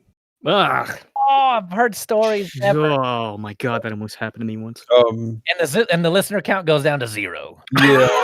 I went to go with ice packs. And then the testicular torsion led to chronic epididymitis. So my epididymis swells up. I don't know what that is. Is that your wiener? Like what is an epididymis? The epididymis is I don't know. We need to the define tube this. that connects your balls to your abdominal wall. Oh wow. Wow, they connect? I didn't even know they connect. Yeah, there's a little tube that goes from your balls and like wraps around the back of the balls and then goes up to your abdominal wall, and then there's a little hole in like your abdominal wall right there where it slides in. Now on the right side, the problem is that I had an overdeveloped groin. And no, that has nothing to do with the size of my penis. I'm not making any brags about that. What that means is that the musculature between the 2 legs was so overdeveloped from doing too many sit-ups that I had loose rings and almost to the point of a hernia. And that was putting pressure also on the epididymis, which caused chronic pain. All right. Number 1 point. Mike, thank you for asking him about this now, so it doesn't actually make it to the show. Owen, Yeah. Owen's just going to put this in the front of the show. Yeah, probably. He found out that there was a conversation about testicles, so it's going right to the front. Testicle cast. No. So now I guess all 8 of our live streaming audience. This thing is continuing to grow. What I'm assuming they're all wondering is, does your junk still work? Well, let's see. He's That gotta- happened when I was 22 and 20. Nope, not 22. 21, and that was right before my first kid was born. Where I was still in the military, they were diagnosing those problems then. And I've had 2 more kids since then. I would say that it still works. Look at that. Bingo. All right. Feel bad for him at all. There it is, guys. But you know what? You taught me something. I guess that's probably why we get sick to our stomachs when we get kicked in the balls, because we have a little stomach to ball tube or something. Epididymis. Or when you sneeze really hard and you feel that pressure in the lower abdomen and it kind of pulls those testicles in. Yeah, same thing. That's the epididymis, everybody. The word of the day is epididymis. That's the name of my next distro. I still don't know. But Epididymis OS. Epidydema OS. I still don't know what it means. But that is the mintCast at night, epididymis edition. That could be, you know what? That could be the opening to the show. Alexa, what's an epididymis? Oh, no. Your balls tube. Uh-oh. Getting heavy here. I know it. Oh, man. Tony says, since we're getting heavy here, I'm retaining fluid in both legs. Oh, wow. See, Yeah. good either. That's okay. Yeah, I got the diagnosis. What was it? Almost 2 years ago now, about the arthritis in the left hip, which actually might be causing some of the pain in my testicles, because hip pain kind of like radiates outward, so that could also be like the origin of my lower back pain. And then they just diagnosed me last month with arthritis in my elbow, which really sucks. So Jeez. Yeah. Wow. Falling apart. So, that's why I sound old. Hey, at least I'm still pretty, I mean, you can't go wrong with a beard like that, man. right? And most of my hair still. See, and again, something that the listeners cannot see at this moment. We also cannot see, to your credit, listeners that are listening that can't see, we can't see Joe's epididymis. So Be grateful. exactly. So we are kind of in the same boat. But you did get to see my son earlier. He was on for a minute. I don't know if you guys were watching at that time. Who's actually a product of Joe's epididymis. Yes, yeah. There was an epididymis involved at least once.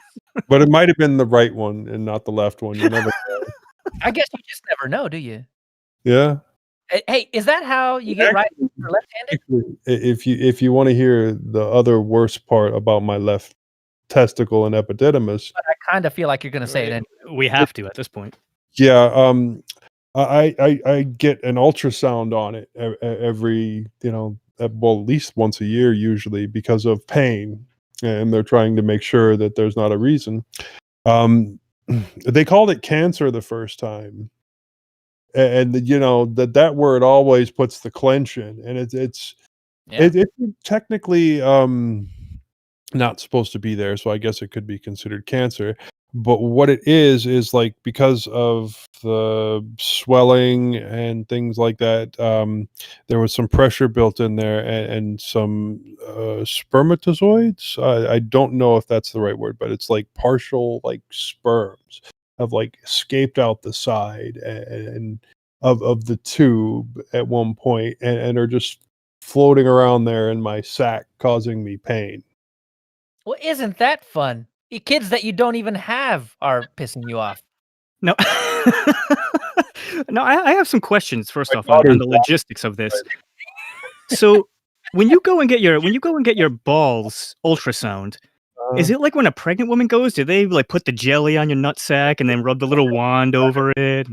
rub the thing over it. Yep, that's it exactly. Wow. Do they give you like a little like printout that you can take home and hang on your No, fridge? don't give me the printout. Oh wow! Like, Almost, and this is the head. They usually have some pretty girl doing it, and it's the first couple of times it was extremely awkward because they were down there on my balls doing the scan, and I'm like 20 something at the time, and now it's like whatever. Yeah, it's Yep. just a process now. Let me know when I can clean up. They literally always have like the hottest girls working in the most like embarrassing to me type Right, medical situations. I remember one time I there was this one I went. This is years ago, so this is probably almost 10 years ago. But I went to this clinic to get a drug test for a job, and like the nurse who was helping me out was so beautiful, and I think she was kind of flirting with me, and I was flirting back, but. She had to stand there and watch it. No, she didn't have to stand there, but it's like, how do you close the deal with a woman when you have to hand over a cup of your piss to her? It's like, that's game over. Man, I still gotta pee in a cup at least once every 6 months, and it's not drug testing or anything like that. But I have to pee in a cup once every 6 months because they're making sure that the chemical structure of my body is the way that it's supposed to be. Well, that's good. Hopefully, those tests come out well. Sometimes they do, sometimes they don't. Now, do they have to do something about your loose swimmers that have escaped from the cage? No.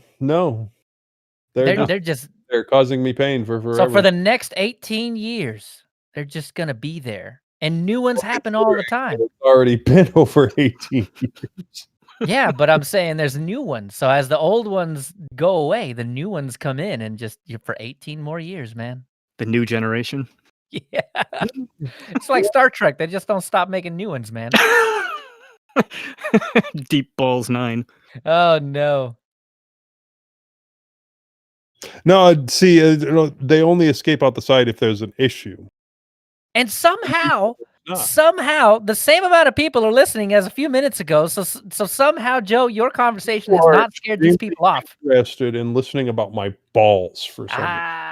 We have 8 people that have been dying to hear about Joe's nutsack. I guess so. That was it. They listened to 360 episodes of this show, and they finally got what they came for. This would be an embarrassing conversation or something. But when you have this conversation every time you get a new doctor.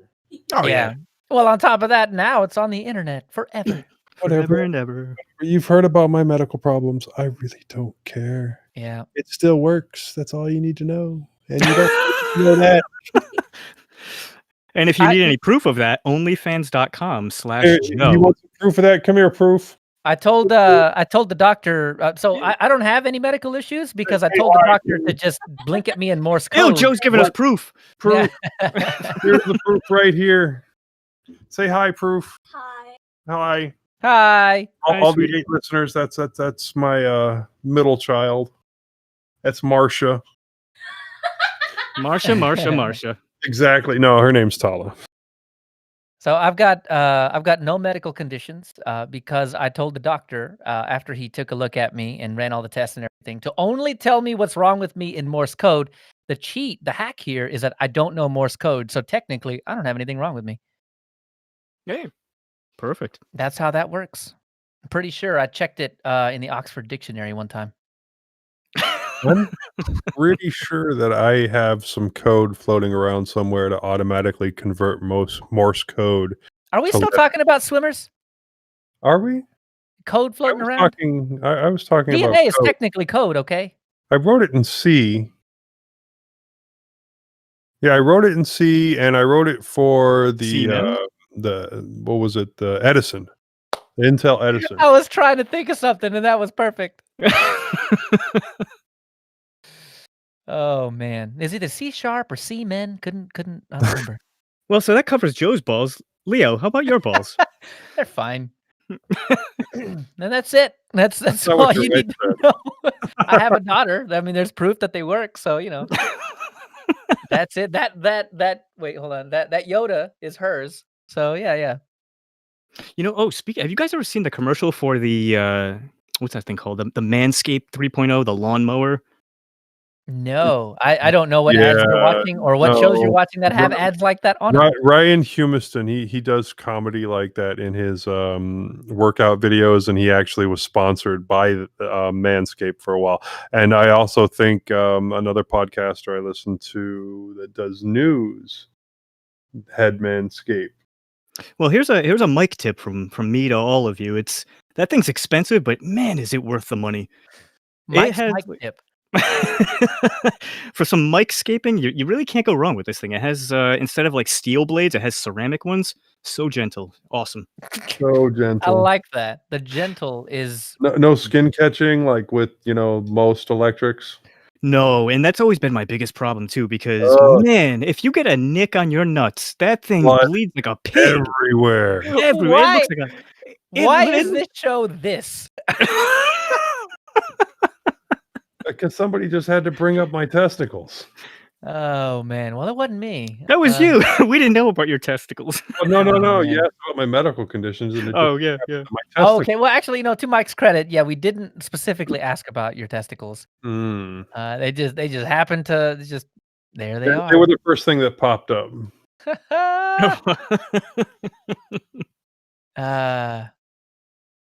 Hey, we're still rocking the same number of people on the live stream, so I know. they're not too They upset. walked away from their computer. They took the headphones off, man. Yeah, I was gonna say you kind of have to at this point, but what's funny is that it doesn't do this. The numbers don't do this after the show. They very quickly go to 1, which is me, at the end of it. So, that is hilarious. So I'm telling you, the alternating Saturday, just what we always do, and just record it.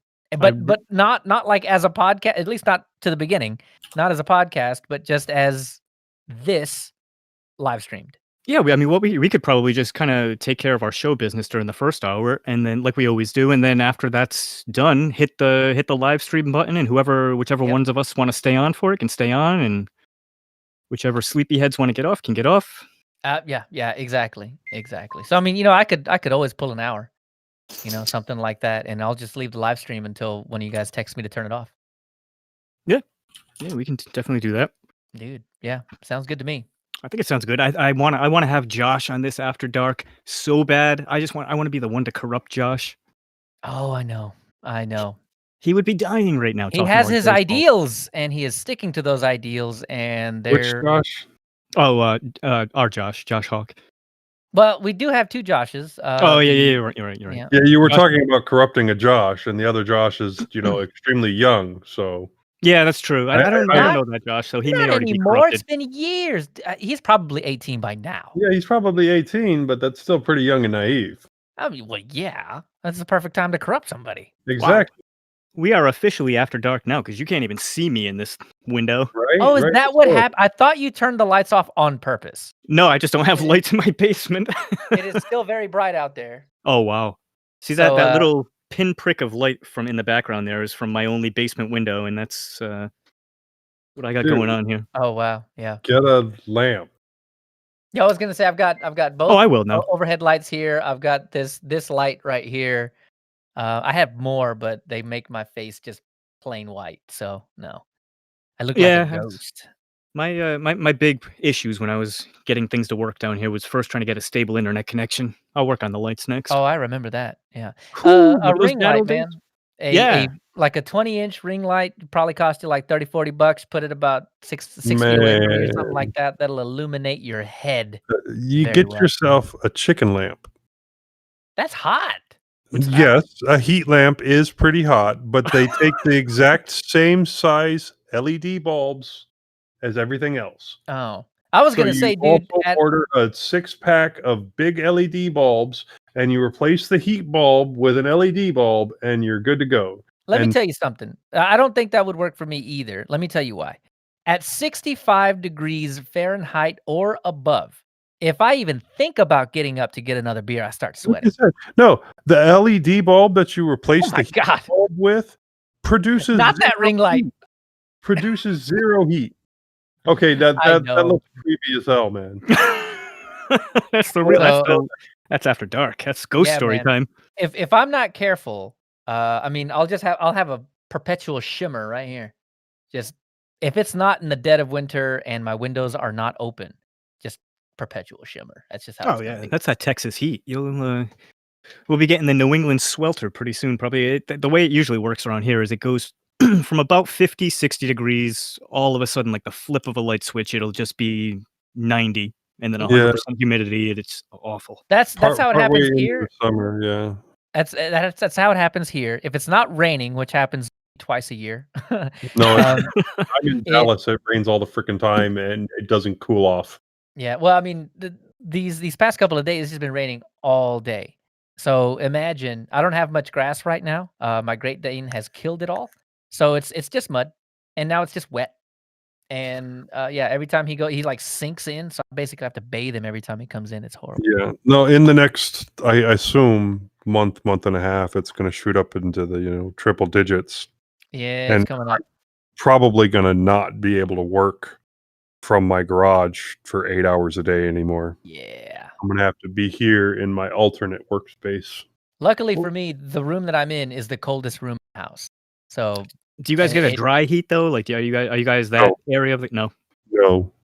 Where I'm at, it's mostly dry heat. Yeah, you're further west. Yeah. Here, it's like trying to breathe at the bottom of a pond. Yeah, that's how it is here too. It's just swampy. It's awful. Dude, if it's like above 20% humidity, I don't care what temperature it is, I'm sweating. Oh yeah. Yeah, I hate this. I really hate the summertime, honestly. I prefer sub-zero temperatures. I prefer 18 feet of snow on the ground. Nope. I love it. I do. I prefer it. No. Have you ever seen it, Leo? North. No. We've had some pretty bad snows. Well, besides this year. But not in any consistent fashion at all. But when it does happen, and it's not like the blizzard last time where everybody loses power and water and everything, like I prefer it. I love it. I've lived in both. Here's the thing. Let me tell you. Here's the thing. Every time it snows, every time, especially when it snows deep, and we're talking at least 8 inches, I have to walk my ass to the store. I never walk to the store any other time. No, not in the summer, not in the spring, not in the fall, only when it snows. Only. And it is the most fun thing that I do at all in the snow. I love the snow. Back in the winter of 2018, it was right around January or so, up in the Northeast here, we had this stupid thing called a polar vortex. Hey, I remember that. Yeah, it was the most horrific winter I've ever been through in my life. They had every single day for 10 days straight. They had the wind chill was -20 outside. And so I was, me and a buddy of mine decided it would be a good time for us to go winter camping up in the White Mountains of New Hampshire. I swear to God, I literally thought I was gonna die up there. It was that's like Naked and Afraid stuff. Yeah, it was honestly it was no joke. It was really like some bad shit. I shouldn't have done that, and I almost paid for it. Dude, when I walk to the store, I'm outside for like an hour tops. That's enough. I'll do it again the next day. But no, I'm not sleeping out in that. No, it was so cold and so frozen. We couldn't get a fire going. It was too cold for fire. It was awful. I used to think the winter was great. Being out in the snow, it didn't bother me at all. And then I spent 20 years in the desert. And then I experienced cold again. And that was a big nope. Yeah. And no. Well, my dogs are getting restless. I need to go get them some exercise. I think that'll be the end of mintCast at mintCast at night or mintCast at midnight. mintCast midnight. Ooh. mintCast night. Midnight. I like that. Yeah. Oh, at midnight. Yes. Dude. We'll just have a midnight podcast. Dude, midnight. All right. Okay. Yeah, y'all, anybody still listening that's crazy enough to still be listening, let me know what you think about midnight. That sounds good. Yeah, let us know if you guys want to hear this on a regular basis, because I am totally willing. Maybe we can get Bo back on. Hey, honestly, for something like that, I bet you would. Probably Tony, too. If we do an official After Dark type thing, I'm going to be so unleashed. All right. So I'm going to go kill the live stream. Thank you guys for sticking around for a way too long. Y'all have a good one. Thanks for showing up. I appreciate you guys. Y'all have a good 2 weeks. Bye, guys. Yep. Later, guys.